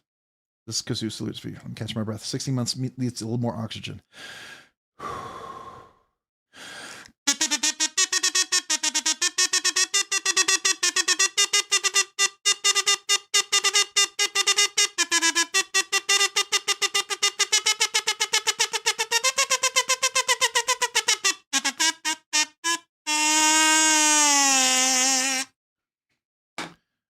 I don't know what that was. I was thinking Flight of the Bumblebee. And I'm like, no, that was terrible. Stop. Don't even go there. And then I figured, how can I save it? You probably already crashed and burned. There's no way to save it. So I just owned the crash. I burned it, but we enjoyed it. It was a fun crash and burn there. So there we go. We crashed and burned celebrating 16 months with you, Bluminati. Appreciate you, man. All right. Let's see here. Arcform, I like them much. Yeah, Arcform's really cool. See here, Happy Knife, what's up? Appreciate you being here. Who did I not say hello to yet? Everyone, I'm good. Ralph Robinson, what's up? Crow's Bloody Woodworks. Okay, all right, so we're gonna go back. Let's go back to the giveaway. So this is the giveaway video. I'm gonna hit refresh. If you just joined us and you need 30 seconds to enter a comment, type in the number 92. Type in the number 92 and I'll wait 30 seconds. If you don't need any time, then we're fine. And 42, I appreciate that. John Sandworth. If anybody knows, does everybody know what 42 is? It's a nerd reference. Being it's Rob's Nerdy Knives, we all know it's a nerd reference. And what does it stand for? It's the Hitchhiker's Guide to the Galaxy, the meaning of the universe. Yep. So there we go. Appreciate you guys, man. Thank you. My coworker said he doesn't ever hit the like button because he doesn't want the algo overlords knowing what he likes. Okay, that is absolutely up to them. If they don't want to hit the like button, totally free, right? If anybody else would like to hit the like button, I would appreciate it. But I get it. I mean, I don't want you to feel like you're going to be watched by the algorithm overlords. I want you to feel safe, right? Is Paul I might here? Because I didn't see him yet. Normally I see his 42. Paul, if you're here, hello, welcome. If you're not here yet, we'll hopefully talk to you soon. All right. Who did I not say? Hitchhiker's Guide to the Galaxy. Yep. 92. You guys. All right. 33 and a third. There you go. All right. That'll work. All right. B Holmes, hello. I don't think I said hello to you yet if I didn't. All right. Let's go back. Here we go. All right. So I'm going to go ahead and hit the refresh button right here. We have currently 174 comments. So let me go ahead and hit the refresh button. We now have 174 comments. That's cool. I'm going to hit the share button. We're going to get the link. It ends in LMN. I'm going to copy that. I'm going to go over here. I'm going to click on the, where's my comment picker? There it is. Comment picker. Do I need to log in? I got to log in. So 1 second, guys. Every once in a while, it makes me log in again. So let me just do that real quick. Back to the tool. Okay, I'm back logged in. I don't know why it does that. Because you're logged in because of Patreon. I have the membership through Patreon. All right, so I'm going to go in here. I'm going to click in the link. I'm going to paste it in. We're going to go down here, filter out duplicates. I'm going to hit the number of comments. Let's see how many entries we have. We have 175 comments. If you just joined and you need 30 seconds to enter, type in the number 92 and I will wait 30 seconds for you to enter. If not, we're going to go ahead and do a countdown. But wait, I always interrupt any countdown to celebrate, especially 6 months, because Cicero, member for 6 months, Nerdy Knives Enthusiast. What's the giveaway? Whoops. Wait, couldn't even, oh, it's moving so fast I can't even click on it. There we go. So Sarah, what's the giveaway? I will tell you in a second. It is a Black Star Design APEC Arc. Thanks to Black Star Design, who's here tonight. Thank you, APEC Arc, for the APEC Arc Black Star Design. You saw my video. I have a link for it. We'll talk about it again. But this kazoo salute is for you for 6 months. Appreciate you. Wait. Whoa.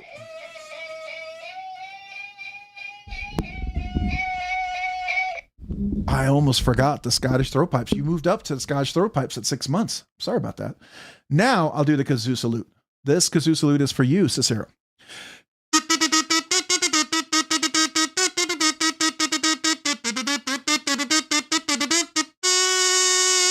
Appreciate you, Cicero. Thank you for being a member for 6 months.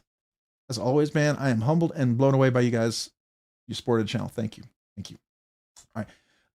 All you members, remember, members giveaway next week. Just keep that in mind. Let's go back to the giveaway. All right. Let's do this. All right. So because we have that, I always will refresh this one time. So I'm going to hit the refresh button, see if one more person got a chance to enter. Let's see. 2 people got to enter. So that's why I like to do that, just in case, right? So it looks like it's going to end in A3GD. So we're going to copy that. We're going to go over here. We go to the top. I'm going to hit refresh. I'm going to go over here. We're going to paste it in. Paste. Go down here, get our count. See if we have 176 comments. Do we? 175. One person might have a duplicate in there, or they had something that got edited out. But wait, before we do that, hold on. Wait.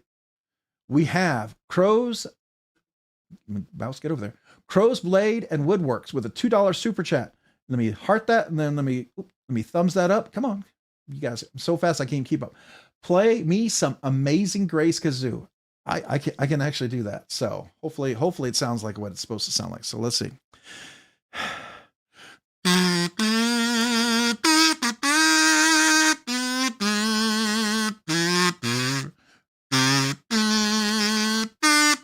All right.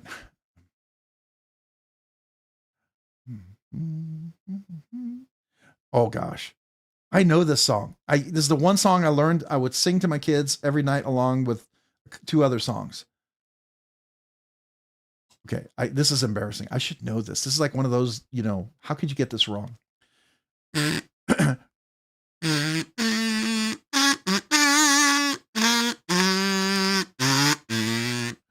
Okay, this is terrible. Now it's not, I can't even play it in my head. But Amazing Grace, how sweet the sound that saved a wretch like me. I once was lost, but now was found. Was blind, but now I see. So I'm sorry. I feel bad. So it should be better. That one should be better. When do we unlock our Norwegian pit pipes? I was going to try to learn the bagpipes for this, and then I got a bagpipe training thing. Oh my gosh, bagpipes are difficult to learn. I had no clue how challenging that was. I said no. I'd have a better chance at learning how to play the violin than the bagpipes. Anybody who plays the bagpipes, you got to give them a nod, give them a salute. That's amazing. All right. We have an amazing super chat from 88704. 88704, thank you for the super chat. What is this, a knife channel or a giveaway channel? What's a giveaway? Doesn't really matter what it means because I never win. Now I'll tell you this. If you were giving away a McNeese-Dixon cider deep hollow grind, then I'd be sad. A Dixon cider deep hollow grind. That's it'd almost be kind of appropriate, a Dixon cider that you could see that with the beer and the knife together, that kind of make a good complement one another, right? All right, so 88704, thank you for the super chat, man. I appreciate you. Let me first get prepped here for a big kazoo salute. As I do that, I'm gonna like it, and then I'm gonna thumbs up it. Just make sure I do that. All right, here we go.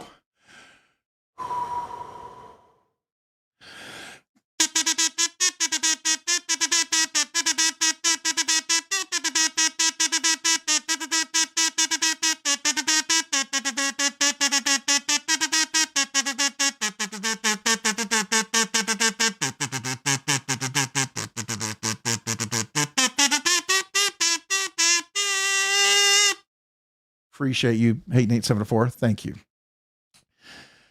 Whew. Catch my breath on that one. All right. Imagine hitting the kazoo after taking some.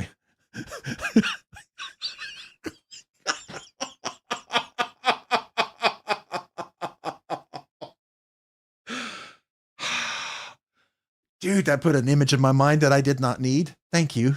Thank you for putting a visual that I had not expected. My eyes are burning just a little bit, but thank you. All right. All right. I was not expecting that. Wow. Finally changed back my name. Oh, MPG EDC. There you go. Awesome. Now I know who you are, Meredith. I knew who you were before. John Stanworth, welcome. I don't know if I said hello to you yet. You may have a different name you might have fixed and I didn't see it, but welcome. I'll say it again. Level on up. What's up? How do you do that, Meredith? Okay, so you go to your go to your settings, go to your channel. There's going to be a setting for your channel name, and underneath there's an alias. That's the one you want to update. I don't know. Meredith could probably describe it better than I can, but Derek, for real, LOL, Dixon Cider, that was pretty good. Yeah, I absolutely agree on that one. All right, so let's see here. One of the coolest songs I've ever heard was the bagpipes was AC/DC, It's a Long Way to the Top. Oh, I think I've actually heard that. I know what you're talking about. That was pretty epic. Yeah. I could never play it, but it was epic. Got him with the deep also. There you go. I suppose if I could choose, I would allow Never Win fellas like Rabbit's foot reverse. I don't even know what that means. If I was supposed to say it quickly, maybe I was saying something else. I will just leave that one alone. We'll just keep going. I just imagine myself, I imagine myself speed jump roping to the beat. Okay, there we go. The eye contact gets me every time. Uh-oh. All right. Rob's already now Old Man on the Ridge. I took a violin lesson, but never was any good at it because I spend too much time just fiddling around. That was good. All right. You get the dad joke of the evening. Philosophic Primate. Don't mind me just seeing what my screen names pops up as. That's cool. I like that. Philosophic Primate. That's a good one. That's a good one. NFK20. It is sad that I only want to win Spidey's, and even then, it depends on which model. God, I'm so picky.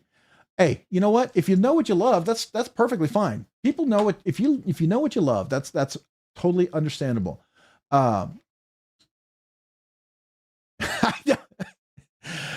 Grr and hung. I'll just say that. Grr and hung. 8874. I can't say your name. You know that. How are you in every knife stream I watch?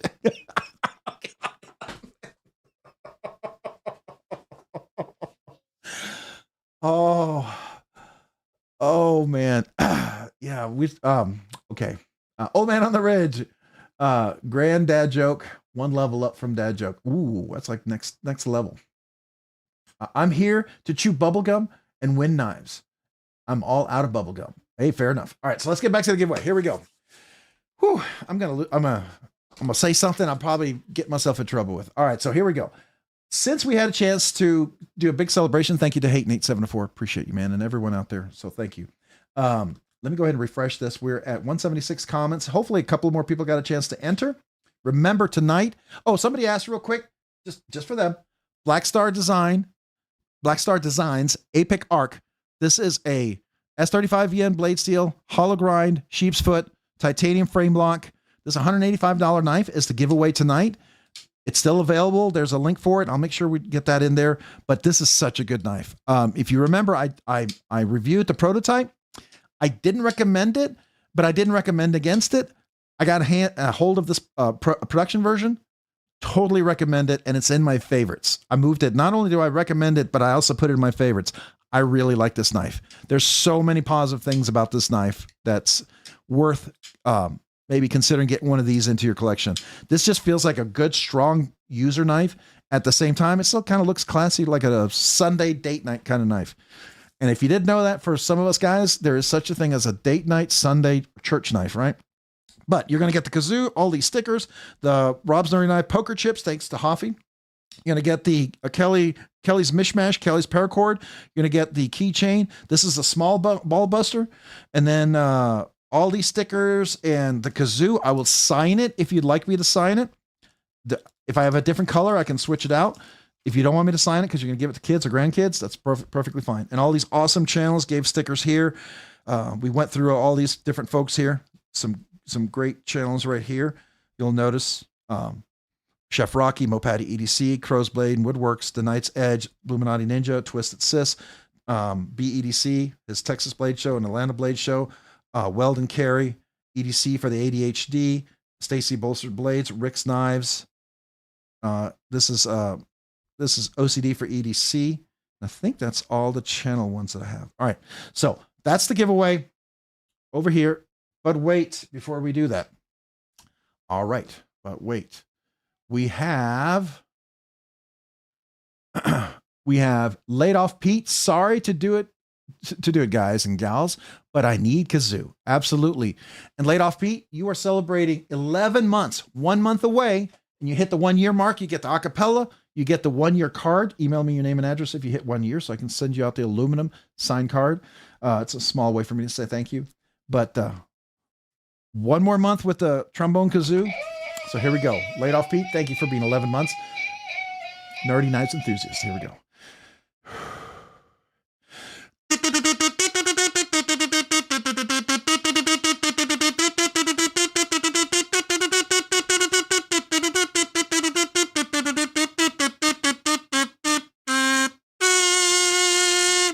Appreciate you, laid off Pete. Thank you for being 11 months as a Nerdy Knives enthusiast. Thank you. Thank you. All right. Whoa, what just happened? That went away. Okay. Felt like I just did something there. Okay. My screen went blank for a second. All right. All right. Did I miss anybody else? No, we're good. We're good. All right. Going back to the giveaway. This is the giveaway knife. Thank you to Black Star Design for the giveaway tonight. It's going to be super awesome knife right here, Black Star Design. And then here is the giveaway video. If you haven't had a chance, hit that like button, both in the video and the giveaway entry video. It does help the channel get us to 10K sooner for the big giveaway. All right, I'm going to go ahead and hit refresh. We have 181 comments. Wow, that's cool. 184 comments. Ooh, that's we're getting up there now. That's cool. All right, so we're going to go ahead and hit the share button. It ends in the Y6VK, so I'm going to copy that. We're going to go, but wait. Always happy to be interrupted for people who celebrate 14 months.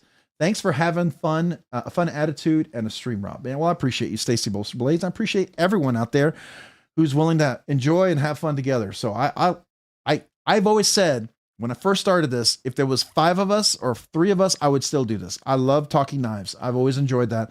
This just happens to be fun too. And I love giving away knives because I get the opportunity to give away a cool knife. I feel like it brings some people into the knife community because they get excited about knives. And then they even get a chance to get, like, if you win tonight and you've never had a nice knife and you win this knife, this will turn you on to knives like nothing else will. Because this will be your first really premium knife and you'll be like, oh, I didn't know they could be this good. Right. And if you're someone who has a lot of knives, you'll be like, this is a great work knife that looks nice, but I can use as I need to. Like I use my McNeese Dixon. I use it as a work knife. I know some people are like, what? But I do because it works great. It's my mid-tech beater knife. I know it sounds crazy. Okay. But I do, I use it. This is going to be one of those knives. So I'm super excited about giving away knives because it gets people excited about knives. And especially when we get to give away something cool like this. So there we go. All right. This kazoo salute is for you, Stacy Bolster Blades, for 14 months as a member. Thank you. Catch my breath here.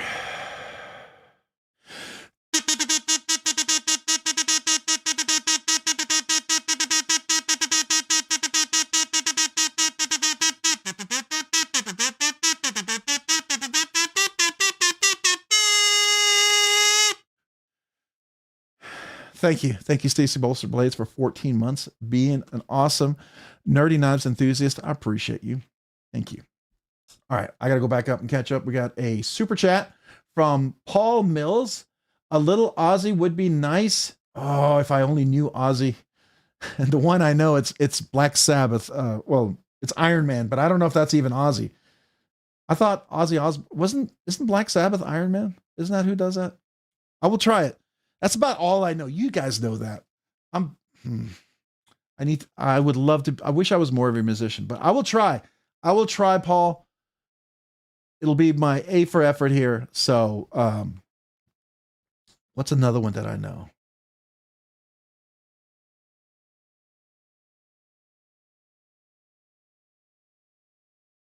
I'm trying to think of something. Okay, I'm just gonna go with Iron Man. I'm sorry. I'm very limited in my repertoire of music. So, here we go.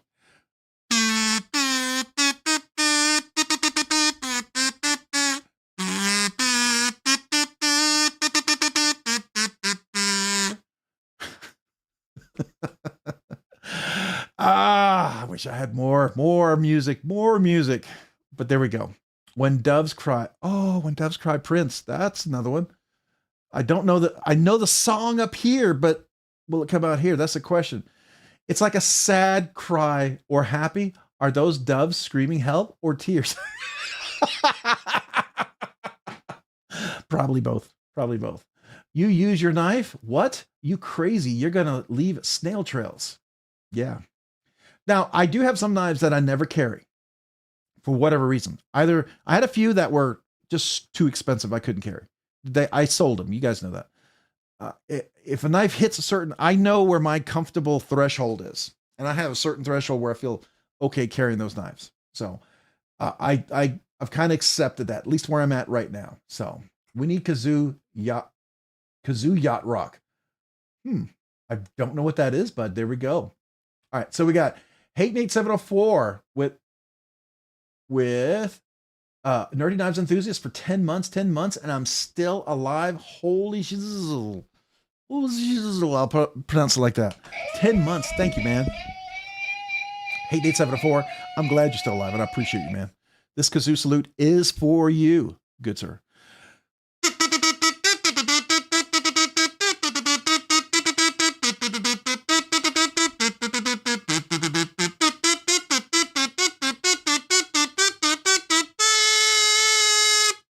Appreciate you, Hating It 704. Thank you, man, for being a member for 10 months. Nerdy Knives Enthusiast. Appreciate you. All right. Make sure I'm going to try. I'm not going to be able to catch up with all the comments, so I know I've missed a few. Design a kazoo knife. I would love someone to, I know some people talked about it, and there might be someone who talks about it too, but I will show you something that Hoffy did on a 3D printing. He's kind of a 3D printer. He did this for a big 5K. Just real quick, I got to show you this. This is the Rob's Nerdy Knives kazoo sword. This is 3D printed, by the way. Look at this. It is a kazoo sword. Oh, wait, hold on. Here we go. Let's do this. Make sure I turn it on this time. Kazoo sword. Ooh, with kazoo skiffs, a kazoo coin, and a sticker. And here is the knife in this beautiful case. Okay. Now watch this. It's a kazoo sword, right? But look, comes off, and lo and behold. So we have a kazoo sword, but yes, I've always wanted to at some point create a titanium kind of kazoo. I think that would be awesome if that could ever be done. That would be kind of cool. So I'm always willing to, I'd even probably, if someone could design it and it wasn't too expensive, I'd pay for it to do it. That's something I would love to see. But I know somebody there's some thoughts that some people have, and I don't want to step on those creativity. And I'm always excited to see that. So like Hoffy, the kazoo sword was just, this thing has brought me so much joy over the time. And watch this. It stands too. Here, we'll put it right here. Wait, let's make it. Should we make it stand right below? There we go. Now I'm covering up the knight's edge. That's not fair to Neil. Let me do that. There we go. Now you can see the kazoo sword. All right. Skiffs in my neck would be awesome. Yeah, I don't know how to respond to that. All right, so we're going to go back.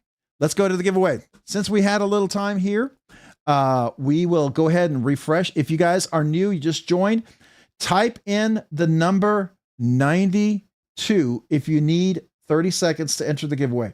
This is the giveaway video. If you didn't know, here's a live stream. If you're on the live stream, you just join us because I see the number went up a little bit. Click on this link right here. It takes you to the giveaway video. This is where you go in the giveaway video. Leave a comment. Make sure it's PG so YouTube filters don't filter you out. 1 entry per person.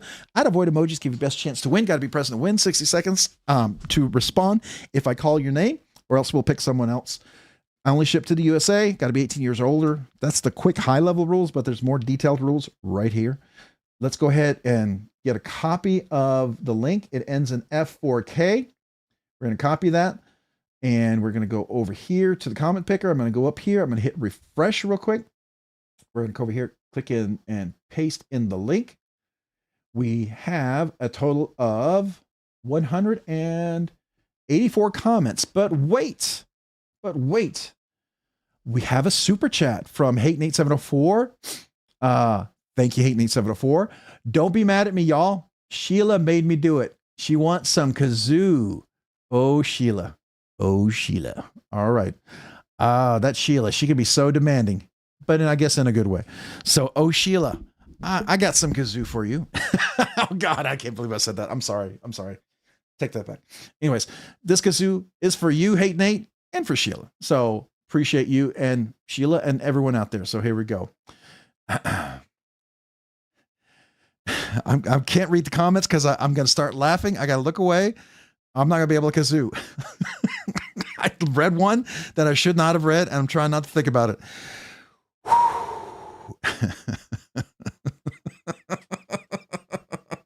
You guys, here we go. Here we go.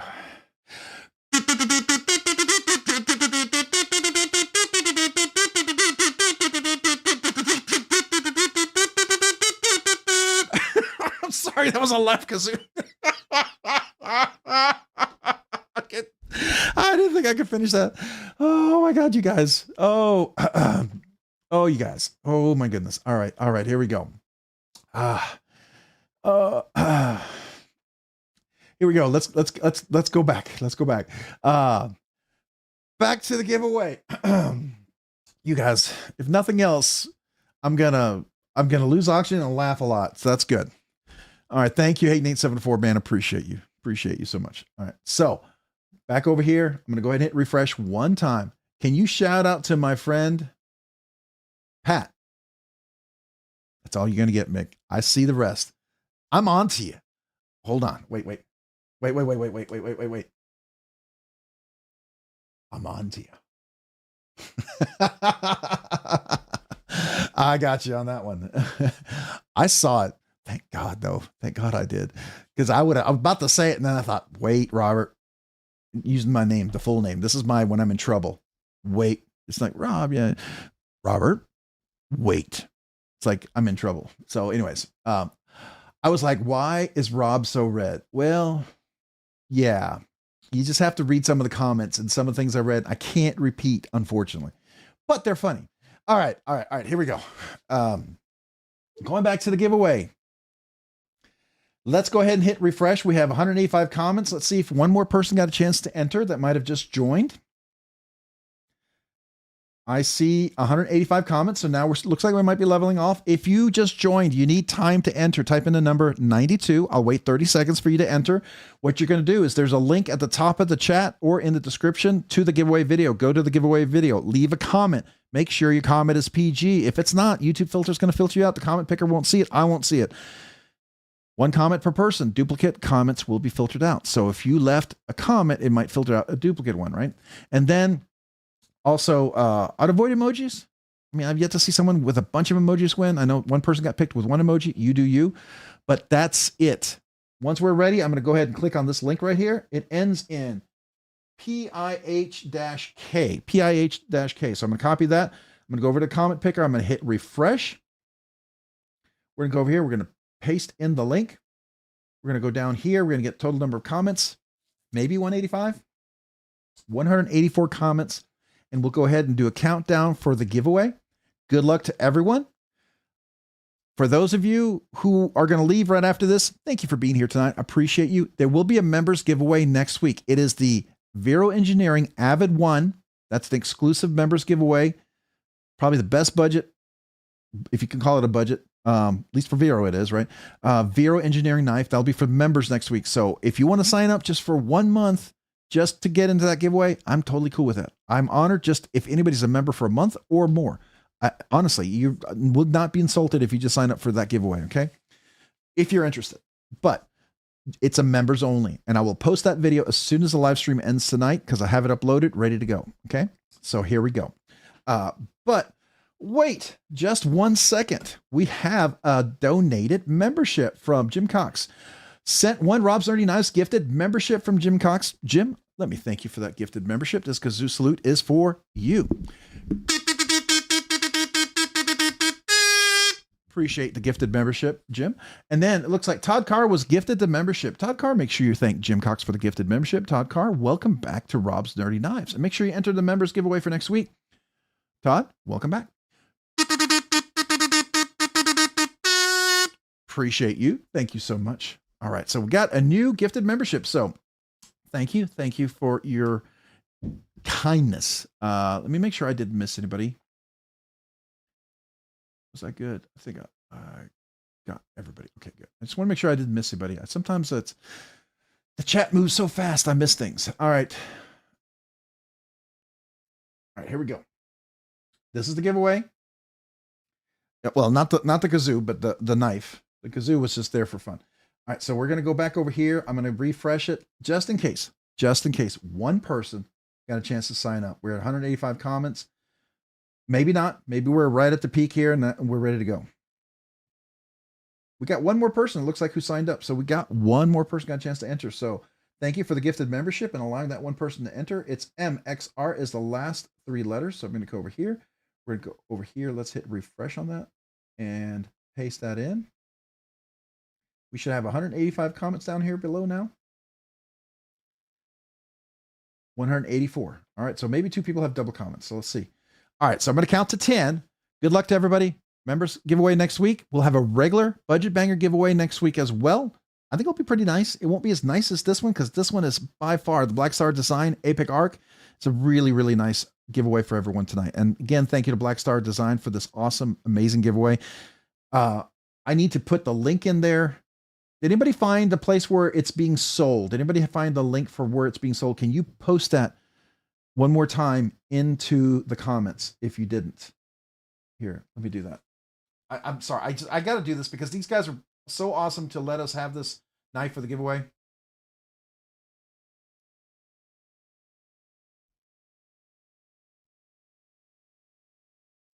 To me, it's absolutely worth that.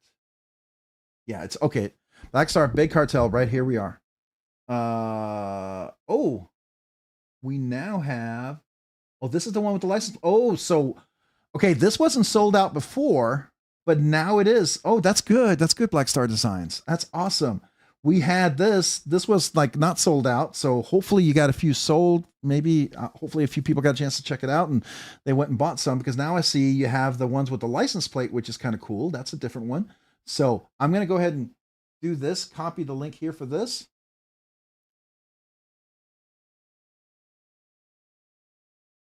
Oh, there's a custom fixed blades too. Oh, wait, the knife only here. Oh, wait, no, here's the knife only. All right. There's a whole bunch of stuff there.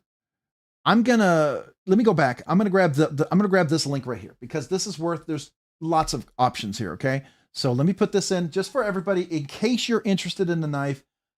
Check out my review, my unboxing. I'm telling you, I like this knife a lot. And if I can type, I would be even better.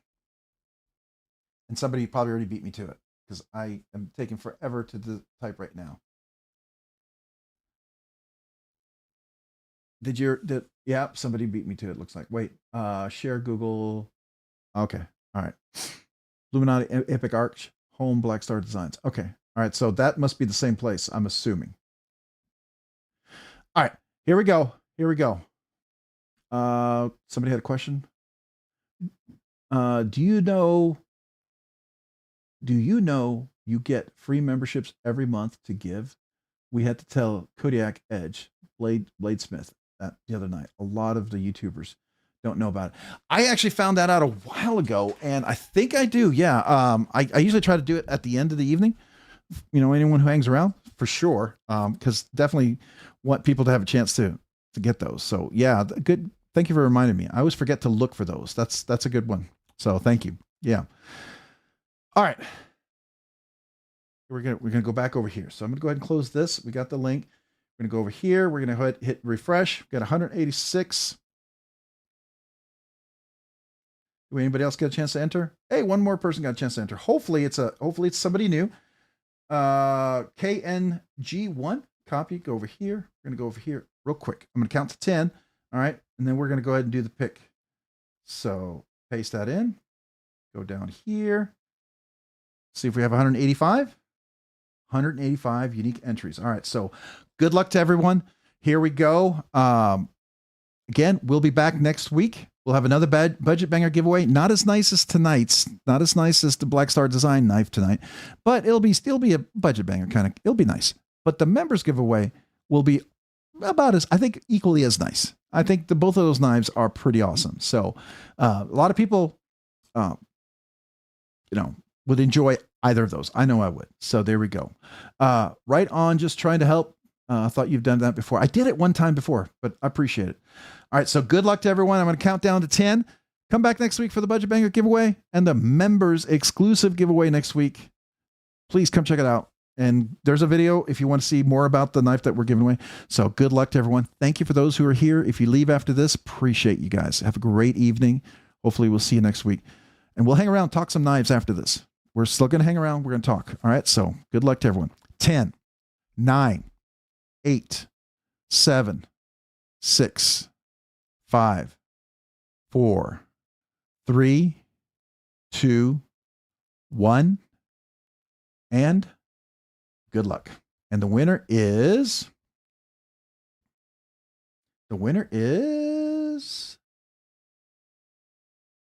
Douglas Wagner. Douglas Wagner. Love the videos and love watching the live stream when I can. Thank you, Rob. All right. So Douglas, are you here? I'm going to do the usual 1-minute timer. We'll start that. So Douglas, if you're here, just tell me, yep, I'm here. It's me. Hello, whatever. I'm here. Congratulations, Douglas. I just need you to say I'm here. There you are. All right.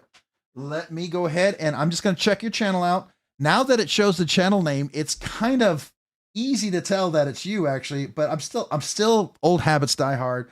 I'm still going to go to your channel because it should be exactly the same, which it is.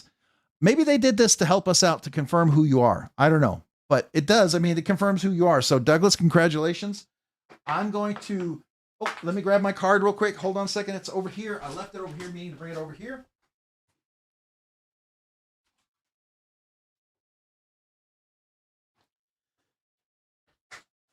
All right. So I'm leaving that up for just a second. Let me move the kazoo over here. So what I have here is the Stacy Bolser Blade made this for me. And this is with our email address. I'm going to put this down over here. So Douglas, I'm going to need 3 things from you. And let me go back over here to the desktop. I need 3 things from you, Douglas. 1, I need to know, is white kazoo okay, or do you want a different color? I don't have blue, but I have 7 total colors to choose from. 2, do you want me to sign the kazoo? If you don't like Sharpie on there, I'm totally cool with that. If you're going to give it to a kid or a child or grandchild, I totally understand. But some people like me, I just say thank you. It's another way for me just to say thank you. I write a little thank you on there. And if you want me to, I'll do it. If not, I won't. It doesn't bother me either way. I do it because people just puts a little personal touch, and I like to do that. So let me know. White kazoo, or would you like me to sign it? And again, Black Star Designs, I want to say a big thank you to everyone out there. Thank you, Black Star Design. Appreciate you. And thank you for this awesome super giveaway tonight. If you guys haven't checked out this knife, I'm telling you, man,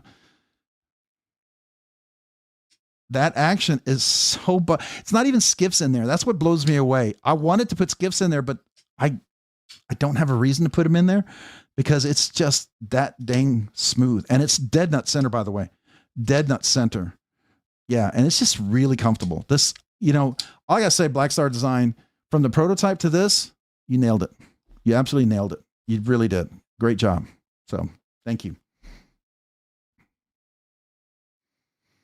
So Douglas, let me go back to look at your comment just because I was so busy looking at the knife and wanted to make sure Black Star Design knew how grateful I am to be able to give this away. Did Douglas reply? Anybody see Douglas's reply? Dude, I'm in shock. I see he's in shock. Did he reply again? Everyone's saying congrats to him. I just want to see, did he want the white kazoo or a different kazoo? Hey, have a good night, everyone. Thank you again, Black Star Design. We appreciate you so very much. Thank you. And I'll post a little link here again up for the where you can buy the knife. Definitely worth a great consideration for a knife. If you like sheep's foot, man, this is just solid, just solid. Douglas Wagner, it doesn't matter on the color. My kid is getting it, so no sign, please. Perfectly fine. I totally get it. No worries. I'll just leave the white one in there because that's the one I picked because it matches the box. It looks complementary to the box, so I think that would look nice. So congratulations. Let me pack this up. All right, all new channel members, if you have not emailed me or anybody who had their 1 year anniversary, this goes for you as well. Email me 1 year anniversary. If you 2 year anniversary and you haven't emailed me yet, email me with your name and address for the new channel members who've never asked or received a channel sticker, 1 year members who've not gotten the 1 year card and never asked for it, 2 year members who've never gotten the 2 year holographic magnet. Email me your name and address. Now, you may think I have your address. If you wouldn't mind just telling me, hey, it's me and here's my address, just in case, because sometimes finding your address, even though you've given it to me before, I have thousands of emails already for this channel. And sometimes trying to find that email can be a little challenging. So if you wouldn't mind, maybe emailing me that, your name and address. I'd love to get you out the channel sticker, the 1 year card for the 1 year members, the 2 year magnets for the 2 year members. And for you, Douglas, the 4 things I need from you is your handle user that you have tonight, obviously, your name I'm shipping it to, the address I'm shipping it to, and that you won the Black Star Design Apex Arcs. Just tell Apex Arc that you won that knife tonight.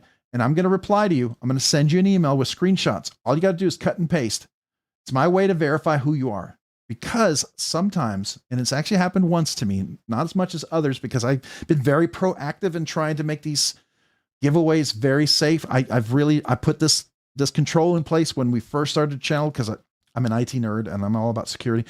But I put this in place to try to avoid people trying to sneak one in. But I actually had one person try to appear as someone else. Yeah, and their email address suddenly disappeared. I couldn't even reach out back to them, figure out who it was. But that did happen. Somebody tried to grab somebody else's giveaway, see if I would play. So I do that to protect you, to make sure the right winner gets surprised, and to protect me, make sure I don't send it to the wrong person, right? So if you would email me those 4 things, I'm going to reply to you. I'm going to give you a little screenshots. Make sure it's an email. I don't do it in Instagram, and I don't do it in the Discord, right? And we do have a Discord if anybody wants to be part of that Discord, by the way. That's open to everybody right now. I have no reason to close it. Everyone's been very respectful over there, and I have no issues as long as people are respectful one another. Totally cool with that. But all I ask is that you send me those 4 things, and I will verify who you are, and that's it. All right. So, any questions? Derek, for reals, I'm just trying to win a kazoo. The knife is just a bonus. I know some people, for them, that's well, the 10K, I will tell you, I've got the 10K boxes lined up, and all of them have one of the fancy kazoos. Every one of the 10K prizes, including the members giveaway, is going to have one of the fancy kazoos. That's already all set. And it will include a special 10K patch, thanks to Hoffy. And each will have a special lanyard or ballbuster keychain from Kelly's Paracord or Kelly's Mishmash. So yeah, I'm excited about it. I'm really excited because there's no way I could have gotten that kind of giveaways ready for 8K or 9K. I'd had to be 10K because I'm still waiting on one. And if that comes in time, we'll have that. If not, I have a backup. I have a backup knife I can give. But this one was something that somebody said they were going to give toward the giveaway. If it happens, great. If not, I have something that's nice. May not have been exactly what they were offering, but it's still nice. So All right, I'm going to pack this up, and then we're going to hang out. We're going to talk knives. I'd like to hear from you guys. What are the big things for you? Like, what did everybody carry this week? I mean, I know trying to do a carry is always tough in the beginning of the stream because it's a lot of chat, a lot of people talking, and which I love. It's just hard for me to follow, and I don't always get to highlight everyone's carry. But I'd love to hear what did you carry this week? Is there anything special coming in this week for you? Did you order anything? I can tell you about a couple things that might be coming in for here. I'd be happy to share that, but first I would love to hear from you guys. So I'm going to put all this in here. Let me get the coins together. I'm going to leave this out here just till we get all this together. So if you ever wanted a bunch of stickers for your case of knives or your safe or your toolbox or whatever where you keep your knives, typically you win one of these giveaways, you're ready to cover the entire thing. I if nothing else, I get you some good stickers. So all right, I am back over here. So let me put that off to the side. I'll bring out some of the knives here.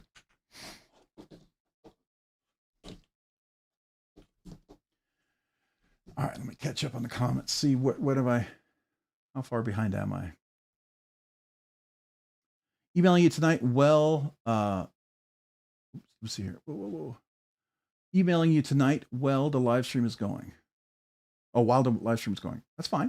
You can email me.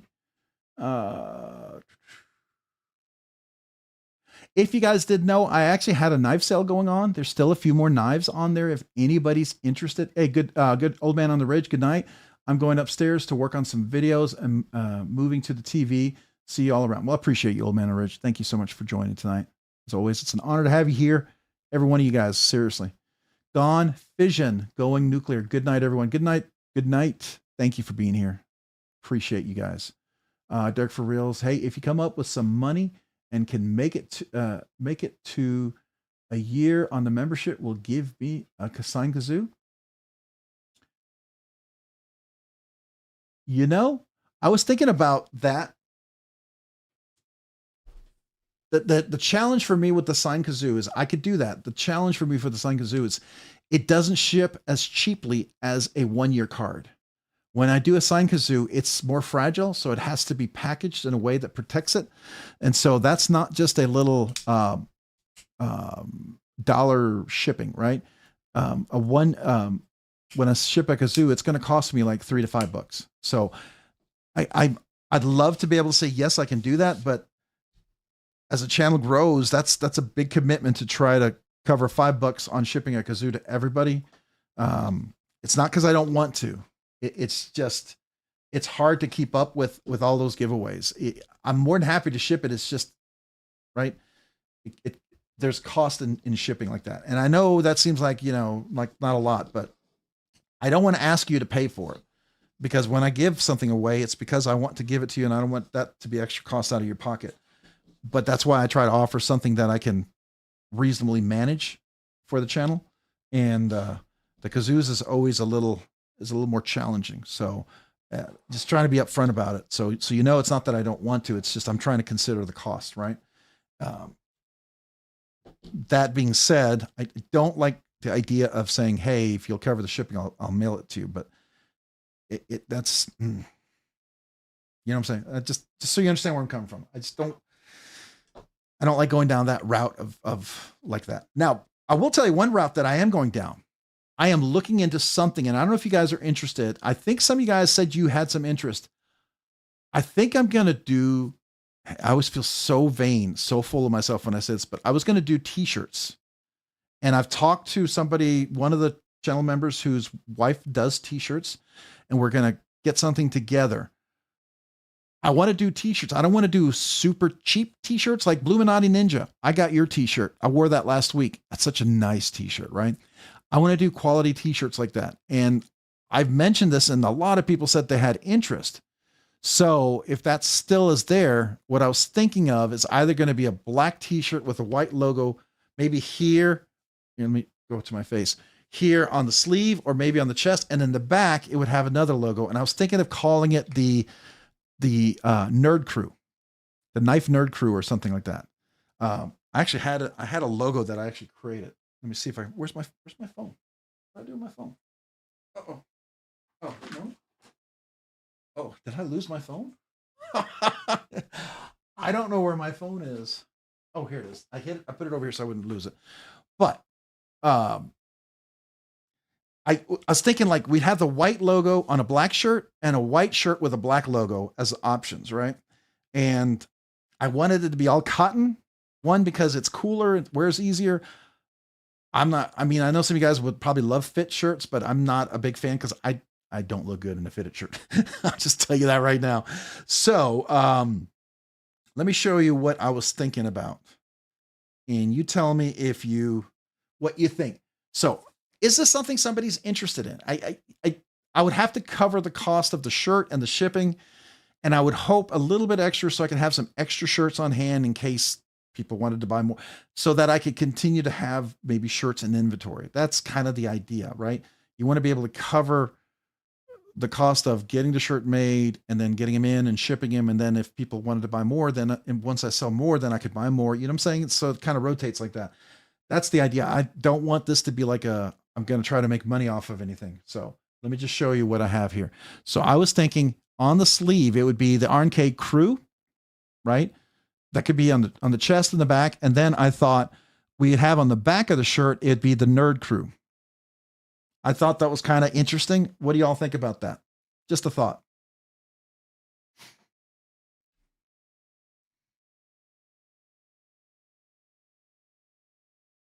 It's okay to sell merchandise. All right. I feel kind of arrogant thinking about that, but if people are interested, I would do it. I just don't want to do something. I don't want to just be an idea that I like, but if somebody was interested, I would very much be up for it. So if I do it, what I was doing is I would do I would ask you guys to commit ahead of time to buy the shirt. Would you be willing to do a pre-order for it? Because here's the risk. If I ordered this and I spent $200-$300 on this, and then all of a sudden, or maybe more, maybe $300-$400, and suddenly no one buys a shirt, then I'm stuck with a whole bunch of shirts, and then I won't have money for content for the channel. So I'm just trying to plan this ahead, especially with my sons in college. So some of you guys don't know, but I'll be spending this next year between the two boys over $33,000 in college. And so my budget's completely radically changed for what we could do, what I can do. So that's why I've changed a lot of things and why you don't see me buying a whole bunch of stuff. I have to reevaluate my purchases and my acquisitions because of this, for at least for the next 4 years.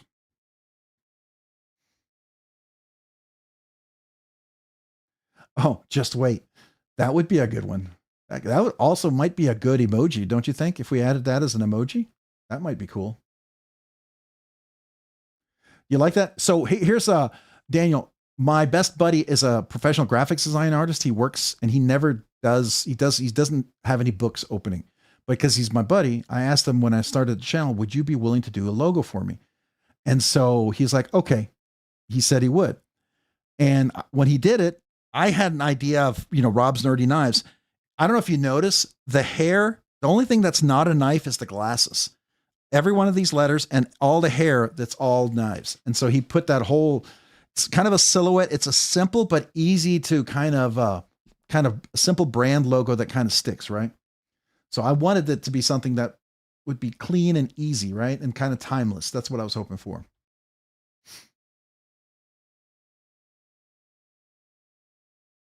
You wear button up at work shirts. That's fair. That's fair.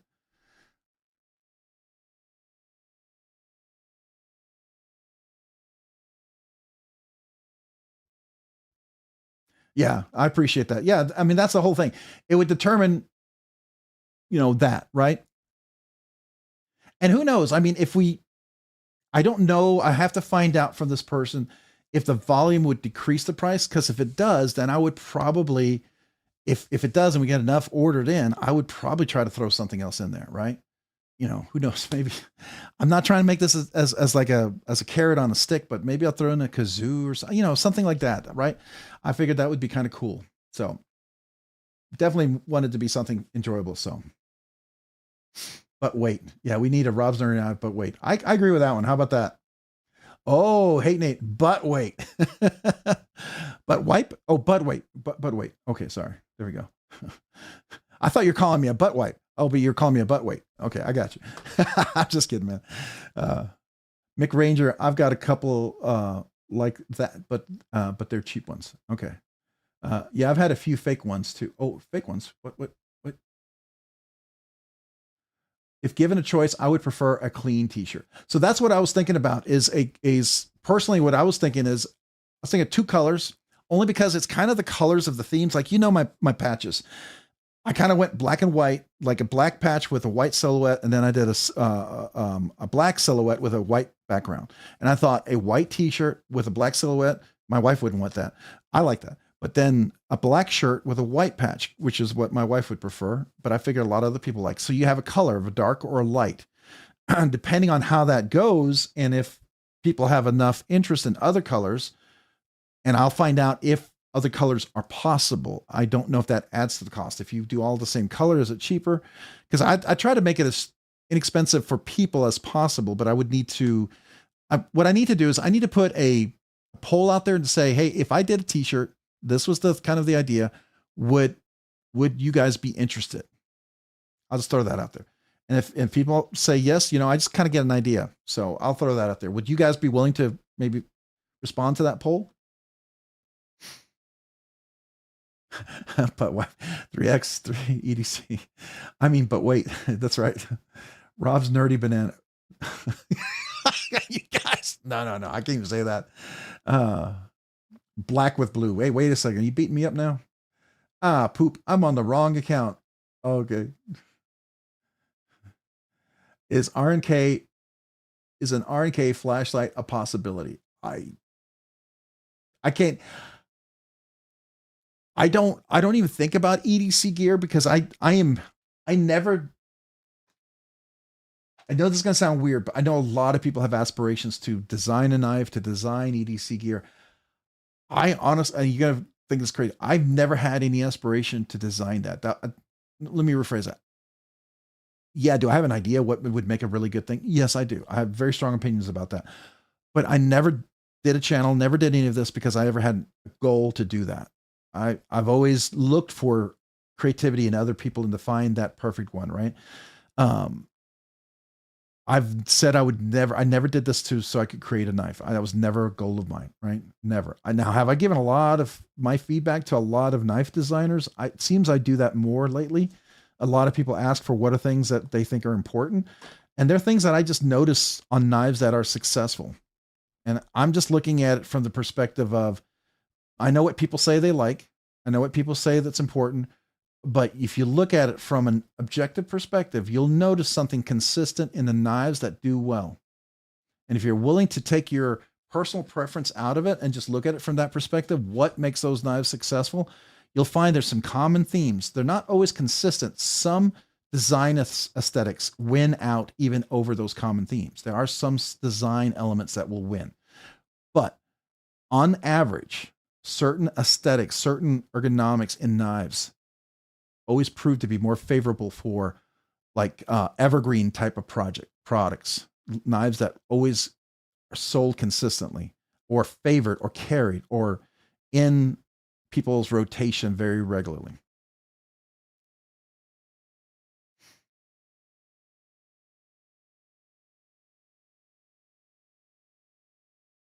Oh, blazing.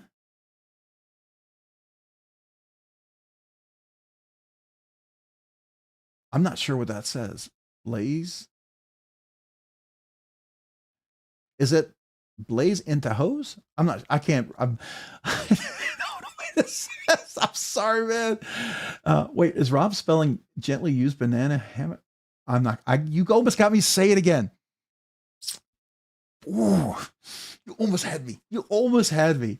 I'd like a cell shaded shirt that highlights my iced tea belly and Well, we could get a fitted shirt. That seems to always do that well for all of us. That's why I would avoid that one. Dragoon. Okay. But wait, yeah, that's probably true.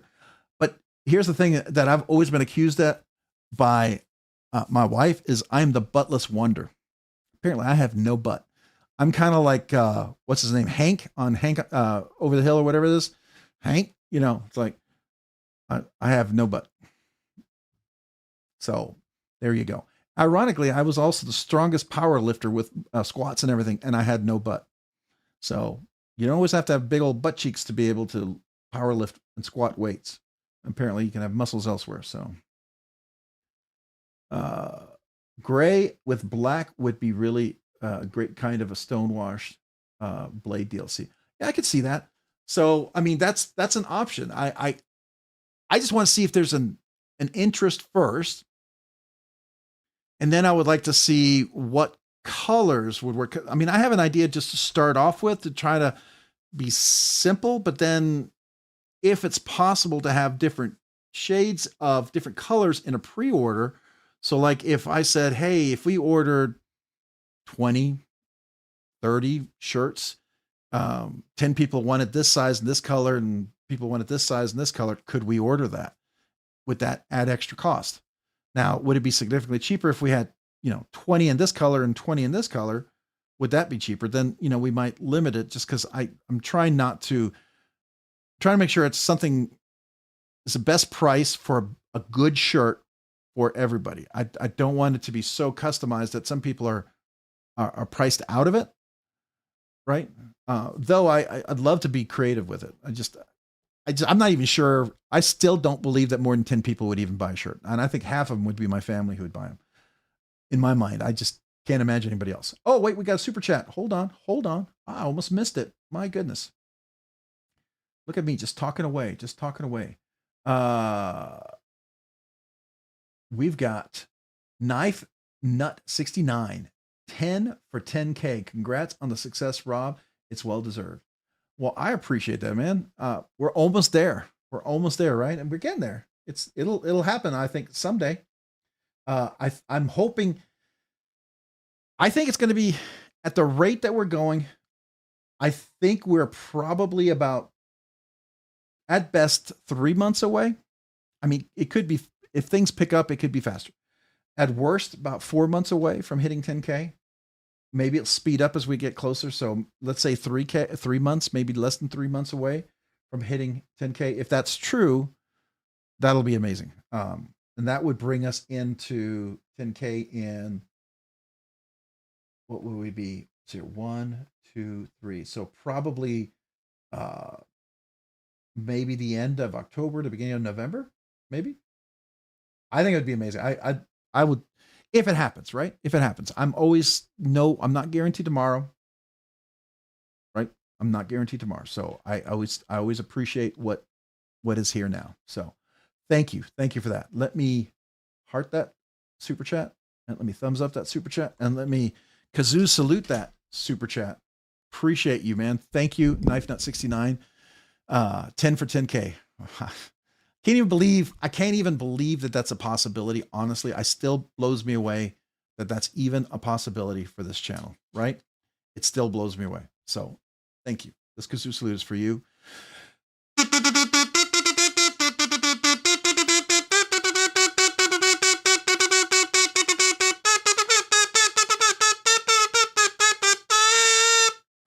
Ooh, I had a hard time hitting that high note there at the end. Thank you, Knife Nut 69. I appreciate the $10 super chat, and it'll go toward the shipping for sure, and the channel. So thank you. All right.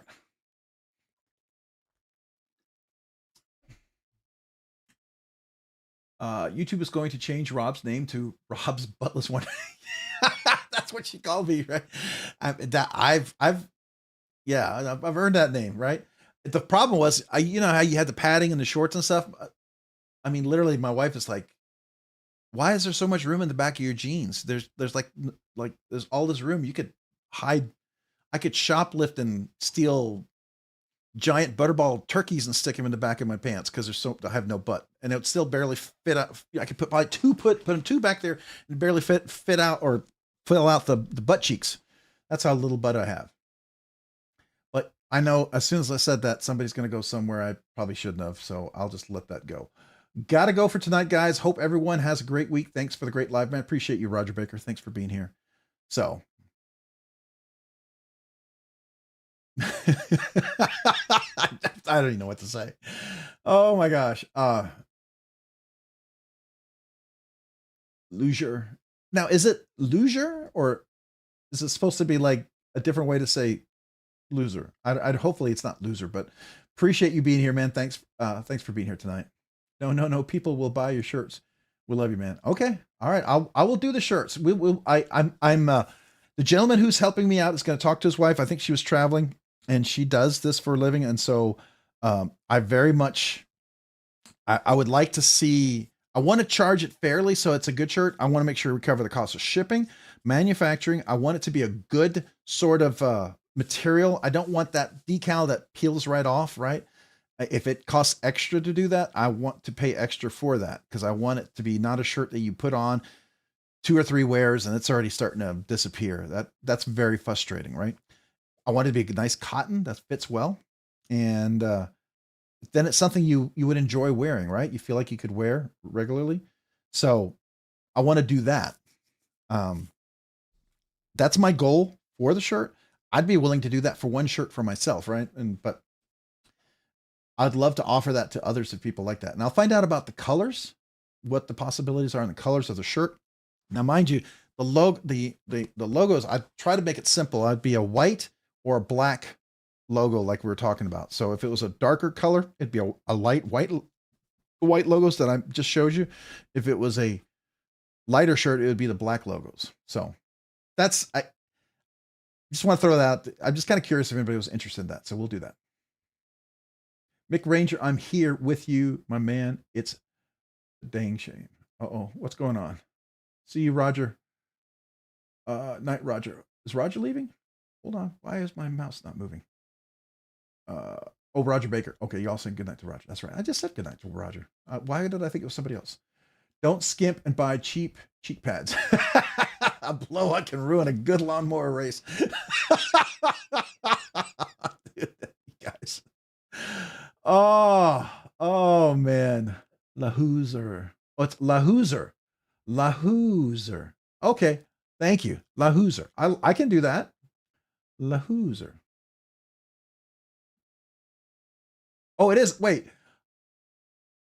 I was okay. It's Lahoozer. Okay. Okay. I was saying it right. All right. I just want to make sure I'm saying it right. If I were you, you'd be, and I'd use your body to get to the top. I don't know what that means. I don't even know what we're going with this conversation. I think I'm lost. All right. I have a strange and sudden urge to. I knew that was gonna happen. Oh my god. Rob, check out the bunker branding in Bourne, Texas. Do they make shirts too? I could definitely talk to them, but I have someone that I already start speaking to, so I would definitely want to check them out first. I realize like where I get my stickers from Zug Monster, they had special on some shirts. I have no idea what the quality of the shirts were. I was going to try to order 10 shirts just for the heck of it and see what's going on out of my own pocket and just kind of maybe give it to my wife and my son and maybe my sister-in-law, but that deal went away and I don't even know what quality of the shirts were. So, Cliff Bra, what's up? What's up, fam? What's up with you, man? Thanks for joining. Hopefully you're doing well tonight. Trucker hats would be cool. I like the idea of hats too. I guess there's certain services where if I had the logo, people could technically order the shirt or the hat directly. I thought I've heard of that, but I don't know. I've never done this. I always thought you had to buy it up front and then you have to have inventory and you sell it. But somebody was telling me about that. I don't even know how that works, but so I guess I got to do some research. It's like I am I'm so far behind when it comes to that. That's the sad thing. Nate, I have an embroidery guy. If we get the big man's approval, I'm sure we could have pretty quick. Oh, okay. Would that be like on hats they would embroider it? That would be kind of cool. That would be really neat. Yeah, that would be kind of cool. Rob, Ron, you gave Nate and I permission and me, and we'll get the hats figured out. Okay. So now you have to tell me your name. How do I pronounce it? Because I keep wanting to say it, and I've already messed up one knife. Like, you guys with some of the names, I'm having a hard time pronouncing them. Is it like Lahoosier? I'm not even sure if I'm saying that right. It's a lost cause, Dragoon. He'll never get it. Who's Dragoon? I don't see Dragoon in here. Or do you know Dragoon just because of another name? Oh, this is where I don't know you guys' handles. And you guys might know the handle, but I don't know your handle from the name. I've just never, it's just a lot of names to try to remember that. So who's Dragoon?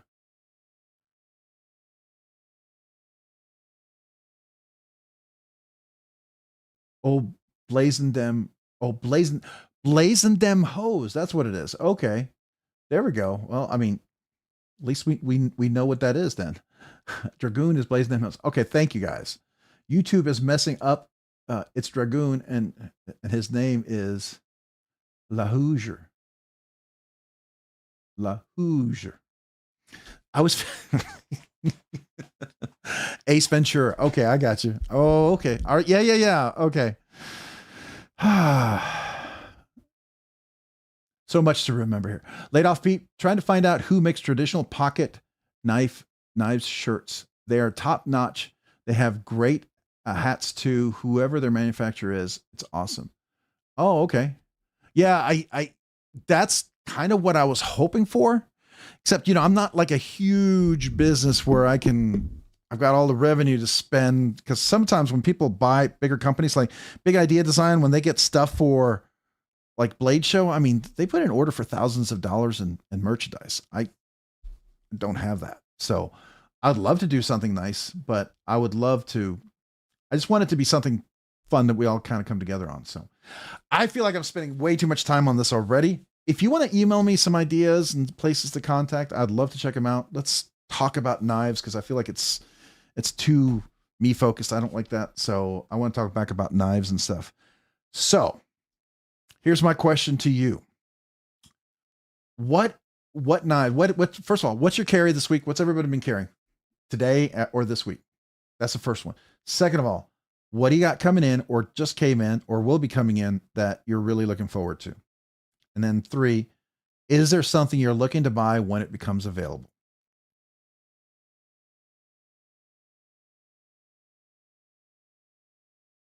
Cicero.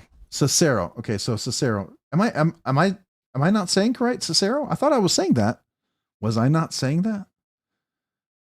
McRanger. Lahoosier. I know. Do I have to do it like Jim Carrey? Like Hoosier. I'm trying to do the Jim Carrey face. I can't do it anymore, but I've got a Blaurock BR4B XL coming in this week. Ooh, that's not the big one too. That's nice. The little one's kind of small, but the big one I have a feeling would be really nice. I got a chance to handle the little one. Ryan allowed me to check his out. It was really cool. I get it. I see the appeal. It's a distinctive design. It might not be one I would have ever wanted to handle unless I handled it. And so that's kind of cool. Oh, you have an Avid one coming in this week. Really cool. What color did you get? Did you get one of the mixed colors of the G10? Did you get the carbon fiber? You get the titanium one? The one we're giving away next week, if you're curious, is going to be the blue and, well, let me pull it out. So here we go. So the one that's coming in next week, the one we're giving away for the members giveaway next week is going to be, let me just get this all out here.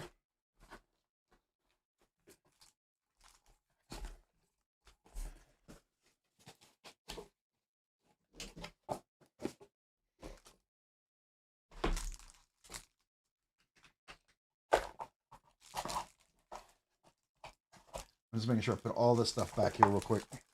I don't want to lose any of the extra goodies.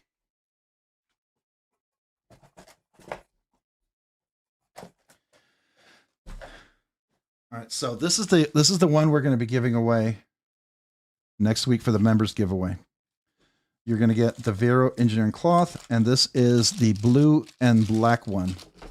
So S45 yen blade steel, beautiful stone washed. Action is really great. Front flipper is nice. The flipper is nice. And then the flick here as well. So this will be the one that's going to be given away this upcoming week. Which color did you get? So let's see here. I should go back and look after I asked the question, right? Where's your comment? Where'd it go? I got the carbon fiber with satin blade. Very excited. Oh, that's the one I would probably get. The carbon fiber looked really, really nice. Yeah. This was given to me by Joseph Vero for the channel, for review, for content, and then for a giveaway. So I got this to check it out, see what I thought, give my honest opinion, which I did. I like it. I think for 185 bucks, it's a great deal.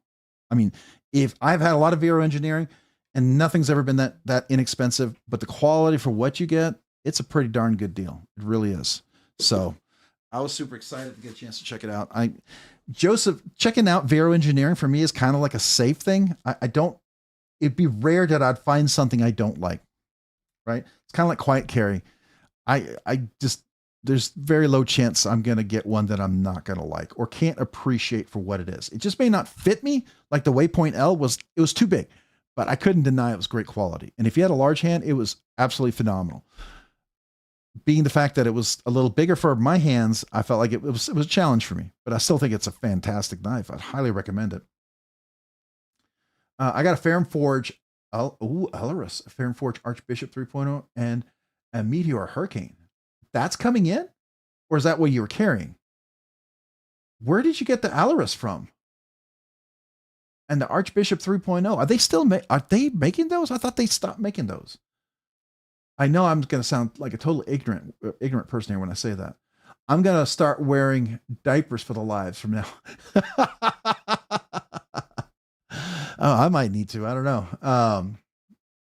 Todd Carr, it's freaking great. Oh, which one are you talking about, Roman? You must have talked about a knife of yours. Hold on. I got to go back up and see if I can find your comment. I got an 80-20 compact. Oh, you got one of the compacts. Now, is that a slim blade? Is it slim on the blade or is it regular thickness? Is it the 180 thousandths of an inch blade or is it 120 thousandths of an inch? Because I think the regular is like 180 thousandths of an inch. It's almost a fifth of an inch long, right? Thick. I was kind of curious. All right, I'm not catching up in the comments here. Let's see here. Cliff Brott saying hello. All right, hello Rob and all Sassy and the Beast. Thanks, Rob. I've been buying Benchmade as well with Freedom Shop discount, and now the price becomes a little more, makes more sense. I know, right? I mean, the fact that you can get some of those Benchmates are the prices that you would have paid 2 years ago. They're the reasonable prices, and that's what I really like. And some of the Spydercos are just such a good price, really are. Yeah, I think it's just phenomenal. And hopefully you use that little coupon. Use the affiliate. Might help out the channel if you get a chance to use it. My affiliate link would help me out. You crack me up, Rob. Tempest downdraft, the SOG pint today, or PNT, the pint, the Tenable Model 6, the Vosteed Croc. Oh, I was looking to get a Vosteed Croc. I really would like to get one of those in. They're all sold out, of course, when I was looking at one of the knives to check out. That looked very interesting to me. Patiently waiting for the Fireball 1.5 and the Budgie Tri-Stash. Oh, the budget Tri-Stash. Yeah. The Fireball is interesting. I've not handled that one. I feel that once I handle it, I would like it, but when I look at it, I'm not sure. Right. So it's one of those that I feel like once you get it in hand, it'll change my mind. But I just, at the time I hadn't had a chance to consider getting one. Feel you struggle, Rob. Big gut, no butt, pants fall right off my back. Yeah. I got belts are my friend. Belts are my friends. Knife Nut 69. Oh, you got the Manganese Monday. Okay, the Arella. Ooh, I want to get an Arella. I really would like to have gotten an Arella. A custom fixie from Biohazard. Nice. Is being made. Cool. I'm waiting for my spots on my Blessed knives. Oh, nice. Edgy Blade Works. Cool. And AR Customs to come up. Ooh, that's some big customs. That's congrats, and hope they don't come up all at once on you. Unless you're prepared for it, then that's cool. If you're not, then I hope you have enough time to prepare. No matter the color, they're all premium. Yeah, for sure. Whoa, flew pie. Gotta go, y'all. Gotta go finish up some work. Much love to you, knife nerds. Hate Nate 74, man. Appreciate you. Thank you for being here tonight. Thank you for the super chats. As always, appreciate you, man. Don't forget, members giveaway next week. I'm dropping the video tonight for the members giveaway, so make sure you enter that. It's going to be the Bureau Engineering Avid 1. All right.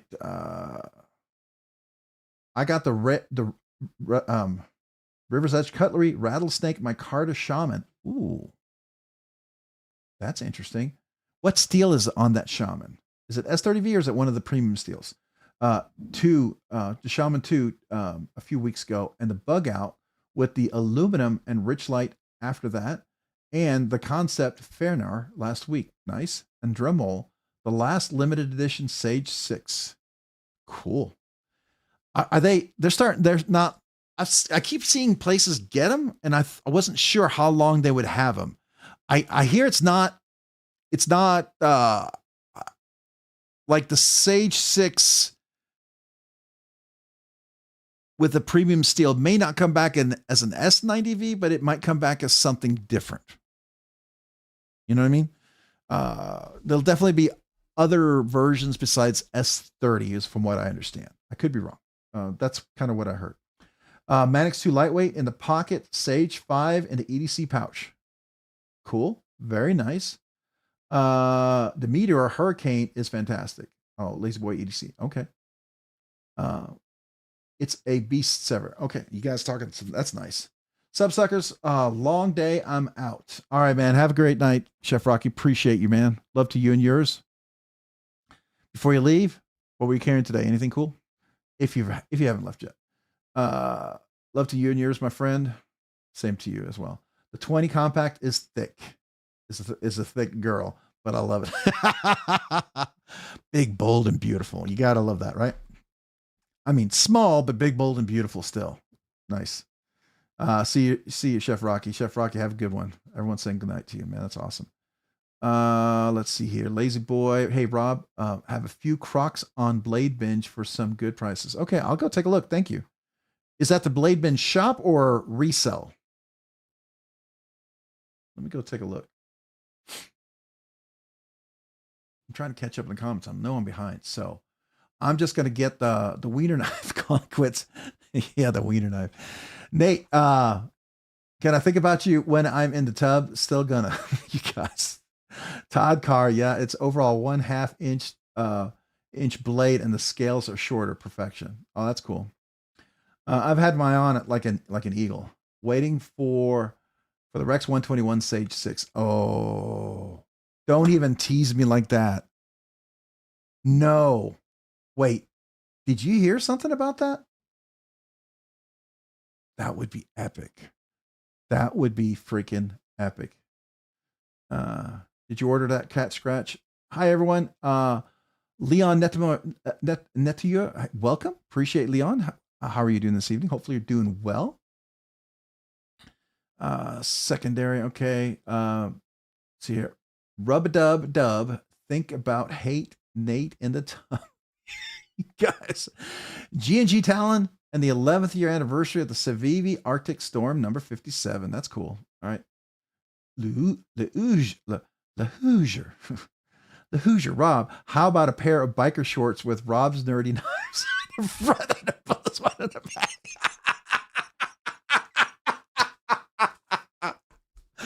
Oh my God, that would be worth just putting on and walking around with for a picture. Oh my gosh. And you know what'd be even better? I should like tape up my glasses here and here, and I could like go totally nerd, and then I could pull out my super nerd knives or something like that. I don't know. Just seems like that would be really appropriate. I don't know. I'm taking it too far probably. What one of the Crocs is an open box. Oh, nice. Okay, so I'm gonna go look. Did you say it was new or used, by the way, on the Croc? Because I am curious. Let me look it up. Croc. Let's find it.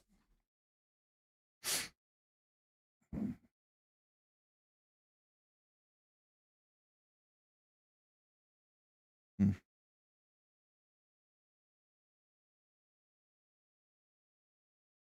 I see two of them.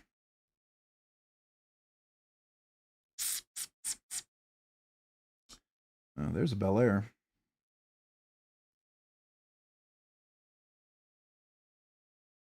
Yeah, that's not bad. I don't know what the original price was. I thought it was a little less than that though. Bohom's played people picking up some heavy hitters lately. Sounds like oh my goodness. It does sound like it. Love to you and yours, Chef Rocker Man. Have a great evening, buddy. Again, appreciate you, man. Roman 3538. It's great that he finally made one for areas that have that pesky 3-inch blade law. People who like the smaller carries. Oh, that's cool. That's actually that's a great idea. Now that you put it out that way, I like that. That makes perfect sense because that would be a huge. You would have to modify the knife and probably the scale to get it down to the size to make it legal. And the fact that he makes one like that would be very convenient. That's a good idea. The Sage 6 is coming out in 2 or 3 sprint runs with some fun steels. That's cool. That's what I thought I heard. I just don't know what the steels were. I don't remember hearing that. Or if I did, I don't remember what they were. Cat scratch fever only prescription is more cowbell. Okay. You heard that too, Chef Rocky? Oh, that's cool. Do we know what steels they might be? Have we heard what the possible steels are? That would be really cool. I have not. I don't feel like I've had my ear to the ground. I haven't heard what they were, but I'm very curious. Yeah, I have to have a little snack here because I'm getting low energy here.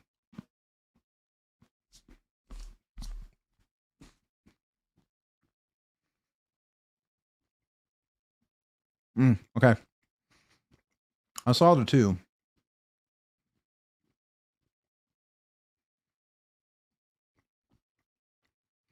Large black frames with white tape. I have some. I could probably pull that off. Some of my older glasses. Okay.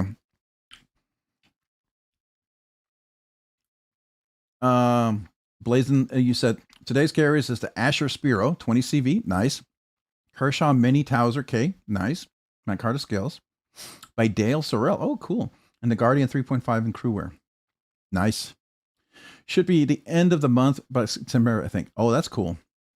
Apologies for the typos. No worries, man. Rex 121 is not a steel you want to run too thin. It can be very fragile, but cutting with it is insane. Oh, I agree. The Sage 5 was phenomenal. I was carrying that yesterday. Actually, I was carrying it yesterday over to the evening till this morning. And then this morning when I came down to my office, I swapped out the knife. I have to tell you, my favorite, and it's really hard to come back to this, but I've been in Spyderco mode. The Sage 6, my Sage 5, since it started being the action had changed on there, and it turned out that I'd gotten some Loctite on the phosphor bronze washers or something, and the action wasn't great. So I cleaned it out, put it back together, made sure it wasn't too much oil, Loctite dried well, set up. It's been great. So I've been carrying the Sage 5 again. I've been really enjoying my Para 3 here. In this is the crewwear one. This was in the FRN scales, and I hadn't really cared this much. And once I got these scales for it, this has been a lot of fun to carry. And then, of course, the Bodacious has always been, this one's been really fun to carry. It's just a really, I still love my Shaman. Still love my Shaman, but this has been really fun to carry. And then, for some reason, this clip on the Manix 2 just makes me want to carry this a little bit more. So I've really enjoyed that. But then, where is it? Over here. Yep. So here's my here's my Sage 5 and Sage 6. So I'm going to move this. I think everybody's got the email address, so I'm going to move this over here. So we have the Sage 5 and the Sage 6, but the Yojimbo, golly, I'm very seriously going to probably order a set of the custom scales for this. Probably going to get the Rockscale design ones for this. This has been fun. And you know what I'm thinking about doing for this one? Is just, you tell me what you think. I like the blue scales a lot on this, and the G10 works really great. But I was thinking of doing maybe a critter pattern with blue anodized scales. Like, go with the blue theme. I've not done a blue anodized scale yet, and it would be very different for me. So I was thinking of maybe something like that. I don't know what y'all think about that.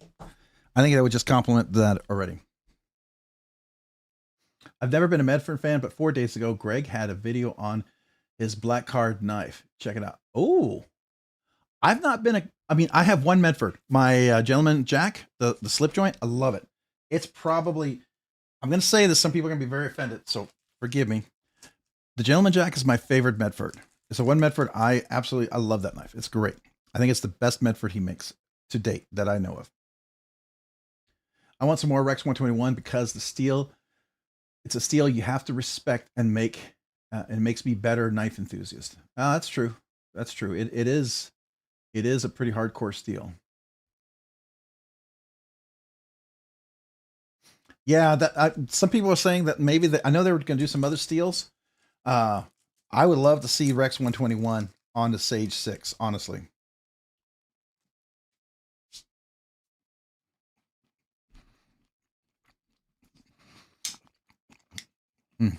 Sorry, I had to take a little snack. Now, when I was at Blade Show Atlanta,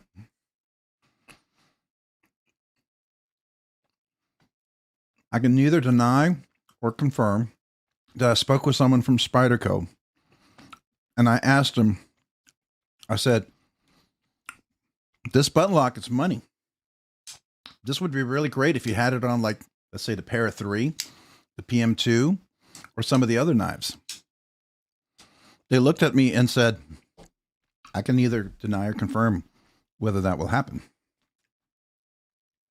Now, being Spyderco, that could be 6 months out, a year out, 2 years out, 5 years out. But it does seem like that there might be prototypes running around on something like that. I didn't get to go look at all the knives you could look at with handling them without videotaping them. I didn't get a chance to do that. I got my first M398 knife. What's the deal with that?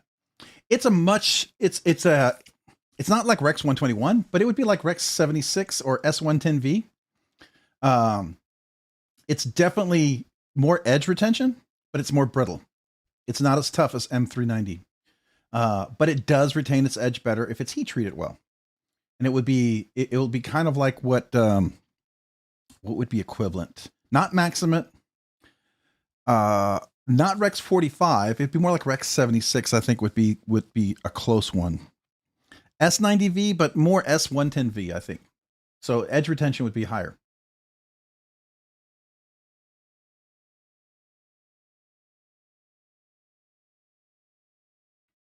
Oh yeah, that definitely people have some really nice acquisitions. That's nice. The Para 3 with a new button, January, I'd wager. Yeah, it would be great. That would be if you did it before Christmas, blow up in sales.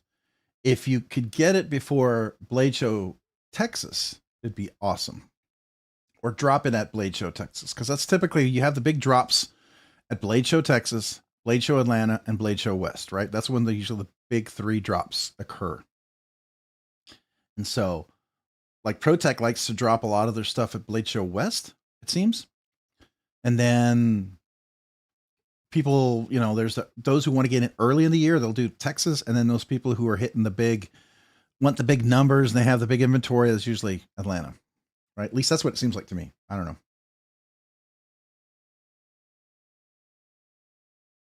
Oh yeah, I'd like to see Magnamax too. That would be cool. I would like to see that. I thought we would see some by now, but yeah, I would very much like to see that. That's not a test kind, right? Not a test kind of knife that people get. I sent you a knife. I'm waiting to drop. I sent you the knife. I'm waiting to drop on Instagram. Oh, let me go take a look. Let me get over there before I share. So,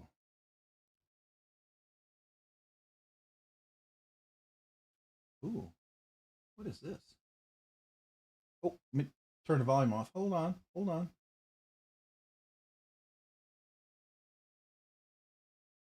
Oh, that looks familiar.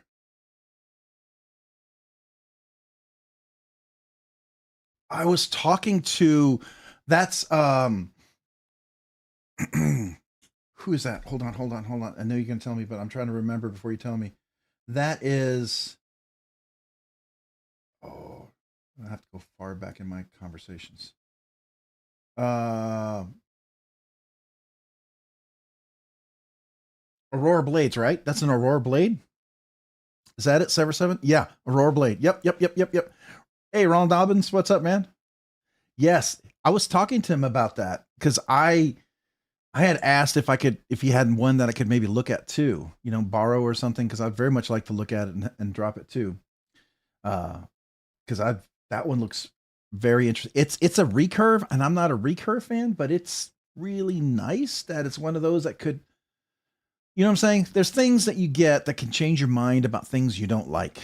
And then you're like, yeah, but I'm okay with this. You know what I mean? It's so nice that, yeah, I'm okay with this. That has that sort of appeal to it. So I'd be very interested. Todd Carr, Leatherman Surge Accessories, SOG PowerPoint, SAC Fieldmaster, Cold Steel Ultimate Hunter, Kaiser Escort 20CV, and a Mini Bag Letter 20CV, Fifth Pocket, SPK, Sasquatch Rex 121. Wow. Olight, i3ET, Arcfield UV. Oh, that's nice. So what is that SPK Sasquatch Rex 121? What is that? That one doesn't sound familiar to me. I really want a bodacious and a hard tool steel myself. I'm hard on knives, and I baton the Spiro 20CV through a 20CV on Sunday. You should probably look at 3V. MagnaCut's going to be a good one, right? But 3V. What else would be a good hard, strong steel? ABL. Those are all probably good steels, right? Something like that. Tasca Tools is going to drop some liner and inset Mac Daddies. Oh, I might have to grab one. Oh, okay. We're talking about the Czech Republic ones, right? The Tasca Tools, like the I have the. No, I'm thinking RH knives. You're thinking Tasca Tools. I'm thinking of the Tasca 2, which is similar name, but nothing to do with each other. Okay, yeah. Yeah, that's. I agree, man. It's one of those where I looked at it and I go, okay. Even the thumb studs, I might reconsider just looking at that knife. But the thumb studs, the thing about that knife, by the way, Sever 7, Derek, is that I think those thumb studs might actually work if you look at them from the side. They look like they wouldn't, but they look like they will because they still have a kind of a step mill going up. I think that's the thing. So, all right. We're all nerding about knives. I got my Pokilo Gecko knife. It's sweet. I want to get the Pokilo Zen next. So the thing about the Zen, if you got really big, long fingers, the Zen's gonna, the Zen, sorry. Zen's a different one. The new Zen, the one I reviewed, if you look at my review, is not the same one as the production release. The production release has new thumb studs. When I talked to Volk Knives or what's their name? Vulcan Knives or Volk Knives or whatever, the one who designed it along with Pokilo, they actually requested that the thumb studs be changed out. So the new thumb studs are much better. It makes the knife a much nicer knife. So I used to have a reservation about the Zen. The new Zen with the new thumb studs is very appealing to me. I baton a Rex 45 Mannix through some logs recently. It held up great. Yeah, Rex 45 is pretty good steel too. Yeah, for sure. Yeah, I would agree with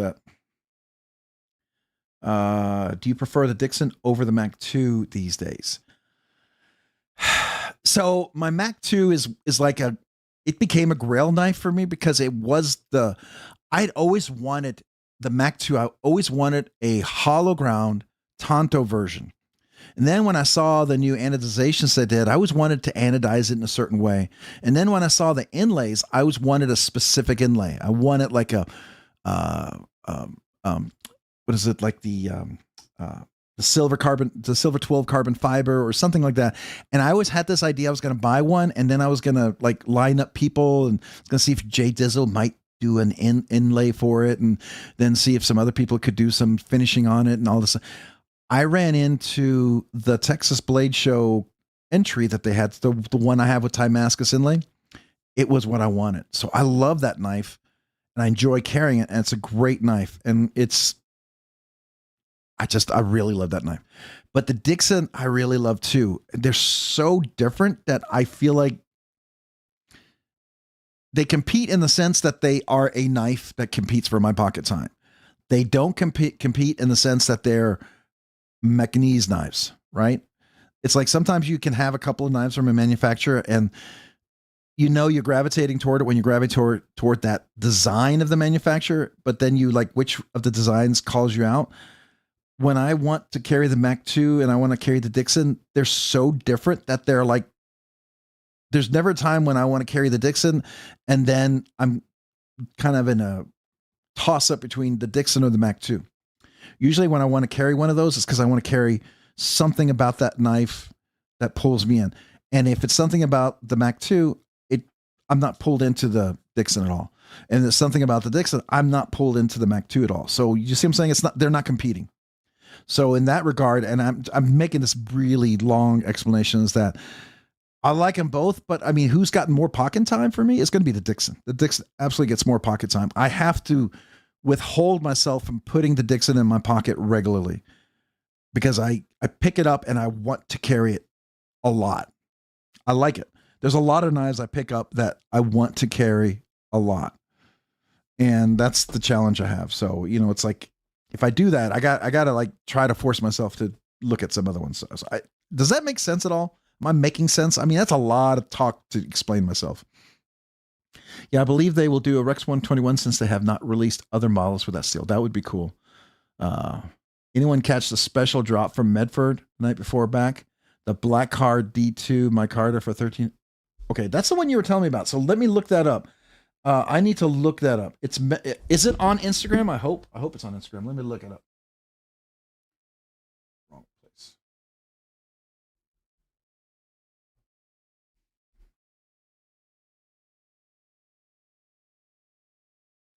Why?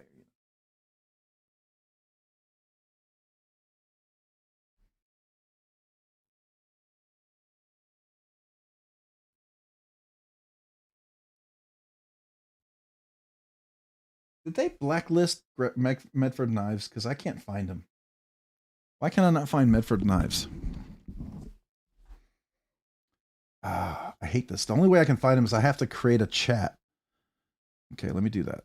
I have to create a new chat, and then I have to look up the name because that's the only place that's going to help me find it.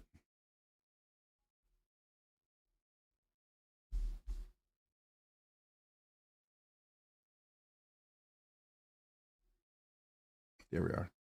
Medford Knives.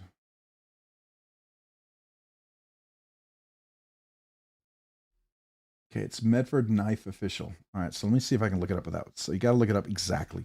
Medford Knife Official. Let's see if it pulls it up that way. There we go.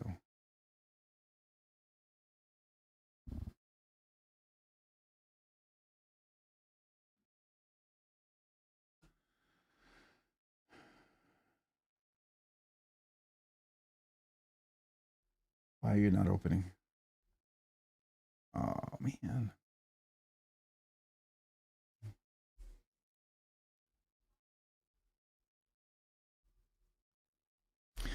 It's been a pain. Medford knife official. There we are. Where is the black, the one you're talking about? Is it there on Instagram? I'm not finding it. All right, so ABL is proven worth its weight in gold, currently stripping old HVAC duct work, and it's just eating it up like it's bread. Oh, that's cool. I was intrigued by CRKT's Provoke hatchet. Little to no fanfare from the outside world about it thus far. I don't know anything about that one. I have to look that up. Rob, I'll let you know how it goes when I get the Pokilo Zen. Yeah, I'm curious because the new thumb stud's supposed to be much better. I'm kind of curious if they changed them. I think the thumb studs I handled at Blade Show Atlanta are the new ones. I'm pretty sure they are. But I would love to see if you wouldn't mind sending me a pic of it because they're going to stand up higher and they're more comfortable and they're not as difficult to deal with. SPK. So I'm familiar with SPK. Yeah. There's a shark. So Todd Carr, the performance knives. What is a performance knife?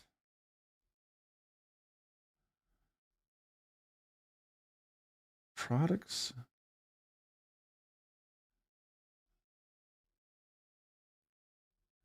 All right. I'm just trying to find out what the. Okay, here's in the works. No. Oh, that's really old. That's really old. There's a shark, the Sasquatch. So I'm not finding anything with the performance knives. Are you just trying to take me to SBK?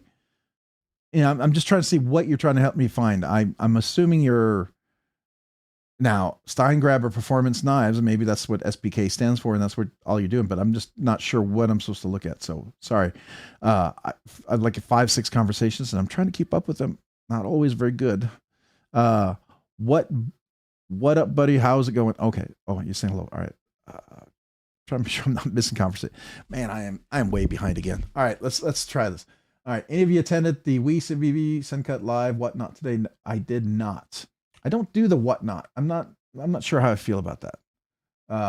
Hollow Spear Point Mac 2 is on my list. Yeah, absolutely. Oh, Hollow Point Spear Point. That would be cool. I was happy to get the Tonto. I like the Tonto and I wanted to get one. I like it. I have no qualms about it. Hollow Spear Point Mac 2, not going to see them for a while, though. Jonathan hand grinds them. Yeah, I agree. Dixon speaks to me. It does. It's really, and what I did to my Dixon, I love. I absolutely love. I hope at some point that's where he goes with the Dixon. I think the Dixon, it's a great knife, but the little things I did to it, it's going to speak to some people. Yeah, it'll just, I think it'll speak to some people. I just said that. Bo Holmes, I was trying to place my order for the black card while it was still 1,000. He raised it to 1,400, and then he said he'd wait time is 12 to 15 months. Where do you see the black card? What is the black card? I don't even know what that is. So I have no idea if anybody have a link or any place to go look for it. I don't know what that is. Trying to find it. I'm glad I didn't pull the trigger on that one. Okay. The Dixon was with a cool milling pattern would be cool. Don't really care for the plain titanium atomic finish. Yeah, I agree. I think that's coming sooner. I'm pretty sure that's coming sooner. I was listening to his podcast today. They've been doing a lot of anodization. I think you're going to see the milling or the inlays. I think the milling will come first before the inlays, but I definitely think that's going to be something in the works. You saw it on YouTube. Okay, so let's go to YouTube. Let's do Medford knives. And it's the black card. You said black card? Is that what it's called? I don't even know if I'm saying that right.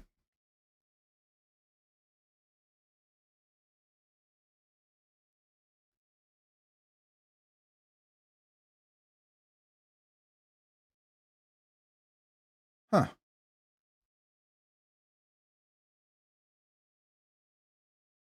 Here, I'll share it with you if you guys want to see.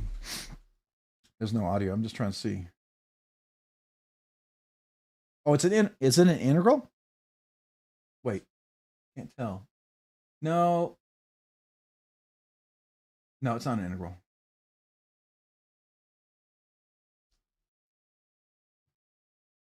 Oh, my ear itches. Sorry.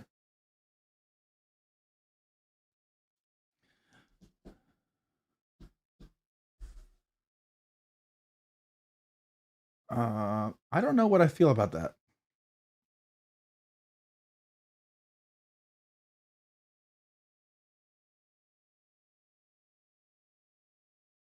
Hmm. Oh, it's huge. Okay. Yeah, it's different. It's a Medford, so if you're a Medford fan, I think you'll enjoy it. It's not doesn't speak to me. But if you love that, I mean, what I always say, buy what you love and love what you buy, right? And collect what you love and love what you collect, man. And if that speaks to you, then get it, right? There are knives that speak to me that don't speak to you, and there's knives that speak to you that don't speak to me. And this is probably one of those that really does not speak to me at all. So, yeah, I'd probably never buy that one. I like the way you polish up your Dixon, Rob. Looks really nice. Well, I appreciate that. And that's what I felt like, everybody had the same Dixon out there, right? So going back to that, I just wanted to be different. And I scratched the clip really bad. And it was a little sharp on the edges. And to me, those are small aesthetics that mean something. And then it had this really kind of chamfering to get into the lock bar. I wanted to make it a cutaway because I got big old meaty fingers and it was hard for me to get my finger in there. And so I just decided, let's just make it a cutaway. So I don't know if you can see that. I just ran down on the belt and then polished this up. And I finally got it to the point where, it's polished all the way around like it should be. And then I also did some flits on the scales because I didn't like that really dark stone wash. And I did it on the blade too. At some point I might do it a little bit more, make it lighter, but you can't, whoa, don't cut myself. You see this right here, Magna Cut? You can barely see that. And the USA logo right there, it's barely visible. Likewise, back here, you can barely see the McNees. You see that? I did rub that off. So let me make sure did I hit the edge? No. All right. I hit anything on these knives that I'm going to regret and I have to fix. Now I got to do my check here to see if I got to repair something. Nope, those are all good.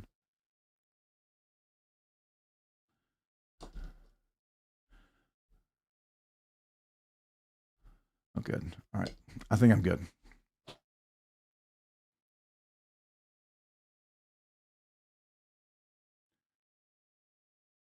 The one before the black card. So wait, there's a knife before the black card?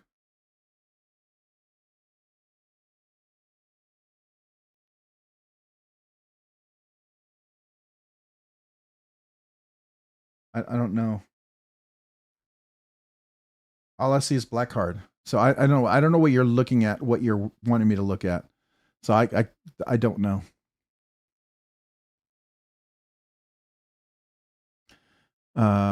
Comfortable, sure. Server 7, what knife are you going to be getting next? Yeah, I'm kind of curious. So yeah, that's the other question. So what's your next big knife purchase? What do you have coming in? So I will tell you guys know pretty much my carry. It's my shorts typically, right? So and I've kind of shared with you what have been my big carries lately. But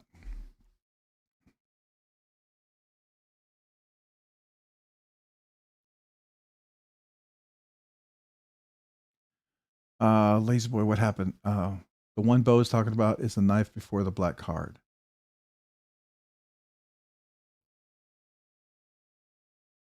I'm not following. Is a knife really a knife that really does stuff? Speaking of Medford, I have my 107 187 and bug out today. Okay. So is that a Medford 187? I would be surprised if it required a golden ticket now just to enter the website. YouTube has the video, Rob. Alex Steingraber, like the SPK. Yeah. So, but Todd, what am I looking for at SPK? I think, are you sending me over there to look at something? Because I'm familiar with the shark and I'm familiar with the lamia. Was there something over there I needed to look at?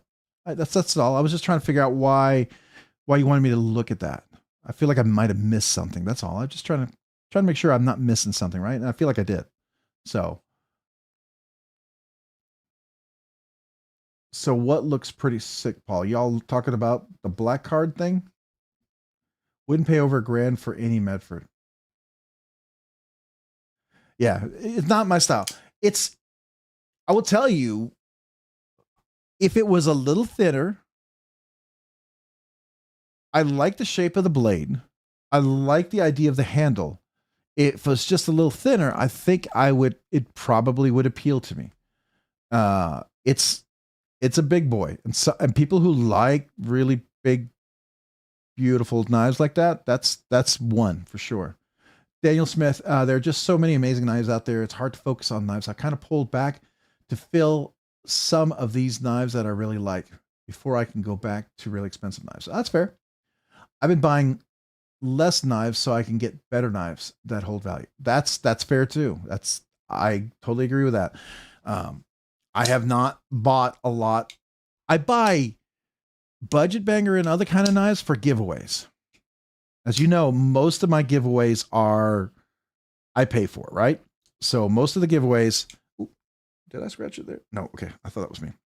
Most of the giveaways that I do I buy. Now I've received some generous giveaways. Very grateful for those. And I appreciate all the companies who do that.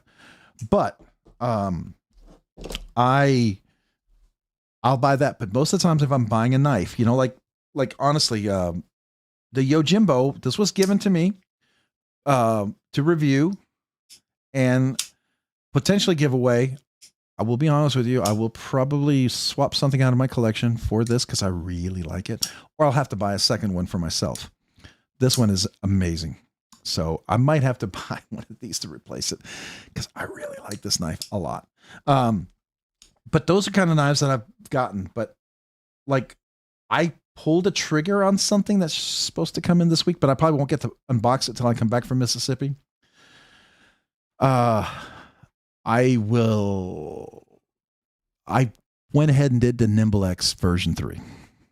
So I pulled the trigger on that. We'll see what I think about that. I also pulled the trigger on a drop bear, but not just any drop bear. I'm going to do a drop bear and I'm going to put some scales on it, some custom scales on it. So that will likely be a giveaway sort of thing. So those are a couple things that I did, but I did that more, again, a giveaway. But for myself, the relative looked very interesting. And I did buy some used knives, or some knives that somebody else was selling. Some were used, some were just pretty good shape. That's going to be for giveaways. One that I'm very interested in for myself as well. But that's kind of like, oh shit. No, I didn't shatter the 121. It was in and it's fine. You shatter it if I drop it like this on something else. And no. I hear you. I hear you. It's not, Rex 121 is fragile. Not quite that fragile. Has anyone here had a chance to handle anything from Core Edge USA, in-house USA made OTF centered blade ejection? Only seems to a couple of videos. I have not heard anything about them at all. No, I've never have. Not a TOB dropping his dicks on it. Paul Mills. More brown knives. Yeah, brown knives would be cool. I definitely would love to see him. I'd like to see what his new design is going to be, since he's end of lifing the mini FSD. That means he's going to have something else he's probably already working on, right? The Cortex XL will be his next end of life thing, but usually that won't be end of life until he has another one that's coming out. So I'm kind of curious what's going to be the next one after that. If it's CPM D2, then it's very different beast than D2. I 100% agree, and I would expect CPM D2, especially from a custom knife maker. I think CPM D2 would be the bare minimum. It better not be D2 ingot steel. That, I don't know how he could. I don't know how he could live with that. I mean, that would just, yeah.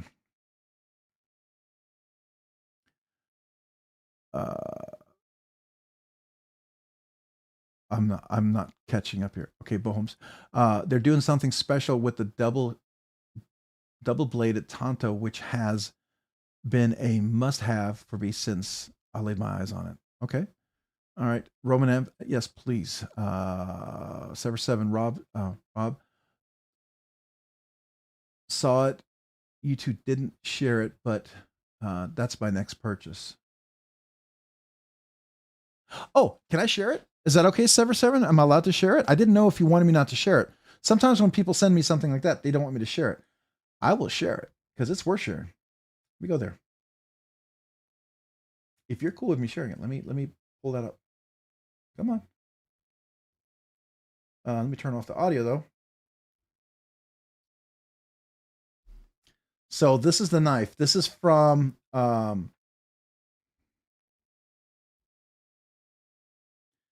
why does my brain go brain dead every time I think about this? You're gonna have to. I can't think right now.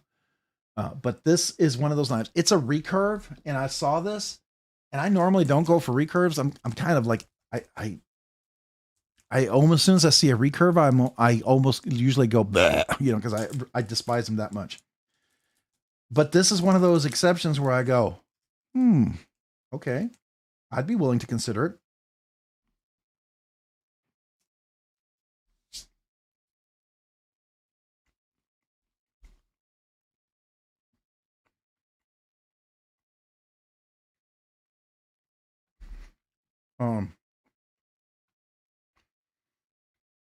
Let me.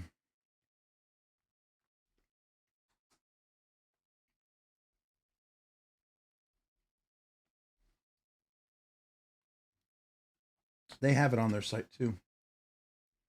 Where is it? Oh, they did. Where? So this is beautiful right here, especially with the Timascus, or not Zircotite. It looks like Zircotite. But here's some images of it if you want to see it up close. A little better images, right? Look at that. And it has the aesthetics of the touches and everything coming around it. Enough that it works. What do y'all think about that? Oh, how far behind am I? Holy cow. All right. I got to catch up. No, Rob, you were asking who SBK was at the time when you were talking about my carry. Oh, yeah, but I didn't know the knife, the SBK knife that you were carrying. Which one were you carrying? The Shark, the Lamia? Which one? Because I only know about the Shark and the Lamia. If there's other knives that he has, I'm not familiar with them. That's the problem. So I thought you were mentioning another one. Areniola X has some great anodized body screws that I want. Has anyone ever ordered from them? I have not. I really cannot afford it, but I'm a knife addict. Yeah, same here. Rob, no, you were asking. Yeah, okay. Yep. Roman M, still need to get the Cortex XL. That's a nice knife. I owned it. I enjoyed it. I sold it to get some other things, but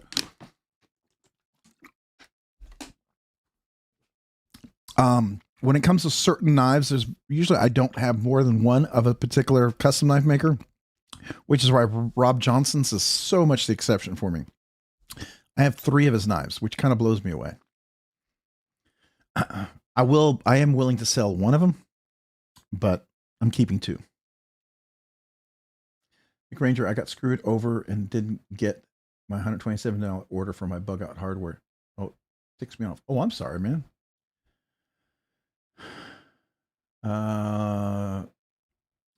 They're not cheap, but they seem really high quality. Let's see here, McRanger. Yeah, are you serious? Did they claim they shipped them? G-Man Pixie 44. How's it, Rob? Hello. How are you, man? Welcome. Appreciate you being here.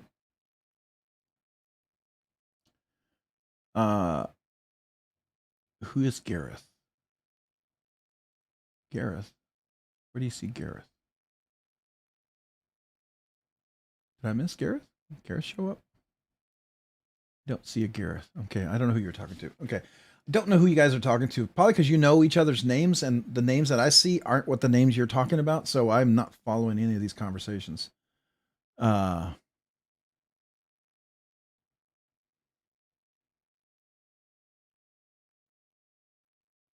I have no idea who people are talking to now. Now I'm completely lost. All right, I'll just stay out of your conversations because when you start using the first names of people and it doesn't match your username, I don't know everybody's name and I don't know what people are talking about. Am I having a stroke? Why is almost everyone's name just changed? You're not having a stroke. Everyone's name is changed. There, it is your alias name. If you have a different alias name than your channel name, that's what's showing. So if people happen to know somebody's alias name and not the channel name, then they'll know who they're talking to. I don't. And most of the time I have no idea who I'm talking to. So that's why my alias name and my channel name is the same. It's Robs_nerdy_knives. And if people could make it the same, it would make it easier, but that's why I don't follow it. And then I know people are mentioning names of people that I don't know who they are. So I don't know who's talking to who and talking about what. So, oh, that blade is sexy. Oh yeah. Yeah. You're talking about this one right here? Yeah. The one from Aurora Blades. I like it. Hey, Rob, first time on one of your lives. Tag Knives. Well, I appreciate you, man. Thanks for being here. Were you here all the time or did you just join right now? Because we're kind of in the after hours. We're doing Rob's Nerdy Nights. We used to have a thing we talked about maybe doing a like a second part live stream and call it Rob's Nerdy Nights as opposed to Rob's Nerdy Knives or whatever. Or, you know, I don't know. Just thought it'd be kind of funny to talk like that, but that's kind of what we were doing. So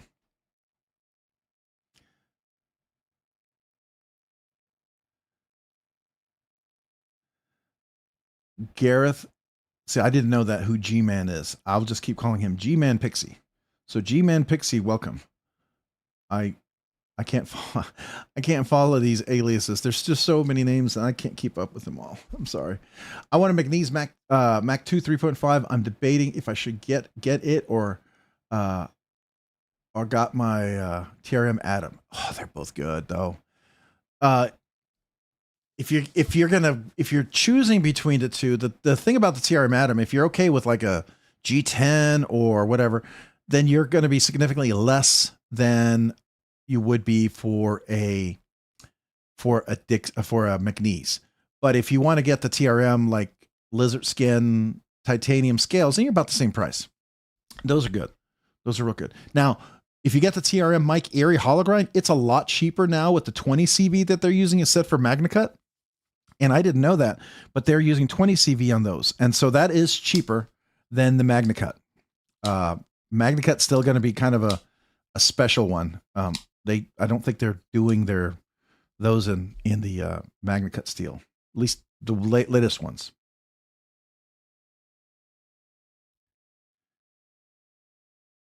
Yeah, pretty much. And so unless people change your alias, then I'm not going to know who you are. So, and if you have a channel and you're going by channel name, no one's going to know who your channel is. So like Meredith, she came in with Meredith Dumais and no one knew it was MPG EDC. And then she changed it to MPG EDC so everyone knows that it was her channel name. And that helps. I'm not sure about that one. It's unique for sure. Yeah, it is unique. That's the thing. I want to handle it.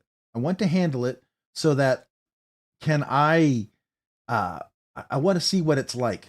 It looks potentially really nice, but I want to handle it before I know. That's the thing. I've got to feel it. So if, but it looks cool. I'm not sure about that one. Okay. Server 7 looks similar to the Mini Reaper. Oh, okay. That's probably a good call. Let's say level on up. Hello. What's going on, man?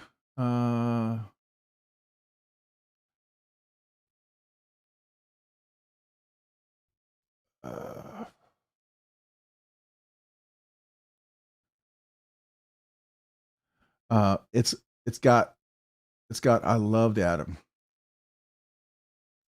Yeah, the Atom's good. I mean, here's mine. I almost considered selling it, and then it was one of those that I withheld. And I said, no, I'm not selling it. Where did I put it?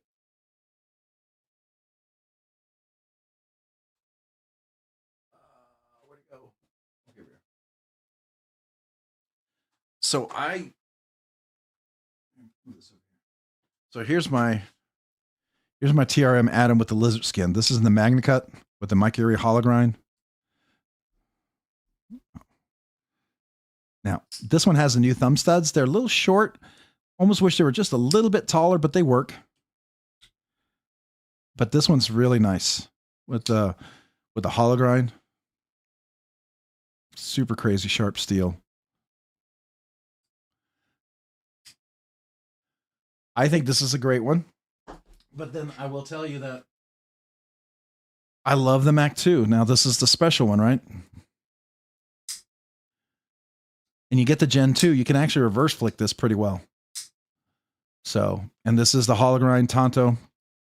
This is with the Timascus inlay.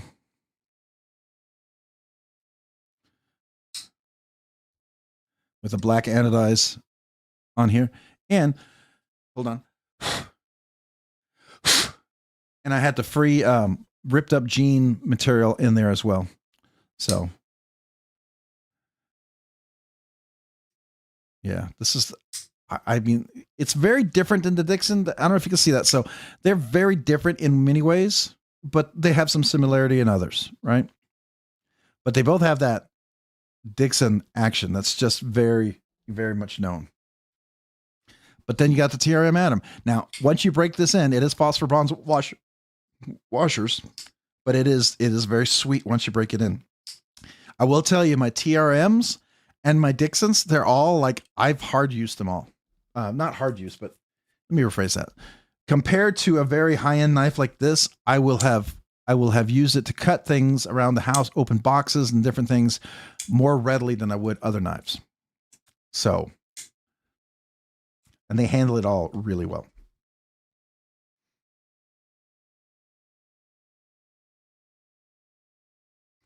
All right, probably going to end up getting the titanium scales. Yeah, I think it's kind of worth it. I mean, you could get it in two parts. Sometimes you can get the knife and then get the scales later, so you can spread out the cost a little bit. That might be nice.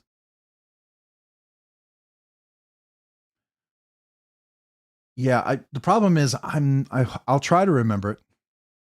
I just don't see G-Man Pixel as Gareth HB in there anywhere. I just see G-Man like a government man or something, you know what I mean?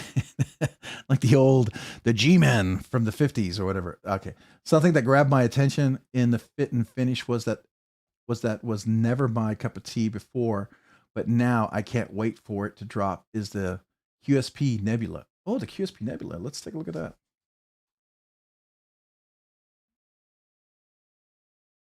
That sounds interesting.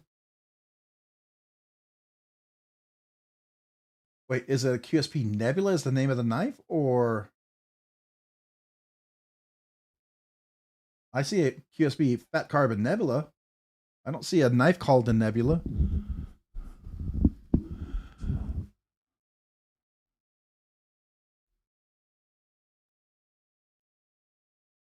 There's a QSP Penguin Nebula. So I don't know what you're talking about, Bohms. I don't see a Nebula anywhere. Machine Wise has two as well.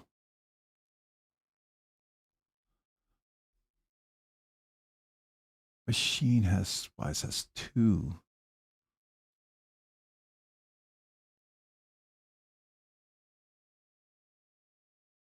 Okay. Not keeping up here. Everyone has the same name they had before me. Oh, okay. Happy birthday, Cliff Brott. Oh, hey, Cliff Brott, it's your birthday. Happy birthday, man. Is it your birthday? All right. Well, you know what? That deserves a little quick happy birthday kazoo salute for you there, Cliff. So I'll give you a happy birthday. I always like to celebrate that. This is for you, man.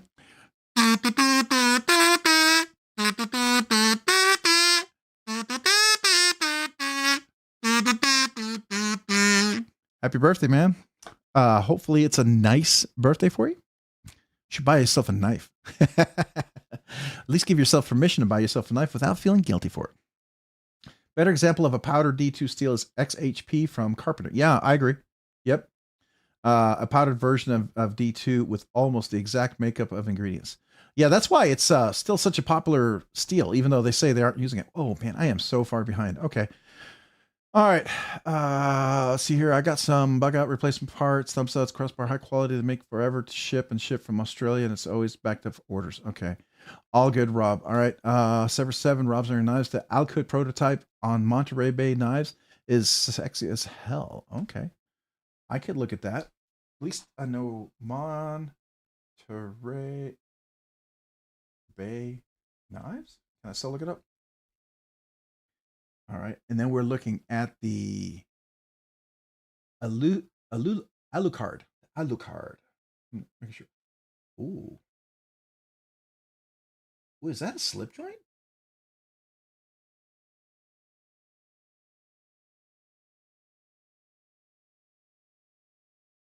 What is the material? You might have already answered that, so I'm gonna try to keep up with it. Yeah, maybe I will just have to get my body screws done dark water if he does them. Okay. You buy can't see, I just got the damn steel Holt Morpheus. Ooh. Thomas steel. And it's a Skelly Rosie. Oh, a Skelly Rosie secondary. Don't know if I'm going to keep it either, but I thought they were too cool looking to pass on, especially in their listed prices. Nice. Congrats, man. I can't because someone already took level on up, apparently. Oh man, that's a bummer. Can you do level on up 01 like the original, or level on up 1? Because you're leveled up to the 1 spot, the highest.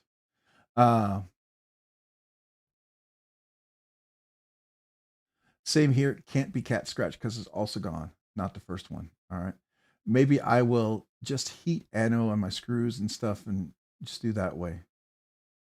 Oh, you can do that. A creme brulee torch works really nicely for that, by the way. Well, it's late. I got to go get some sleep. Tagging knives. I'll try to get the next live. Bye to everyone. Hey, appreciate you being here, man. Thanks for joining. Hopefully you'll be back next week we will have the members giveaway if that's of interest. Go to the pencil and you can get your handle. Go to the pencil.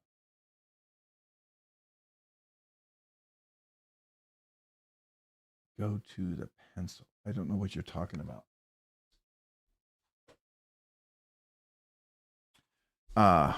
Okay. So this must be for somebody else. I don't know who that is.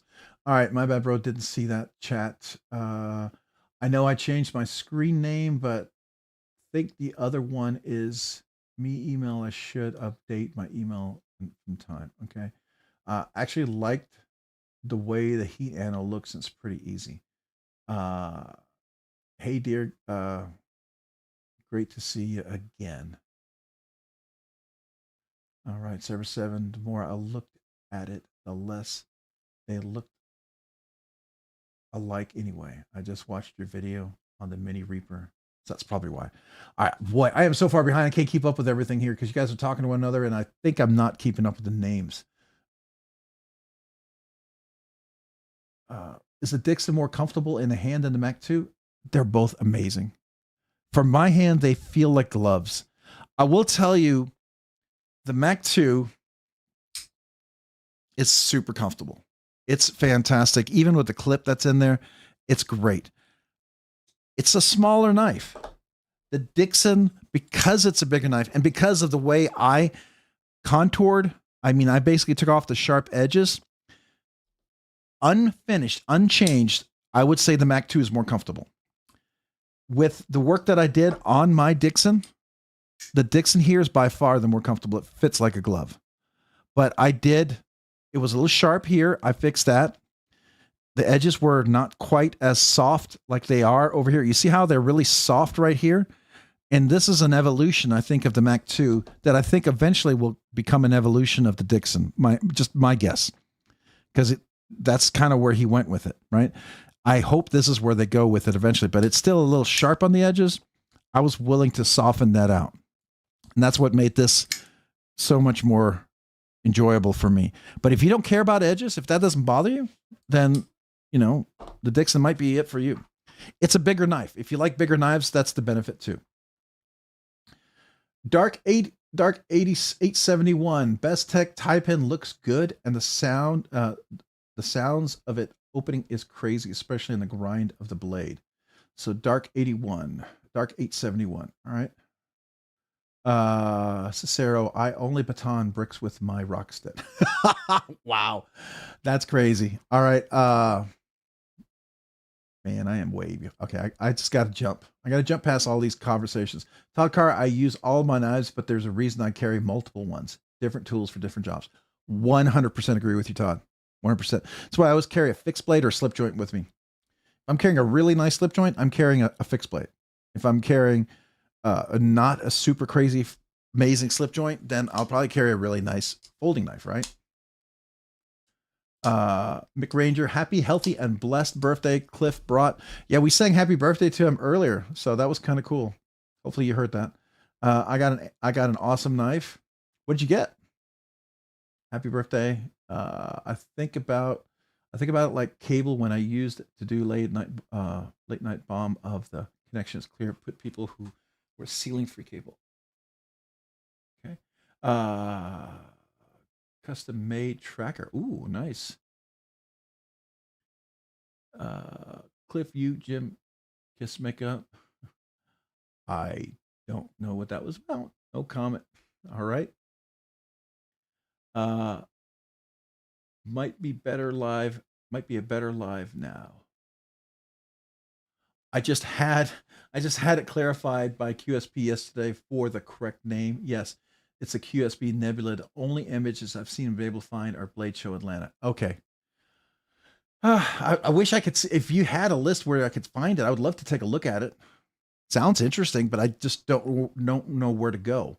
I will use the little hand lighter torch. Okay. Oh, that'll work too. A little lighter hand torch. That could work too. It works good too. Sure. I just like the creme brulee torch, but typically the creme brulee torch is also similar, very much similar, depending on who makes it, to the torch that you use when you're like working on pipes and you're trying to seal different things. You're working on plumbing and working on copper pipes and things like that. So they're very similar. Ironically, it's just different uses, right? I use a little. Let's see. I was nodding off. Okay. Calling it the night. Have a great night, everyone. Hey, have a great evening, man. Appreciate you. Oh, my bad. I thought someone else was leaving. Okay. I contact QSB direct because it was driving me crazy. The only thing I could do is find when I was QSB Nebula in a cartoon. Okay. Bo, how'd you get a hold of the QSP? I got QSP that has a horrible detent and want to see if they can do something about it. Can't even slow roll it open. So level on up, not telling you to do anything to your knife without you working with QSP first, but have you thought of I venture not to go here because some people might not be comfortable with this. Have you thought of using a nail file, the little round one, and working on the detent hole just a little bit to see if there's a burr? I have done that. It's very delicate when you do that, right? Secondly, have you then made sure that it can clear the ramp of the detent ball? I've done it on a few knives and it worked wonders, but it's not for everybody. Yum, cream brulee.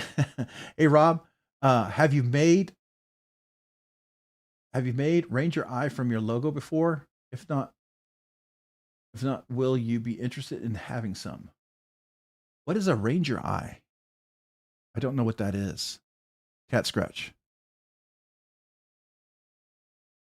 I don't know what a Ranger Eye is. I'm sorry. Can you talk about the 5th Spyderco in your lineup? I'm looking for a good scale color for Stonewash blade. The 5th Spyderco in my lineup. You talking about this one right here, my Shaman?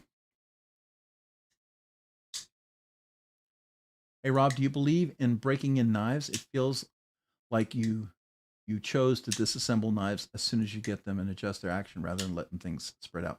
So some knives break in well and some knives don't, right?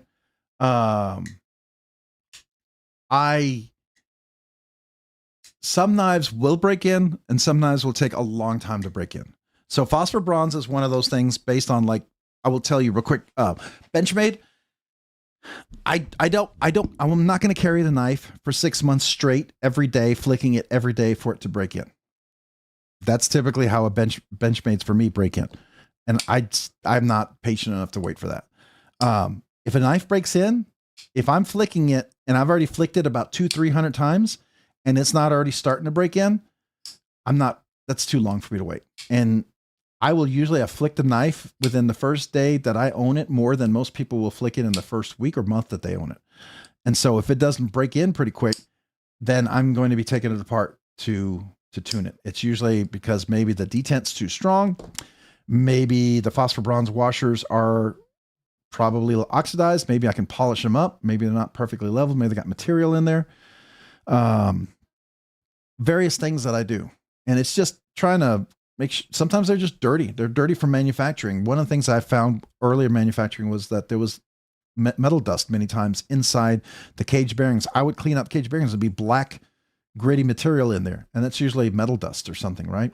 Because of the manufacturing facility. You would think it wouldn't be there, but on less expensive knives that makes a world of difference. Sometimes the detent is just ridiculously strong and I don't care for that. I have a certain action I want to see in a knife. Some people like crazy crisp detent.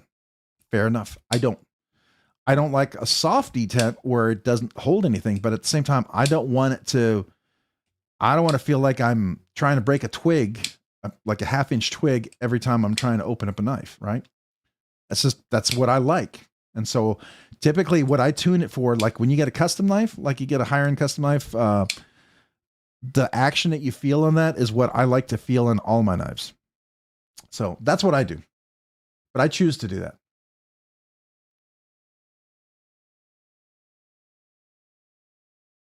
that. There are some knives you cannot take apart. And I will tell you, Paul, because of that, there's some knives I will never own. If I have to break it in because it's such a specialty, then I will likely never own the knife, right? Because I do not like a knife that I cannot take in. Hey, Ryan Johnson, what's up, man? How are you doing? Welcome. Were you here earlier?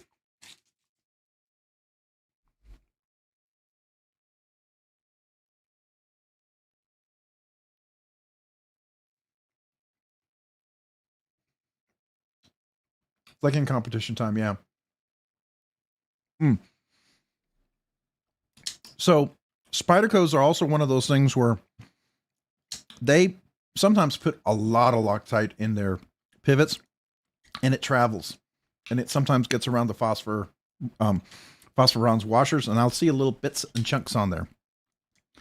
Sometimes their phosphor bronze washers are not perfectly smooth. Now, I will tell you, my Sage 5 and Sage 6 made in Japan, in Taiwan, my higher end, my nicer, more premium steel knives like the LMAX, the Spy 27, the Maximate, all of those nicer steels tend to have better phosphor bronze washers. They're more polished. But when you get into like the S30V, they were not great. And I'd always take those apart. So out of habit, I just kind of take them apart and I polish them. Just make sure they're nice and smooth.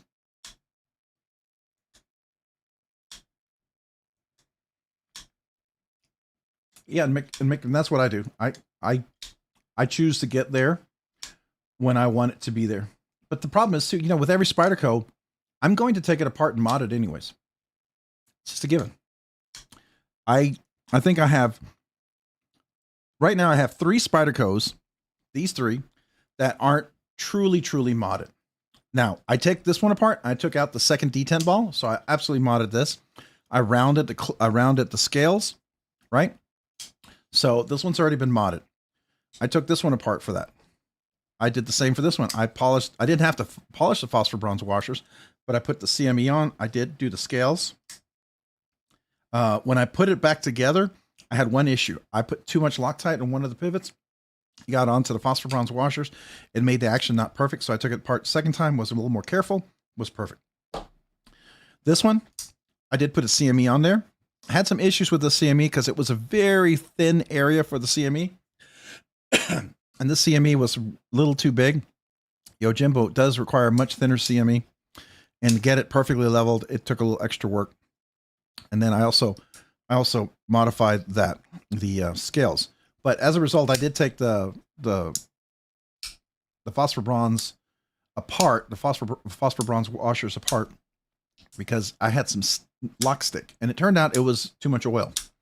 Somehow I got an oil that traveled where it shouldn't have. But once I took care of all that, it's been perfect.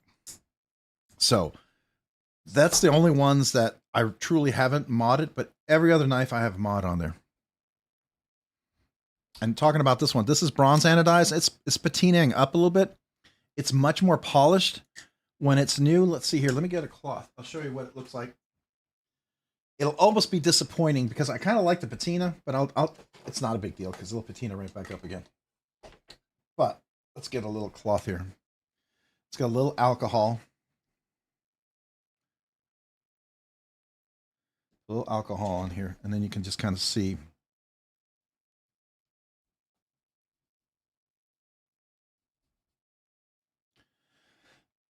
Excuse me.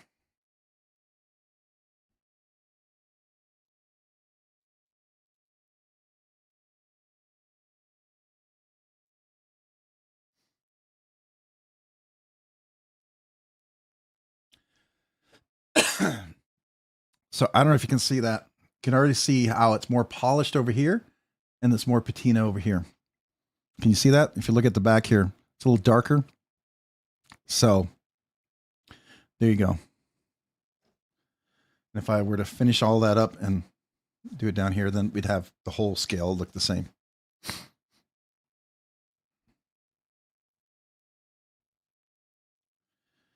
But that's the difference. So this is patinaed, and this is the bronze anodization on this one. These are the Rockscale design scales. So I like those.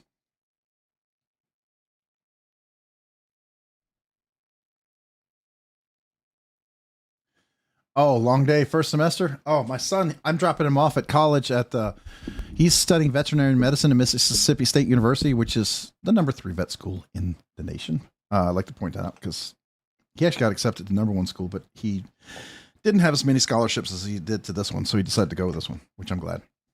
But have you ever used denatured alcohol to clean your knives? If not, got a little bottle. Try it out, in my opinion. Well, this is a 98% isopropyl alcohol. So I like isopropyl alcohol. That works pretty well.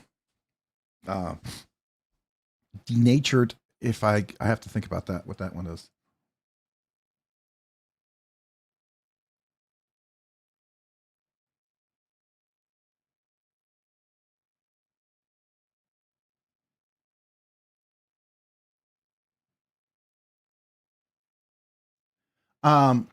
That is one way to do it.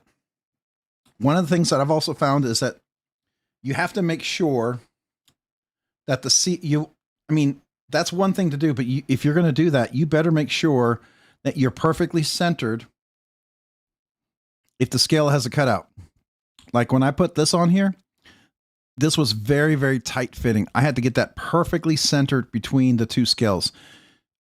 There's no other way for me to do it unless it was closed to see that. The other thing is I have to make sure that it's perfectly vertical and perfectly horizontal with a 90-degree angle when I'm going on top of the liner. If it's not perfectly level, if you're touching any part of the scale here, it's always going to have a counterforce pushing up, it's always going to have counterforce pushing up, which means that the contact point here is going to pull away. So you have a vector force going this way, which is then causing an angle turn this way, which means your contact point, your pivot area is going to be now this point between your 90-degree angle. And as that pulls up, if this is not perfectly flat, then it has room to move. So you want that flat, that's more stability, less flexibility. So that was the key for me, is making sure it's exactly 90 degrees. It fits perfectly, and that I'm clear of anything underneath.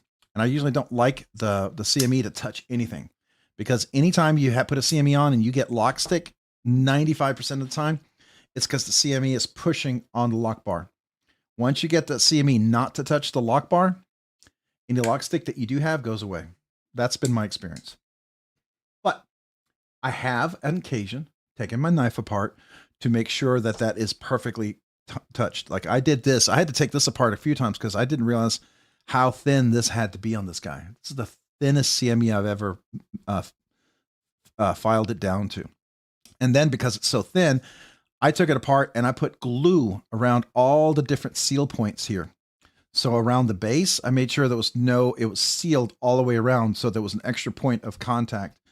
And then I put it back together. And so it's kind of a combination of the two. And that worked really well for this CME. So yeah, I definitely can see that. But my only thing is if you do take it apart, just got to make sure you know exactly where you need to be, because you can see on the Shaman, this particular CME, it's very little tolerances. You see that? I had to be absolutely dead center between these two. And even then, I actually filed on the inside. I had a little file angle so that this part right here is not touching the inside of the CME. So that little part was like this, and I filed it down. So when the CME came down, and then I filed this part of the CME so it would never touch. They would come down like this. Whereas if they were straight, they would have hit. Right? So that was, I mean, that might be a little bit more than most people want to do, but. So you're doing some annotation. The Nebula, whenever you get some time, check it out. Yeah, but Bo Holmes, where am I going to see the Nebula? I need to know where to look. I have no idea where to look. So if you have a link or something you could share with me, that'd be awesome. I just don't know. I've looked and nothing shows. So is there a secret search or something? Are some Spidey Subvert owners here? What is a Spidey Subvert owner? Means you don't like Spyderco's?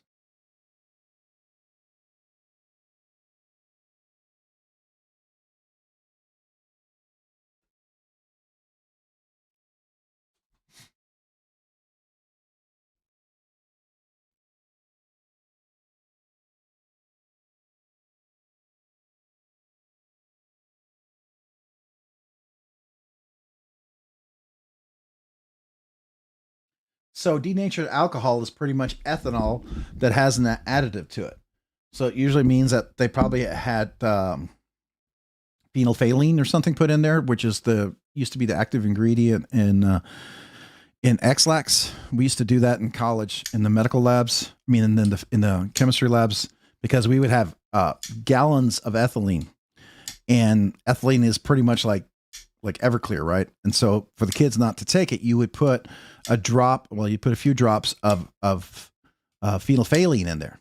And phenolphthalein is the active ingredient in X-Lax. It also happens to be one of the reactants that causes different colors and bases, right? Shows you when it hits a certain pH.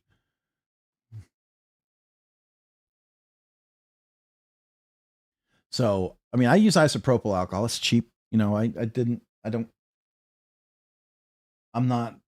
have a need for that. I mean, isopropyl alcohol works fine for me. I'm not doing heavy machinery, metal work, working with all sorts of compounds and things. And I'm very light natured stuff.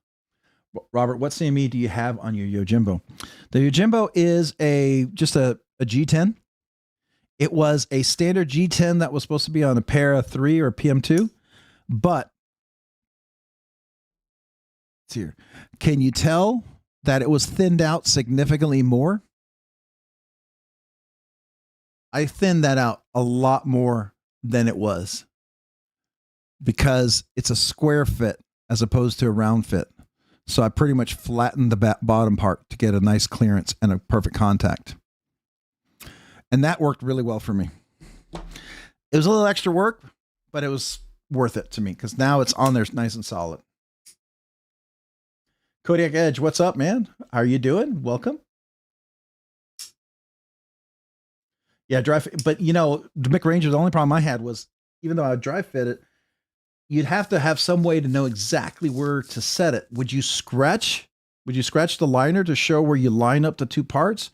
Or would you use like some sort of ink? But even if you did, like if you used a Sharpie, that Sharpie could inhibit some of the glue contact, right? So, I mean, I just didn't know how would you know exactly where to put it? Because if you're off, I mean, just a half a millimeter, a quarter of a millimeter, the way the shaman was, it was like no mercy. Because I had to reset that one a few times. I put it on there and it wasn't fitting right. I had to pop it off and scratch the glue off, resand it, get it prepped for another one. And that was so frustrating. Because I remember it was one of the first ones I did. And so I learned a lot from the first one, obviously. Right? Like this guy over here, it was a lot more mercy on this one. Now this one's pretty tight under there. It's not touching, but it's really, really tight. You can see that's the most little amount of room clearance under there, as opposed to this one. This one has significantly more clearance underneath. But this one's also held up really well. But I also got a special bottle of, I bought my own glue, super glue that's specifically for metal. And I bought a very expensive bottle for this one because it was this is the most expensive Spyderco of all my Spydercos. This is it right here. This is the most expensive Spyderco. And because I got that special glue, I mean, it held up really well.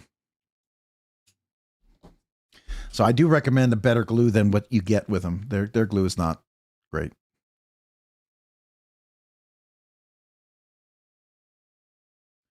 Sitting here designing another banger for Atlanta Blade Show, a neck knife with an integrated bottle opener and pry bar. Oh, that's interesting. Cool, man. That's nice. Is it going to be like so is it a single like fixed blade, or is it going to be like a folding neck knife kind of thing? Because that sounds like that's 3 tools in one. Have you ever forced patina, Rob, like a shipwreck or finished scales? I mean, if it's like copper or bronze, then yeah, but not. I mean, this is bronze anodized, so it's heat anodization. I mean, it's electrical anodization on titanium, and so the patina that occurs is similar to just the oils that kind of corrode. It's very similar to, where's my yeah, right here. So this technically is oils. So we call it patina, but it's really just the oils interacting with the light refraction that's occurring with the titanium anodization, right? So it's not true patina as much as it's just oil on top of it, right? And then after a while, like this right here, if I clean this off, it's going to pop. But you also see that the wear on this thing is pretty good. Now, this, I would agree, denatured alcohol would probably work better on this because Windex works way better on this than the isopropyl alcohol. But like you can already see, you see how the colors pop out over here?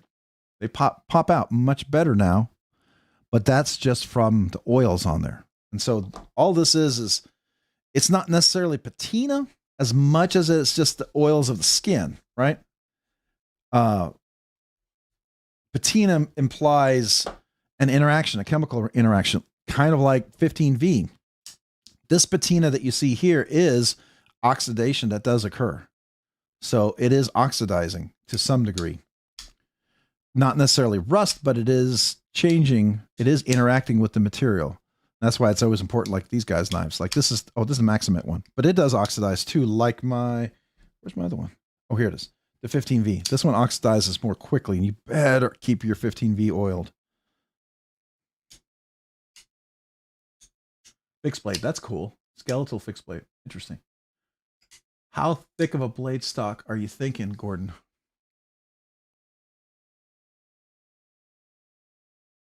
Okay, because I got a free CME from Justin and want to put it on my Yojimbo.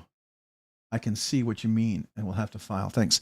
Yeah, so that's, again, remember how I said that's the other thing. I totally forgot to tell you.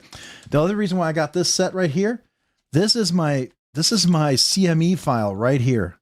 I CME file like crazy on this one. Oh, I just realized this might be coming out. Anyways, I CME my CMEs, I file on this thing like crazy as well, and spend a lot of time doing that. So these are great for that.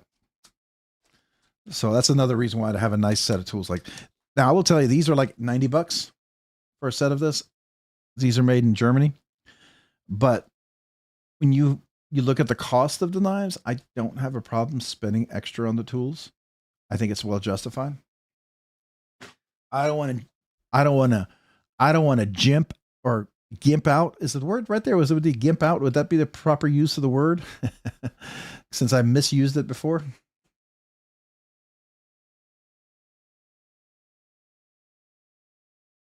Oh yeah. Oh, for sure. It is. And it definitely, it allows you to get that pressure where you're exactly 90 degrees.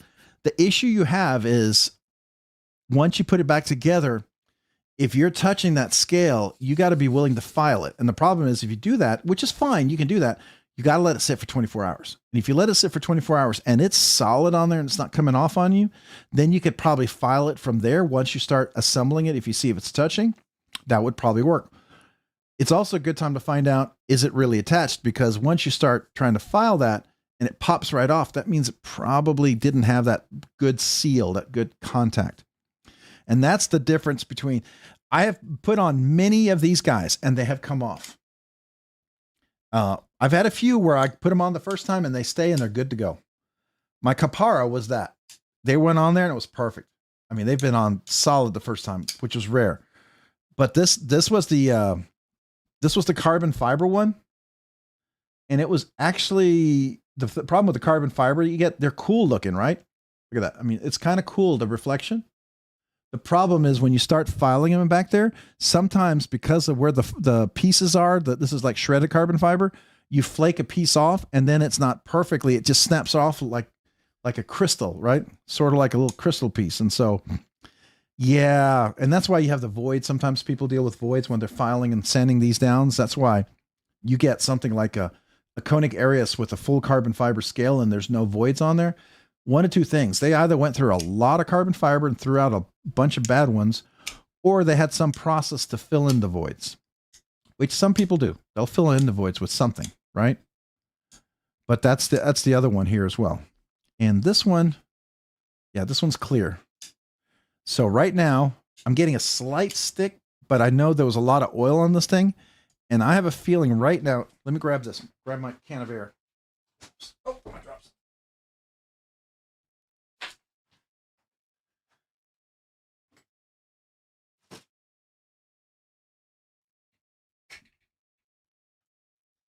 I feel like I've used so much air lately that I'm probably running out of air.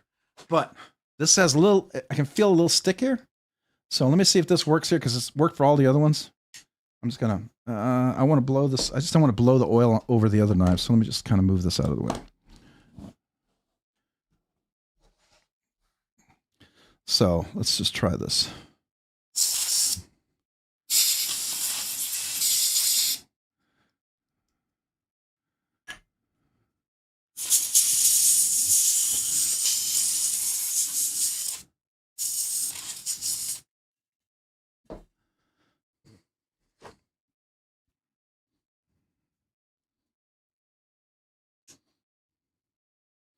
So I'm just going to try to clean out some of the excess stuff. Now, I don't know if it's oil necessarily, or maybe it's the oil interacting with residue and it's kind of causing gunk. So all I know is when I blow it out, it seems to clear it out. And the oil doesn't go away completely, but the issue 9 out of 10 times has gone away. Oh, look at this. This was the first one I put on there. Look at that. It did fail. I mean, this is almost consistent. I wasn't sure if this was going to hold, and it did fail me. Yeah, I knew this. I was hoping this would be the one that would not have to be done twice. This is the only one that I didn't do twice, and this usually what happens with the first one, and it'll tell me. Now let's feel it. Is it sticking now? Yeah, now it's not sticking. So somehow that CME was pushing somewhere. There was some pressure point on that CME that was causing it to kind of torque the liner enough that it was causing not a perfect interaction, or wasn't causing the perfect contact between the tang of the blade and the lock bar. And that's what sometimes causes the stick, because the angle is not exactly where it should be. So there's no stick now. So somehow this was pushing something somewhere. So I got to go back to the drawing board. This is a redo, which has been the case for me lately on almost all my CMEs, because I don't usually get it right the first time because I'm trying to hurry to get it on there. and I shouldn't do that. But it's worth it once you get it on there. It's sometimes just a little bit of a challenge.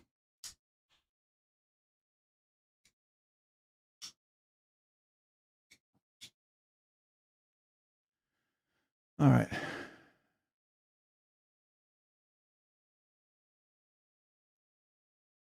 Yeah, if you have the slightest difference in the angle on the CME, you're going to have issues. I agree 100%. And you saw it right there.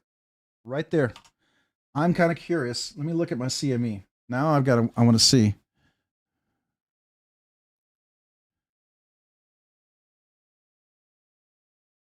Yeah, it looks like it might not be perfectly level. So that one's definitely going to take some work. Oh, it does. 100%.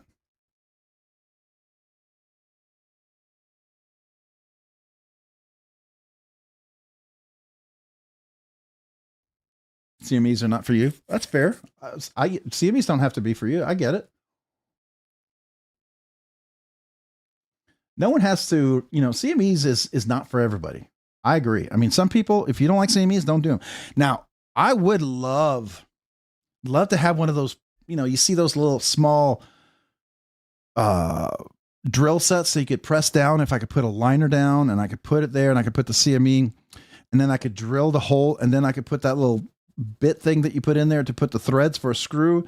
And then I could have it flush on the top of the CME and then I could drill a screw in that fits flush on the back of the lock bar going into that liner. I mean, it was like a super, super, super small screw, right? And then that would seal it in there. That would be awesome. That would be awesome. I'd love to do that. Which is, ironically, when you look at the Sage 6, if you look at that, that's exactly what they did. Let me get the flashlight here.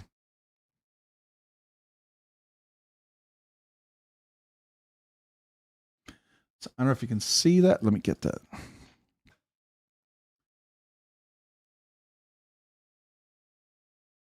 Can you see that there's a screw right there? And that screw goes into the back of this, and that's what locks it in place. I mean, it's pretty brilliant. It's pretty simple, and it always blows me why Spyderco didn't do more of this right away. That's same with the smock. It's exactly the same thing the smock does. Yeah, no question.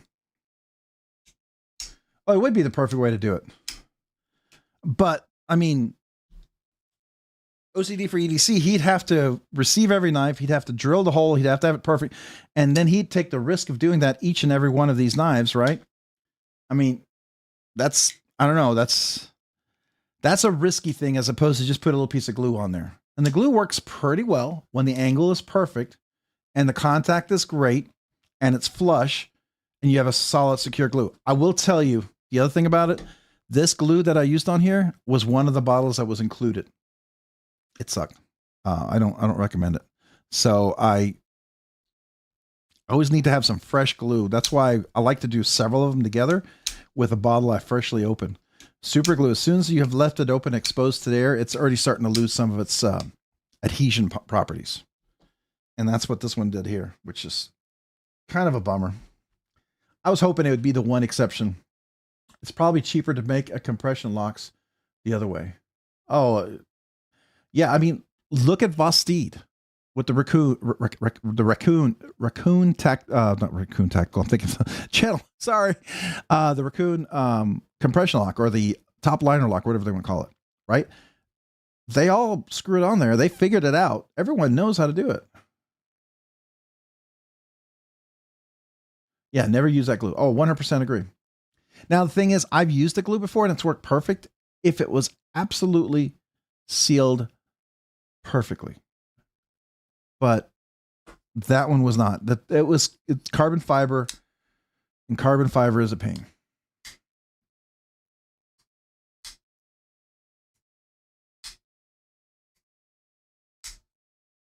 That's why I can't have nice things. Sand the bottom of it. Oh, that's exactly what I'm gonna do. I broke it. I was expecting it to break off. It's the one that hadn't fallen off yet. And I'd used the other glue on there when I'd used the same glue for 3 other ones. And The 3 other ones all fell off, and then I had to change out the glue and use the right glue and put them back on. And I thought, I wonder if this one's going to stick. And I thought, okay, maybe it's going to stick because it's been a while. And then, of course, on the live stream, it didn't. And I was like, okay, well, that's what I was expecting. I was actually surprised it lasted that long, honestly.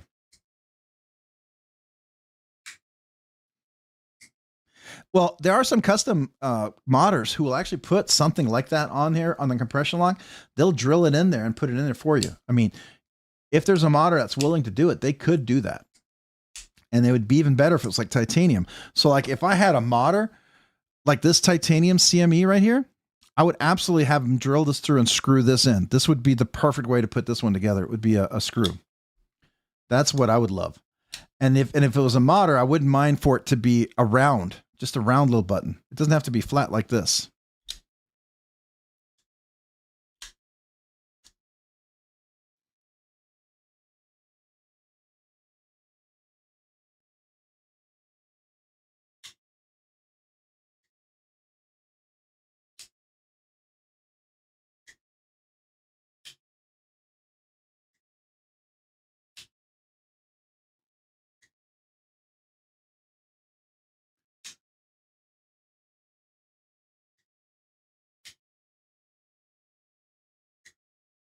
My Para 3 went perfectly, but my Sage 5 is another story. Glue all over my Rex 121 blade.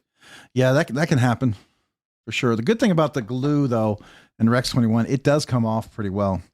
I did use Candy Crush on this one, and it's always interesting when I use one of these weird kind of CMEs. They stick perfectly and they don't come off, even when you want them to come off. Like I was thinking, part of me, one of the other reasons why I've not gotten custom scales for this is because this Candy Crush went on so well, and I did use the really good glue, and it's stuck on so well, and I've like, okay, I didn't really want to change it.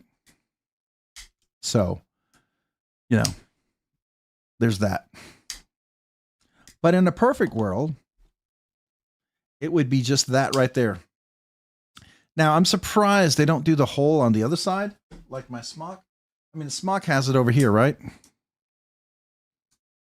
Which is, again, if you look at the little, it's the same screw type and everything.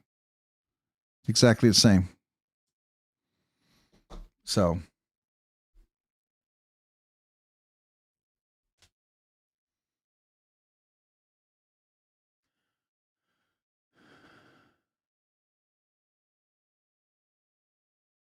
Epoxy resin over the super glue.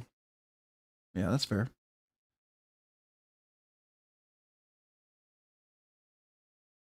I often mod back spacers to my knives. I really dislike standoffs.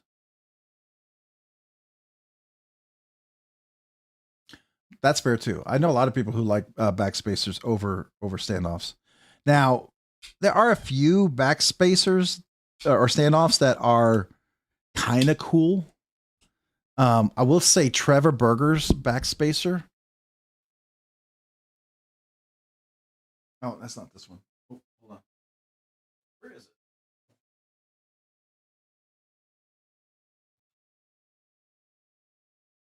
Oh, I don't even know where it is. Hold on.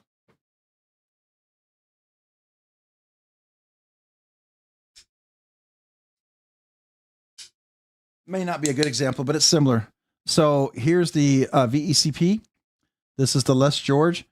Like when you have these big, bold, beautiful backspacers that are almost artistic in the sense of their design and the overall aesthetic, I rather like those. So, and this is one of those button locks that is a little more robust than a typical button lock. So, and it's just a little nicer. So.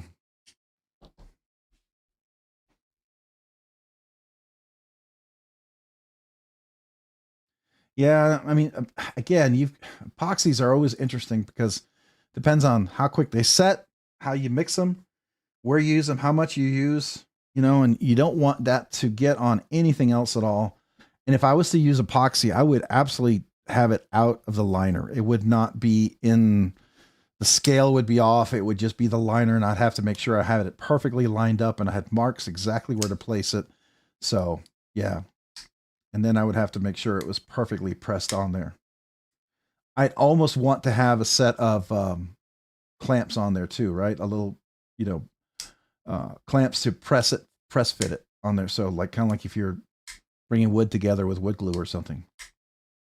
That way you would ensure a sealed contact point. Well, yeah, just don't mess up. Easier said than done. Probably for someone who does it all the time, much easier said. For people who've not done it before, it gets a little nervous. Like the first CME I ever did, man, it was bad. It was like I was glue everywhere. I was like, just didn't know how much, how little, what to put on there, where it was going to spread, how I was going to get my finger.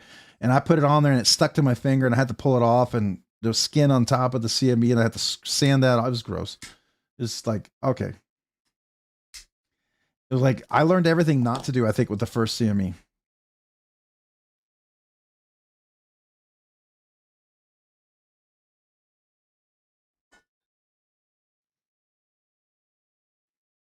I mean, to be fair, unless you are someone who works with knives, who's a machinist and who's done this your entire life and you work with this stuff all the time, which some of you are, and you're going to have definitely an advantage for sure. But if you're like some of us who this is kind of the first time we're doing some of the stuff, that's kind of not surprising that it happens. It's almost the norm in many ways, right? But some of you guys, are going to be have a lot more intuition and insight to be able to do it well.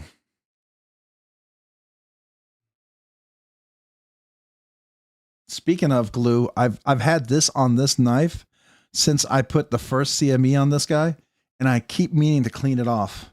Every time I need to clean that off. Since I'm here right now, let's see if I can actually get it off without having to do a little scraping with like plastic or something.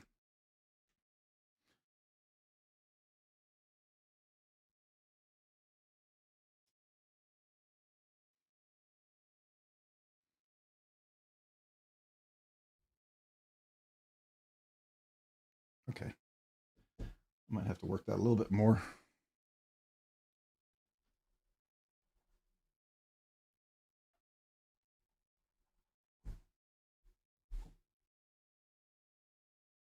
I've almost got it all off. I just always forget to do it. Mick Ranger, you reminded me of this when you said you had it on your blade, and I remembered I got a little bit on there.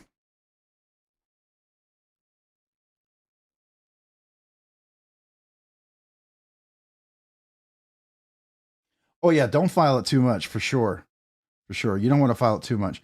And if you start filing because you have glue on there, I mean, just get the glue off, because if you start filing it too much, then you run into the issue that I had with a lot of them, is where this little lip that's over the top of the CME, if it sticks out too far, it can hit, because it's not always going to clear the scale. Sometimes it's going to touch the back of the scale right there.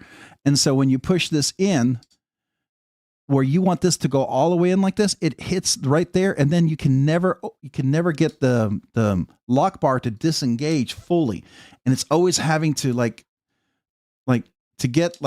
to be able to get that to drop. You're never going to clear it because it's always hitting the scale, and that happened to me on one occasion where I didn't realize how far over that little lip was. So that's why I always try to make sure it's perfectly flush with the lock bar. And I think I got I got the glue off finally. I always kept forgetting to do that, but Mick Ranger, you reminded me to do that. So now, hey, you reminded me to clean up my blade. Now I don't have that on there. Every time I looked at it, I go, I gotta get that off. But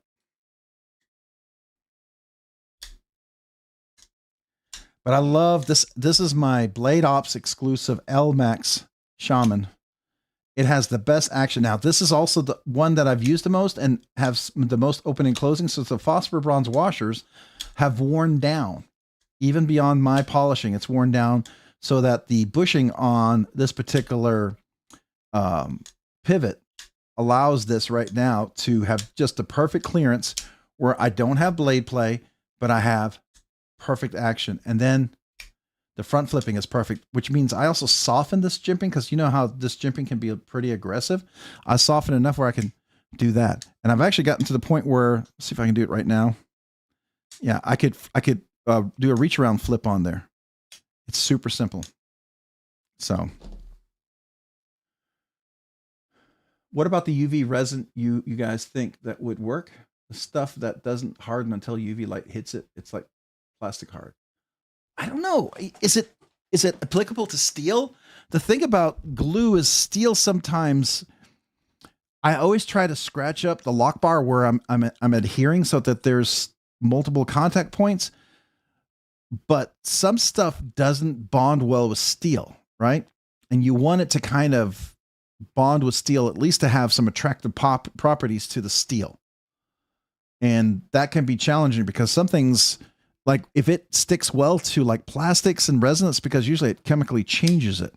And so it kind of blends together and that's where it sticks. Where steel, it has to have the attraction to steel. It doesn't chemically change the steel. It just has to be able to have an adhesion to the steel. And so it has to be attracted to the steel bonds. So the covalent bonds or whatever you want to call it, where you have to have enough of traction for it to adhere. A lot of that too has to be a complete fit all the way across and sealed. And it's kind of like crystal. If part of it starts to crack here, the whole thing just it kind of like shears off. It's kind of like an onion. You peel it a little bit and it just kind of peels off. You can peel a little bit and it can peel the whole thing off. So it's kind of like that, right? And that's why, Mick, you said earlier, you can't have any air underneath. You can't have any lost cohesion points. And if those cohesion points move, then they move everything else and eventually just come apart.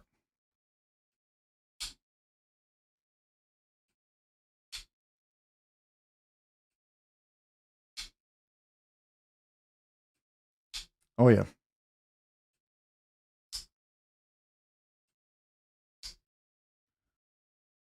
Oh, the Spyderco Subvert. I have not. I know people who have, but that's one of those I think is a do you love it kind of thing. So let's see here. Spyderco Subvert. Let's take a look at that.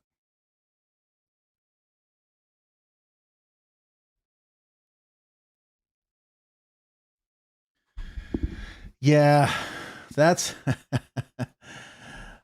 some people love it.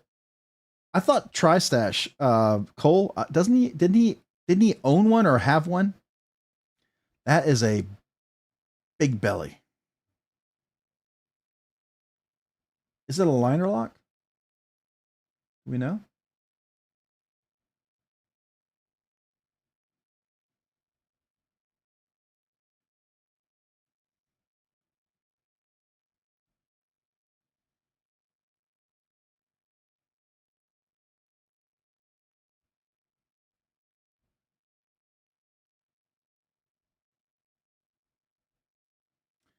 Standards version of the knife.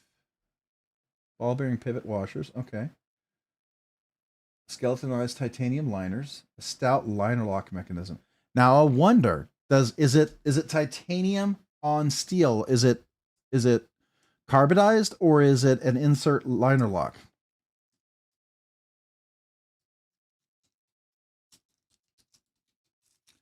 There's another one that works great for plastic to stainless. But how about carbon to stainless? Hey, Zach, what's up, man?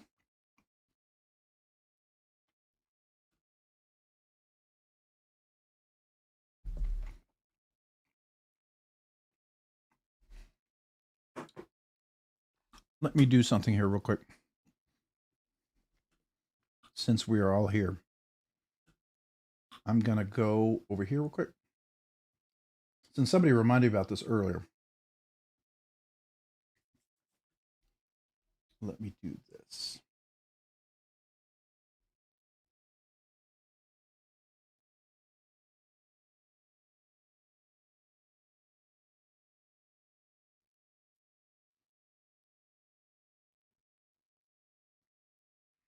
So there we go. Here's 5 gifted memberships. And I'll kazoo salute you. Do I get to kazoo salute myself for giving away the memberships? So here we go. Thanks to Rob's Nerdy Knives for the gifted memberships. That sounds stupid. All right, but how about this?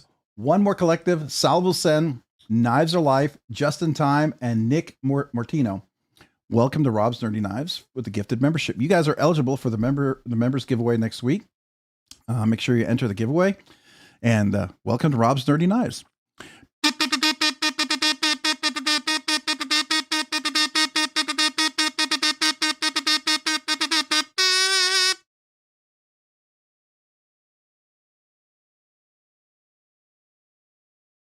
Said not one Benchmade on the table. We need to get you a fancy one. I have two, and I do like Benchmades. And I will tell you. Matter of fact, here's my two Benchmades, my two bug outs. I actually have a third one, but I'm giving it away.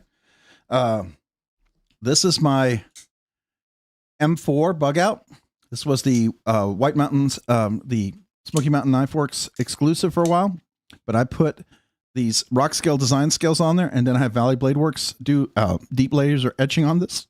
Excuse me, deep etch laser etching, and this is looking for a bug with my bug out. And ironically, this ASCII code right here spells Rob's Nerdy Knives. If you were to translate all these binary numbers here, they would translate into Rob's Nerdy Knives. So this is my very custom Rob's Nerdy Knives, very special Rockscale Design knives. So this is a bug out. This is a bug out. And now, an IT person, I'm looking for bugs. And that was the theme. Me as an IT person looking for bugs. And the action on this guy is phenomenal. It's just perfect. And Zach, I don't know if we're allowed to say this. And please, if I share this with you, you're not going to tell Benchmade, are you? But there's a company that has a great deal on Benchmades that makes people want to buy more Benchmades and love Benchmades again. They don't list it, but they have great pricing once you go through checkout.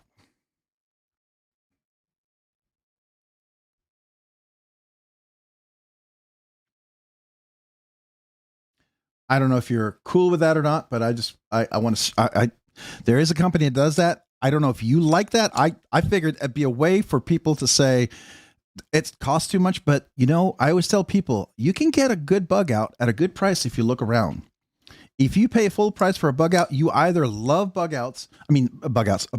You either love that Benchmade and you don't care what the price is, so you're not going to care anyways, or you don't know to look around and you're settling.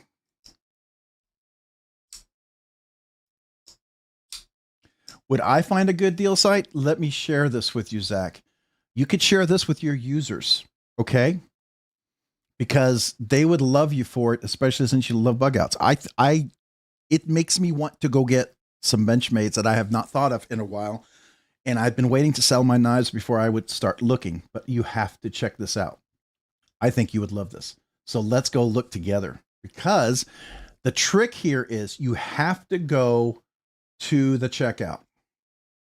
So the place is called Freedom Knife Shop. Okay.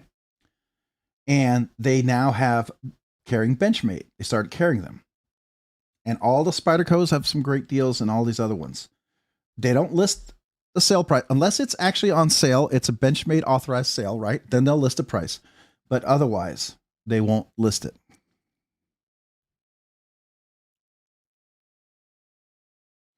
Pens and pen blades, man, appreciate you. Hey, did you see my reply to your email about the Rosecraft stuff?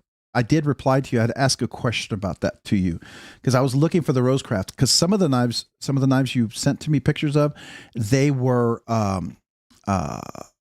Jack Wolf knives, and I've checked out almost every Jack Wolf knife that's out there. So I wouldn't want to look at something I might have already looked at, right? All right, so let's look here. This is a beautiful, beautiful Benchmade Osborne Auto that is probably in copper Magna Cut, $340. Ouch, that seems really expensive. Let me add it to the cart. Okay, hold on. I have to, this is where I have to, because I'm logged in, I'm going to have to temporarily step away because it has my personal information. So give me just a second. I'm going to go to the cart.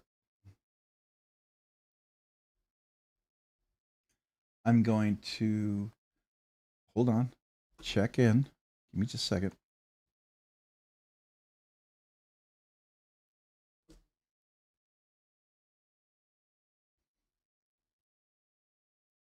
I'm having to log in. Give me just a second. Let me go check out.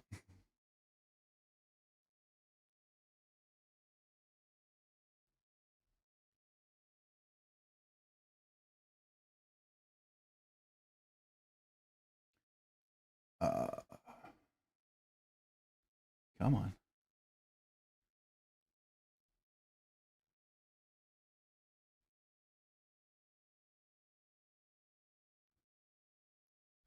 Give me just a second, guys. I've got to get past this.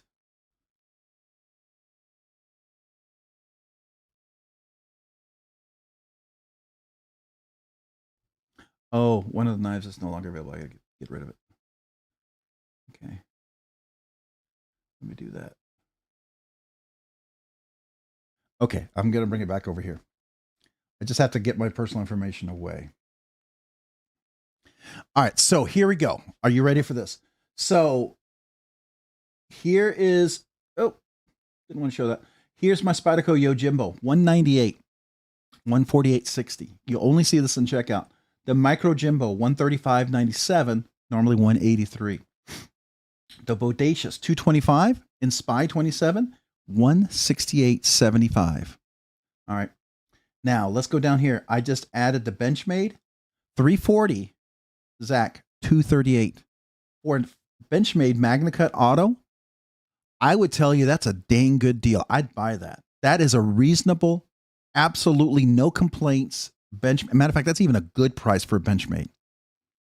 100% could get my Benchmade, be happy about it. Don't have to, be and moan, you know what I mean? And say how bad the price is. This is something that I'd be like, yeah, I'd be happy. So I just throw that out there just to say, hey, tell people to look around. There are some good deals out there. Right? So there we go. I figured it might be kind of cool to be able to share that.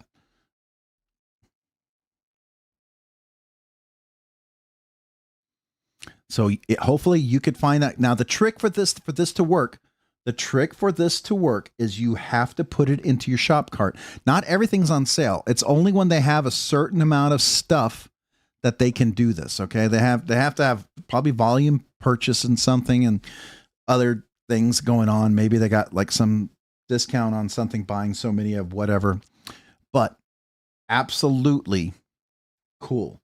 For instance, here's the Benchmade 710, the 710, $315 for the 710. Now it's normally listed at $450.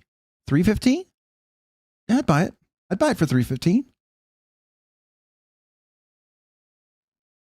Oh, thanks, Kodiak Edge, man. I appreciate that. Thank you, man. Thank you. Jay Corscadden, okay. How can they sell it at that price and make a profit? So, if you're familiar with retail, I mean, most of you guys probably worked in retail. You get discounts. Most people buy knives. They'll order 10 or 20 or whatever. Maybe 5, maybe 3. And you get maybe a 10%, 15, 20% discount. You order so much, you get a 30. You order so many, you could even get up to 40 in produce, in what do they call it?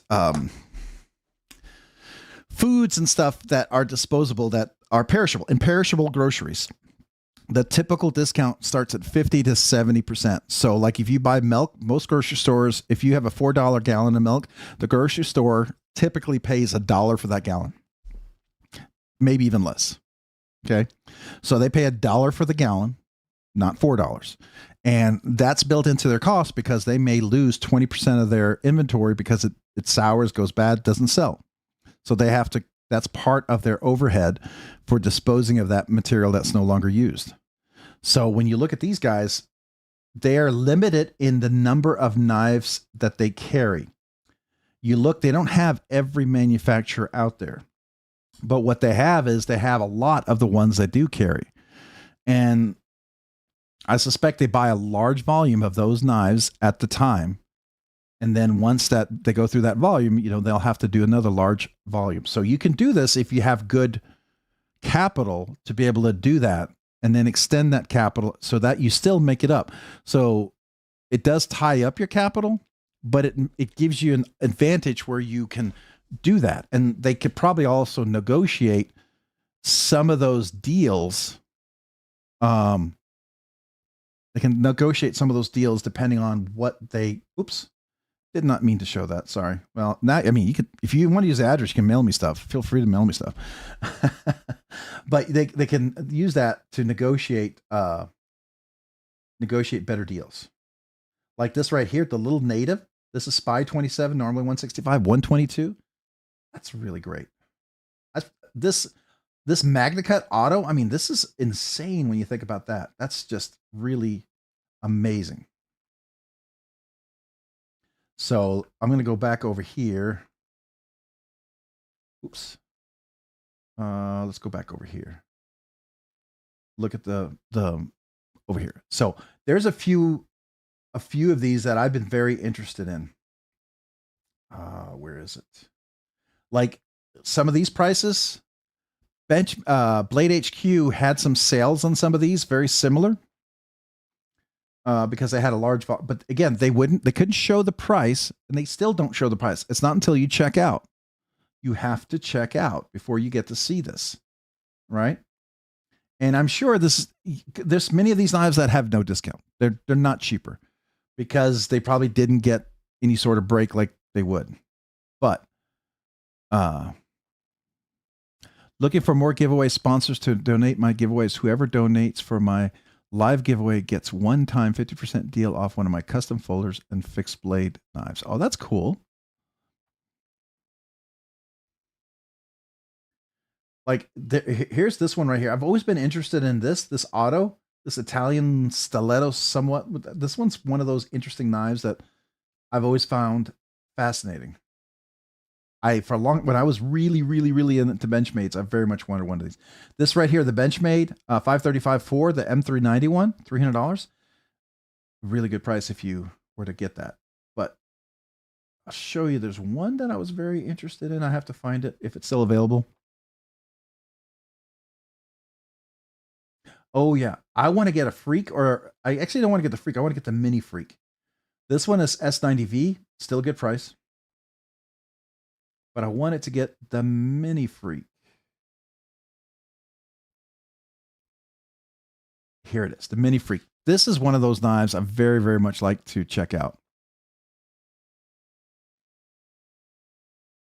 Yeah, by all means, Edge, would you email me at robsnerdyknives@gmail.com with your name and address, and just let me know we spoke on the live stream, and say, you know, could I get some stickers? I don't have swag except for stickers, but I'm more than happy to send you stickers.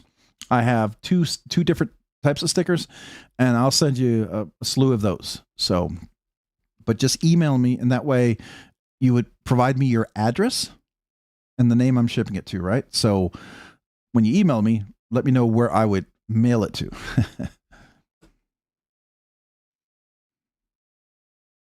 And if you have stickers you want me to share in my live stream to give you more visibility, I'm always happy to share any channel, anybody else's stuff. You know, that's the big thing. All right, so I wanted to look at that one over there, but where is the other? There was another one. This is the one that I very much wanted to get. Is this Mini Freak? Oh, this is the S90V. Where's the 3V one? I thought there was a 3V version of this. Or 4M. The dark one. It has the dark wash blade. There it is. The Benchmade, the Mini Freak folder. This is the one. So I've always been interested in this M4 one. This is one of those that I very much like to get. So I'm going to add this to the cart.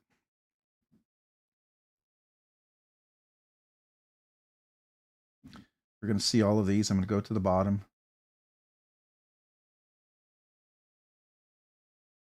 Uh-oh. Where'd the Mini Freak go? There it is. Oh, I've got. This is the M41 Mini Freak. Oh, I have two here. Hold on. I've got way too many. I need to.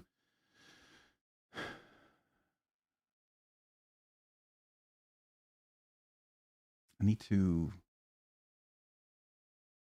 make this smaller. Anyways, I think it's a great deal. Definitely worth checking out. Yeah, Kodiak Edge. I usually order between 700 and 1,000 stickers every time, and they usually last me a few months, like 3 to 6 months, and then I've got to order a bunch more. So I just recently, and I usually get them from Zug Monster, and I try to order that usually at a time.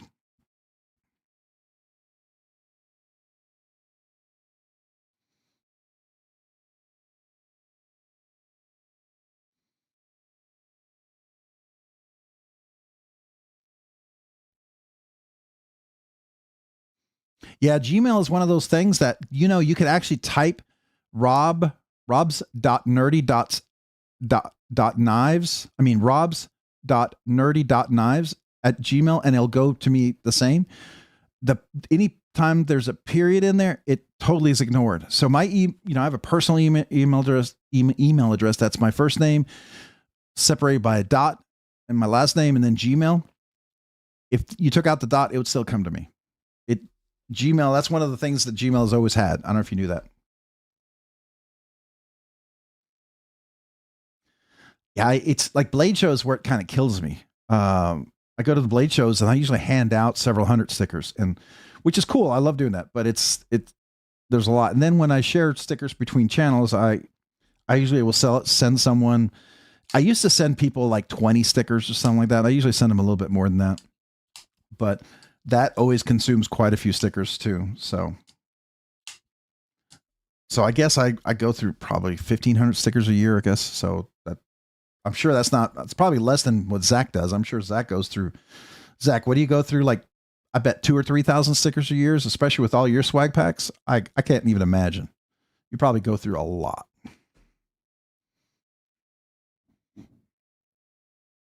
But I just think this is cool. I mean, what do you think, Zach? I mean, I don't know what your thoughts are on this. I'd just love to hear your thought. I got my box recently, and where did it come from? Let me see if I can find it. They're here they're USA. So let me go find them. See if I can list it.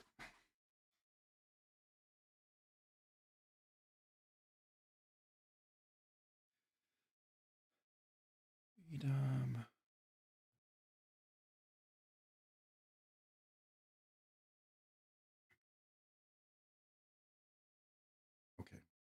I'll have to look.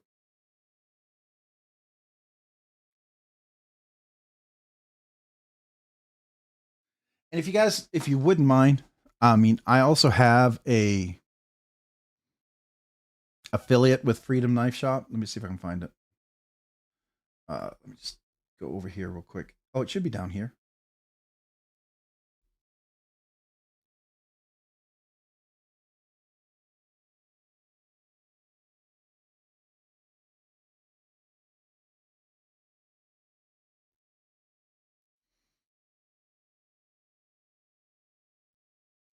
So that's my affiliate link with Freedom Knife Shop. Doesn't cost you anything extra. I know, Zach, with you, maybe it's I know you have a close relationship with Benchmade, so I want to just make sure that doesn't cause any issues with you with them. So, but it definitely something you could have and share with folks in case people get frustrated, and because I know sometimes people share more than they you care to hear. I've been on your lives when people start to make comments. This would be a nice thing for them to know that there are options out there. And that's why I always say, somewhere I've found, if I wait and I'm patient enough, I can find the Benchmade that I want at a good price somewhere at some point, whether used or new, because usually someone will have bought maybe a quantity amount that they have, and they are or there's a sale or something, right? I always say that when people when I had my narrows, people would be like, that's $540. And my first response to them is like, if you paid that, either you really love the knife and you're not going to complain, or I would challenge that you were lazy and didn't look around.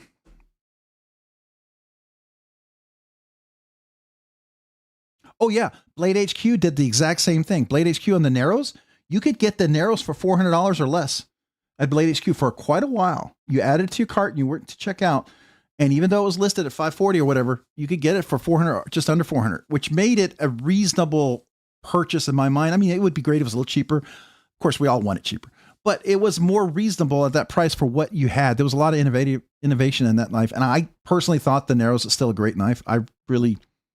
My only frustration with the narrows is I couldn't put skiffs in there. I really feel like I would have to go get custom washers in order to put skiffs in there. That was my only frustration with the narrows. If you're going to put cage ball bearings, use some standard ones. But, you know, that's me. That's a me thing. Because I like putting skiffs in everything. Oh, he does. He absolutely handles like a pro. But it's just, it would be nice for, I'm sure, and I know I get them, Zach. You get those emails where people like to vent their concerns about things. You have, say, hey, have you checked these guys out? And that's always a way for people to then enjoy a knife that I know you enjoy and I enjoy, and be able to share with them that I just got something in my mouth there. Share with them a knife that you enjoy and that they would enjoy if they were so distracted by certain things and can just appreciate it. The narrows does not need skiffs, but I like skiffs and everything. Would it change it? I think it would. My narrows that I had a little bit of grittiness in it. I put skiffs in there thinking they were the right skiffs, and they weren't. They were too big, and to get the right skiff, the smaller skiffs, I had to get a custom set of washers, and I wasn't ready to go down that route. And so it was kind of a pain in the butt. And I asked Steve if he was willing to make a different ball bearing size, and he wasn't ready to do that either, because they decided to go with a very unique size, like the 0.8 millimeter, which is actually a custom size ball bearings that a lot of custom knife makers make. Like, my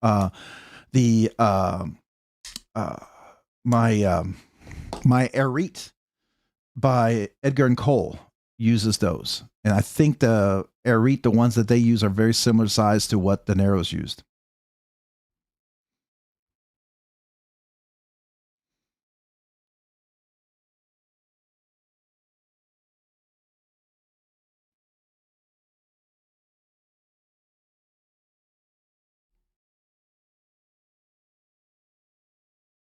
Oh, 100% agree.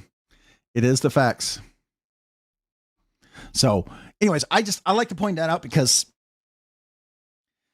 like, some of the Spydercos people really like, I like to mod Spydercos, and people are like, oh, that's, and I'm like, I get it. But look around, you can find a good deal. Like, where's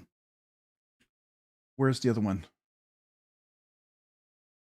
So, oops. How can I do this? Hold on. I got to clear out my cart. I've got way too many things in there. All right, let's get rid of some of these. So the Kershaw, the Bel Air, I need to get rid of that. I'm not going to buy that. Now here's the Spyderco.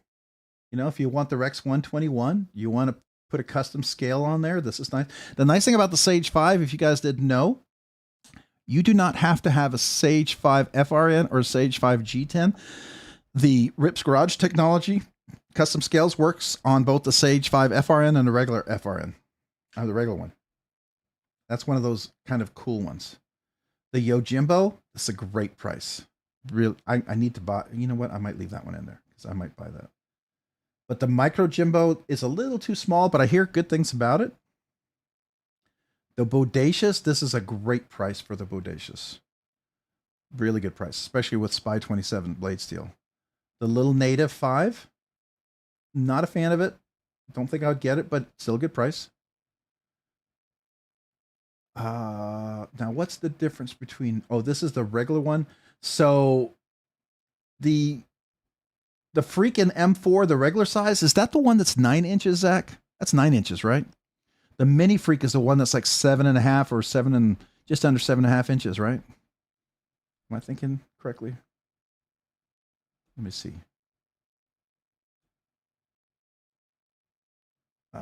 This is the one. Does it tell me what the full size is? 3.6. It doesn't give me the full measurements.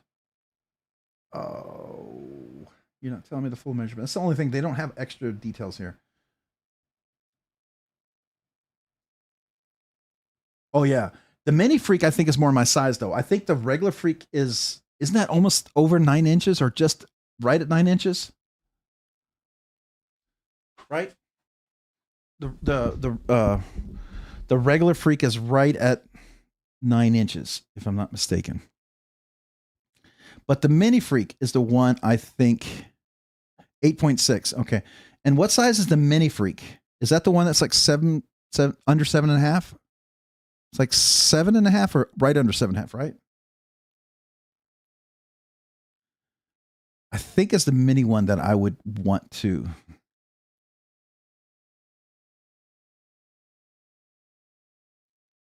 Let's look at that one.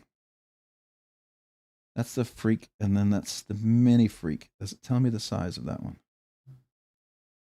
No.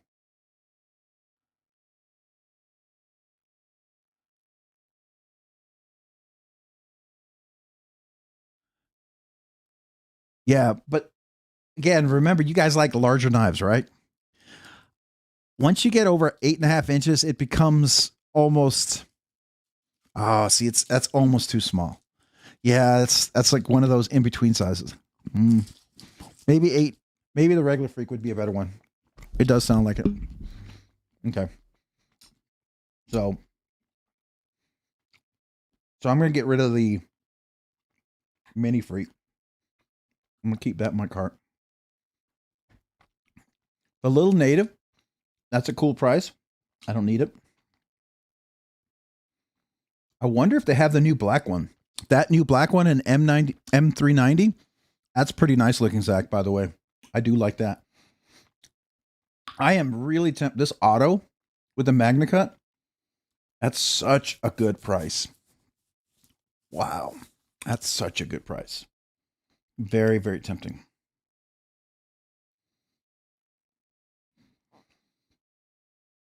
The Yojimbo. I said I needed to buy another one for myself because, yeah.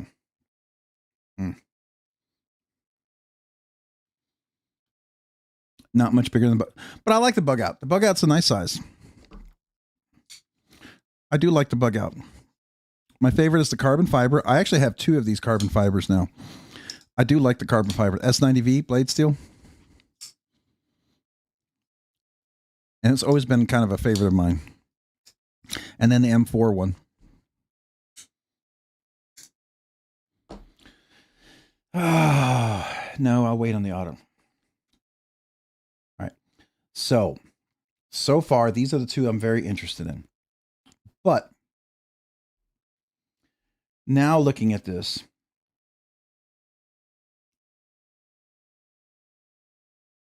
what is this? What is this orange one? The yellow one? M390? What is this?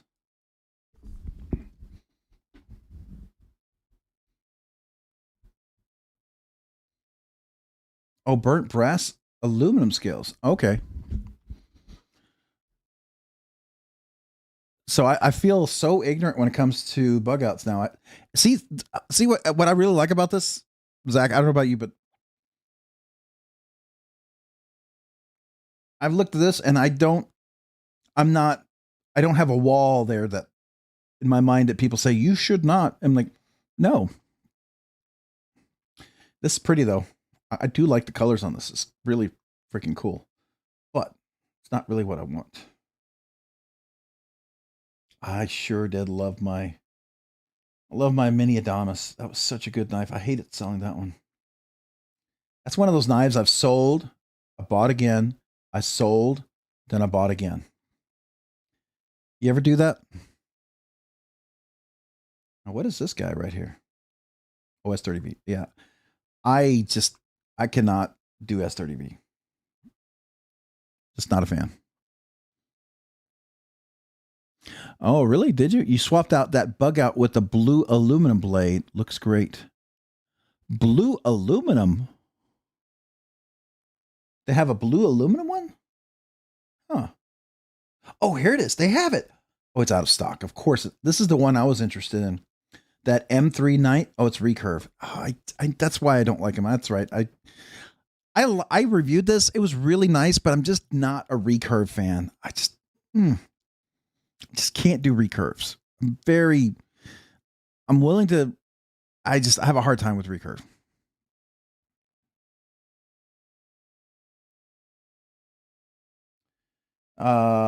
There's that. It's always such the Adamas is just such a great knife. I've always loved Adamas. Now, what is this one? Are there any specialty steels? Oh, this is the one you're talking about right here, the blue one. Let's see. Yeah, this is the one you're talking about. Let's see. The Carter Aluminum S90V. Oh, so you swapped out the DLC one with this one, and you put the black blade on that, and then what did you put this S90V on the other one in the yellow?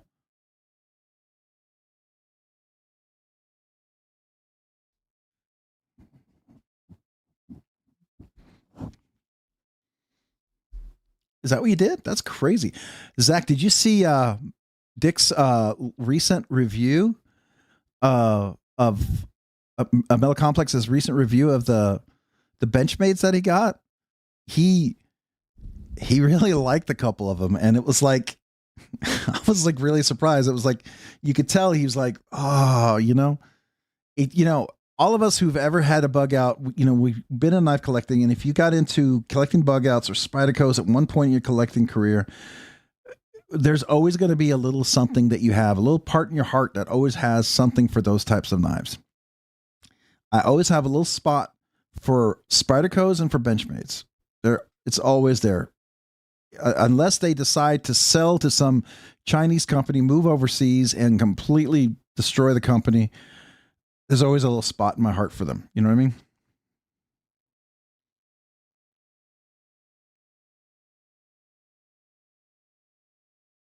Oh, mini bug out with full immunity.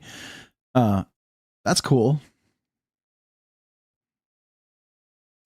I like the mini bug out. It was a great fifth pocket knife. It was kind of like a baby banter version of the Spyderco. I mean, it was really small.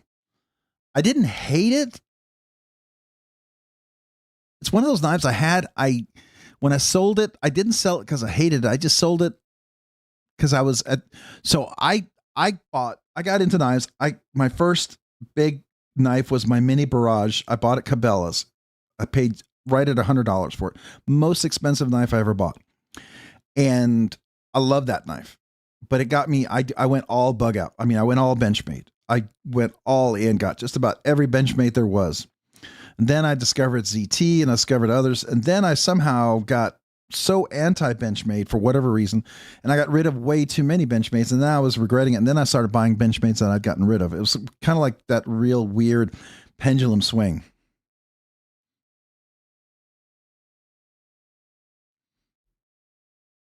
Oh, absolutely. I agree, Zach. A lot of people have issues with that.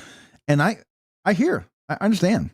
But at the same time, if you look around, there's always a deal I mean, unless you have to get that knife right now at that price this second, if you can be patient, you can get, I mean, unless it's like your 710, the one, that limited edition one you got, that super fancy, what is it, Gold Series or whatever. It's like the collector series for Hogue, but the Gold Series, right? For those are, you get what you get if it comes out. You could probably resell that knife that you have. I remember you're live on that, or you're when you're talking about that knife could resell. You could probably double what you paid on it, I'm sure.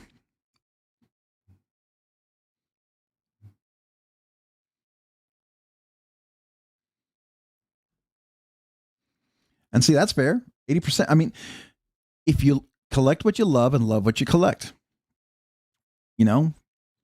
I mean, Zach, I would venture to say you like crossbar locks, axis lock. You very much like those. There are people who follow my my channel, they do not like crossbar locks at all, even in the slightest. And I'm like, that's okay. You don't have to like crossbar locks. It's okay not to like crossbar locks. But I always have the thing, you have to respect people who do, even if you don't. There are people who do not like butt locks. I understand the concerns about butt locks. There are some button locks. It's a right tool for the right job, right? But a button lock is not the worst knife in the entire world. I would argue that there are places and times where that is very, very appropriate.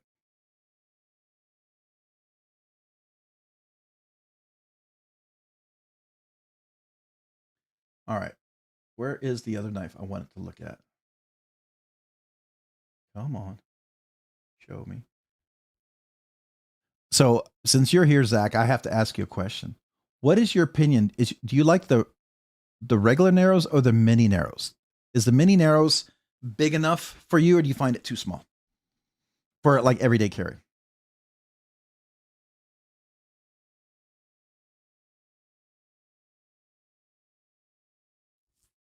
That's fair.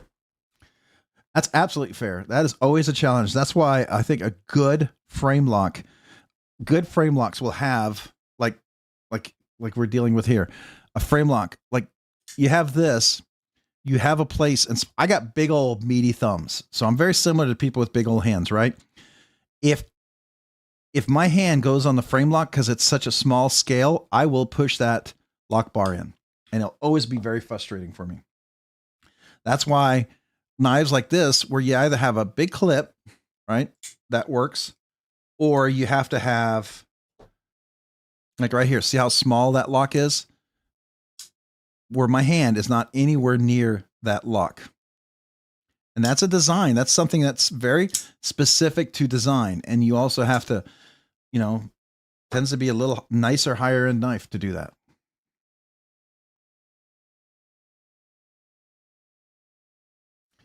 Yeah. Now, when you say 5% non-American made, do you consider Thai? I mean, I have a lot of South African, Czechoslovakian, Latvian. I have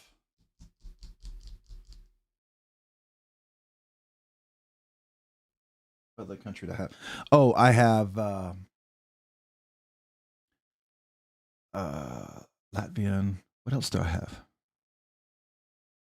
I can't remember what other countries, but I have a lot of, I have Taiwan, and I have less issues with Taiwan than I do with China.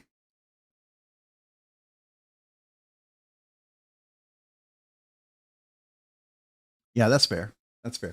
I wasn't sure. I really wanted to check out the mini. I wasn't sure how that would work. It just seems like it would be interesting, but I was not sure, right? That's good to know. Thank you for sharing.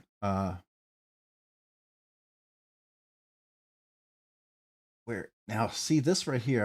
I would love to get that Spidey hole one too. I think that would be cool to get.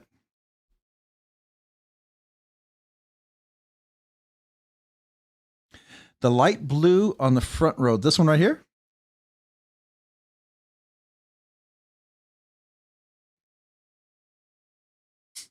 My Machine Wise Mojave, USA made in Phoenix, Arizona.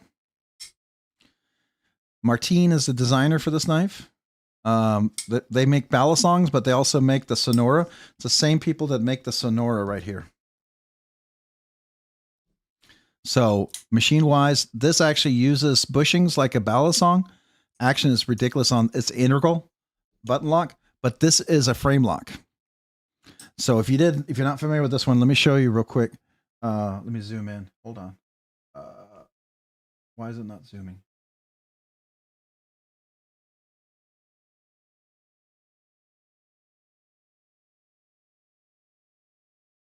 Oh, there we go. Okay. So look at the milling even on the lanyard loop. This is called a working anodization. It's done intentionally to look like this, and it's actually kind of challenging to get this sort of working kind of finish it looks like they did on here to get this two-tone anodization. The milling on the clip. Look at the swedge on here. Even the swedge has milling on it. 20 CV blade. They've been using S90V right now. Mine is with a Rockwell hardness of 63, which makes this a legend as far as cutting. Look at that edge, the polished edge. This thing is a razor. Let me see if I can show you. Like, here's my arm. So you can see it's definitely can shave. Beautiful, beautiful sharp edge. It has a ceramic ball detent, but it's flattened.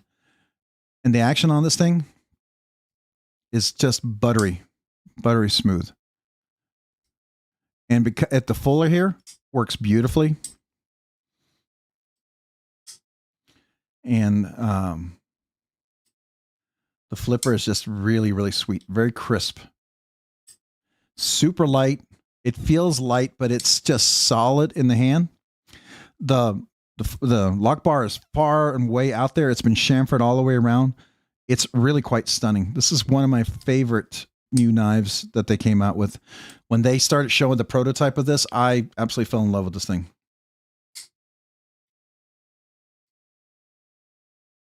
So they drop these every Saturday on Machine Wise website, and they'll have different anodizations. They have different textures. They have some hexagonal patterns. They have smooth. I went for this one. I really like this working finish anodization that they did on here. It's the way you see the different tones on there. That's a real intentional way they do that. Martine is actually a mechanical engineer. Excuse me, with a graduate degree in mechanical engineering. He runs the company now as the president. So he really is very much inclined into this. And I love the extra jimping on here. And guess what? Oops, let me do this again. You can front flip this little guy if you wanted to as well. It does front flip. So that's possible too. And here you see 20 CV. I have number 166. Really nice and crisp. Has a nice acoustic too, by the way. And I love this polished stonewash finish. It's really, really nice. It's a little dirty right now because I used it. So there you can see that. It's still dirty. What was I doing? Must have cut some boxes or something.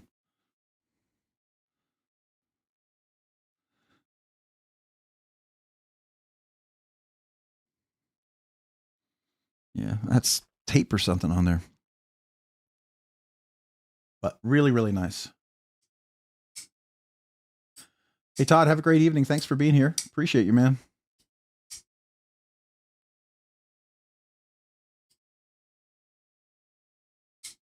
Happy Tuesday, Knife Fam. What's up, Brian, man? Welcome to EDC.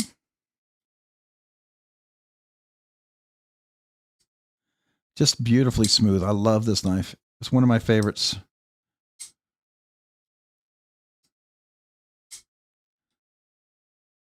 And I remember at first they didn't have any jimping on here. And I got a chance to give a little feedback on that. And they finally brought the jimping out here. And I think it made the world of difference on here. I've always suggested that they might consider a little jimping on here as well. He never did, but I put my own line of jimping on here. That one line of jimping made a world of difference for me.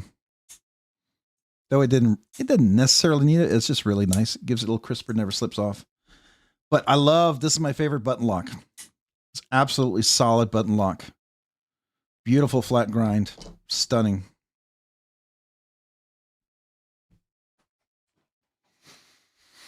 The Benchmade 940 is one that I've loved and carried for 20 years. Oh yeah, that is always a classic. And I love the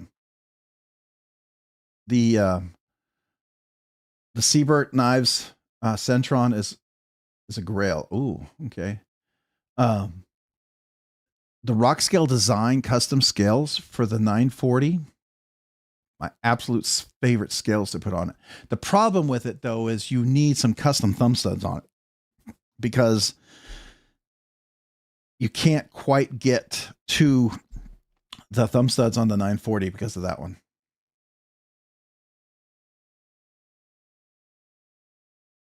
Finally getting getting on after getting called into work a day early. I hope everyone is well. Well, we are, and hopefully you are too. Now that you're get a chance to get home and relax a little bit.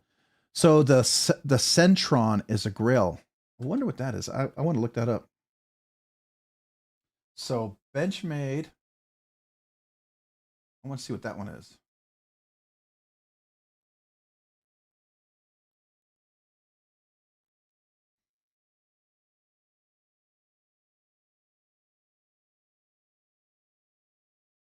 Am I spelling it right? Centron? How do you spell it?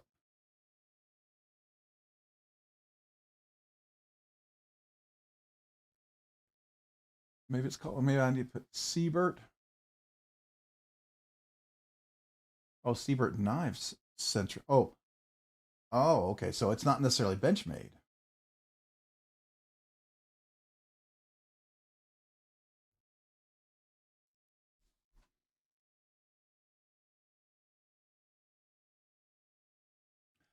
Oh. So that's the one you want, huh, Zach? That is kind of fancy.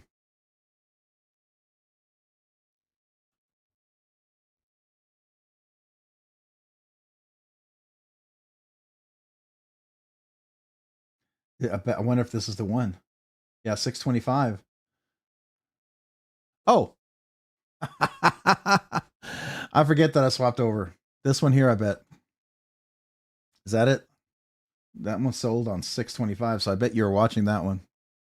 That is pretty, man. It's a frame lock too.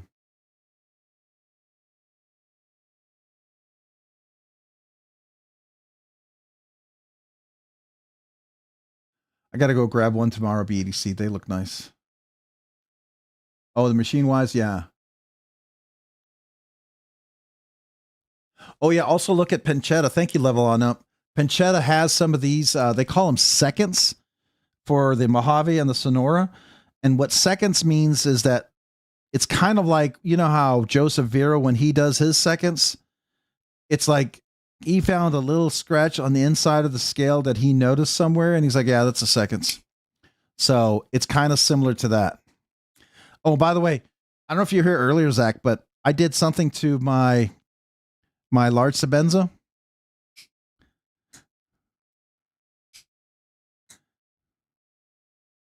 Oops. Sorry. Been flipping all night long here. I put two, wait, you can't see this. I'm going to switch back over here real quick. So my Sabenza, I put a couple of, come on. I put 2 lines of jimping up here on the flipper. So I can flip my Sabenza pretty regularly like this. So that's nice. And then I also did something else. I put jimping on my Lamia, my SPK Lamia, which I know some people are like, what? But I did. So I put jimping all the way up the top so that I could front flip my Lamia.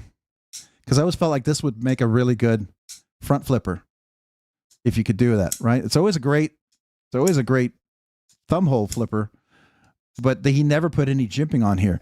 And I will tell you guys something. I shared this as a short on Instagram, and Alex, he actually reposted this on his page because I shared it as a collaborator, and I highlighted the jimping I put on there, and he actually reshared it. I thought that was kind of cool.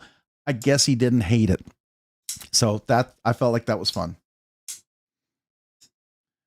I felt like that at least I didn't get the I'm gonna block you anathema kind of thing, like, how dare you do that to my knife, because I think I would have probably ticked off quite a few knife makers over the years for doing that, because I like to mod my knives, which is good or bad, I don't know, but I just like the fact that you can front flip this. Now my finger's still sore because at first I'd only jimped a couple of lines, and to get it to work, I had to push all the pressure right on that little spot and do it. And after a while, it was starting to rip my finger. So then I realized I needed more lines of jimping, and you spread out the pressure and it works much easier. So just goes to show you, it's little fun things you can do with a knife if you're into it. You may not be, but that's okay. That is a beautiful knife, by the way, Zach. I like that one. Now, what's another? I feel like now that this is available, I almost feel like I want to. I feel like I want to explore Benchmade again. It feels like almost like the doors kind of opened up for me. Yeah, I probably got to hit the hay too, guys. It's kind of late. What time is it? Am I gonna be shocked if I look at the time? Did I get totally lost? Oh my gosh, I can't believe what time it is. Okay, all right, guys. Oh my gosh, it's like squirrel with me. I get so distracted. I have too much fun talking about knives, and then we get Zach talking about Benchmade, and I'm all excited because I get to look at this. So, excuse me. Well, I appreciate it, guys. It's been fun. It's been a blast. Thank you for everyone, even if you joined late. Brian, appreciate you being here, man. Hopefully you get a chance to relax a little bit tonight. Thank you all. Every one of you guys. We remember next week, members giveaway. Next week, we're going to be doing the Vero Engineering Avid 1 giveaway for members. The video I'll drop as soon as the live stream ends here because I already uploaded it, so you can sign up for that. Bring up the book, A Gentleman's Pocket Knife. A gentleman's pocket knife. What is that? Let me see. A gentleman's pocket knife?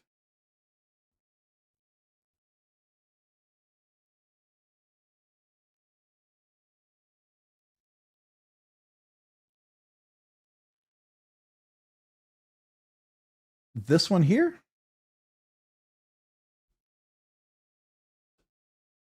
This one here? A gentleman's pocket knife history. Is that the one you're talking about?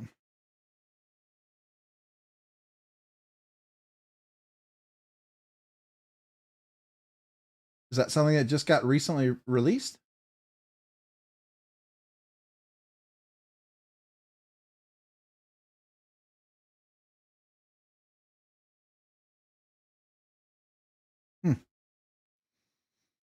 Oh, cool. Interesting. Boker, Puma, Forge, Eastern Cutlery. A lot of interesting knife companies I've not heard of ever before. So that's interesting. Must be very international. You have it? Well worth it. Well worth a look. Oh, cool. Now, is it more reading? Does it have some pictures of some of the nice knives in there too? Because that's always nice when you're talking about a knife. We like to see visual what knife they're talking about. Is it one of those that you could leave it as a coffee table book where people could pick it up and enjoy reading and looking at it? All pictures. Oh, that's even better. Then it's definitely a coffee table book. Cool. Well, thank you. All right, guys. You got kind of an interesting book here to check out.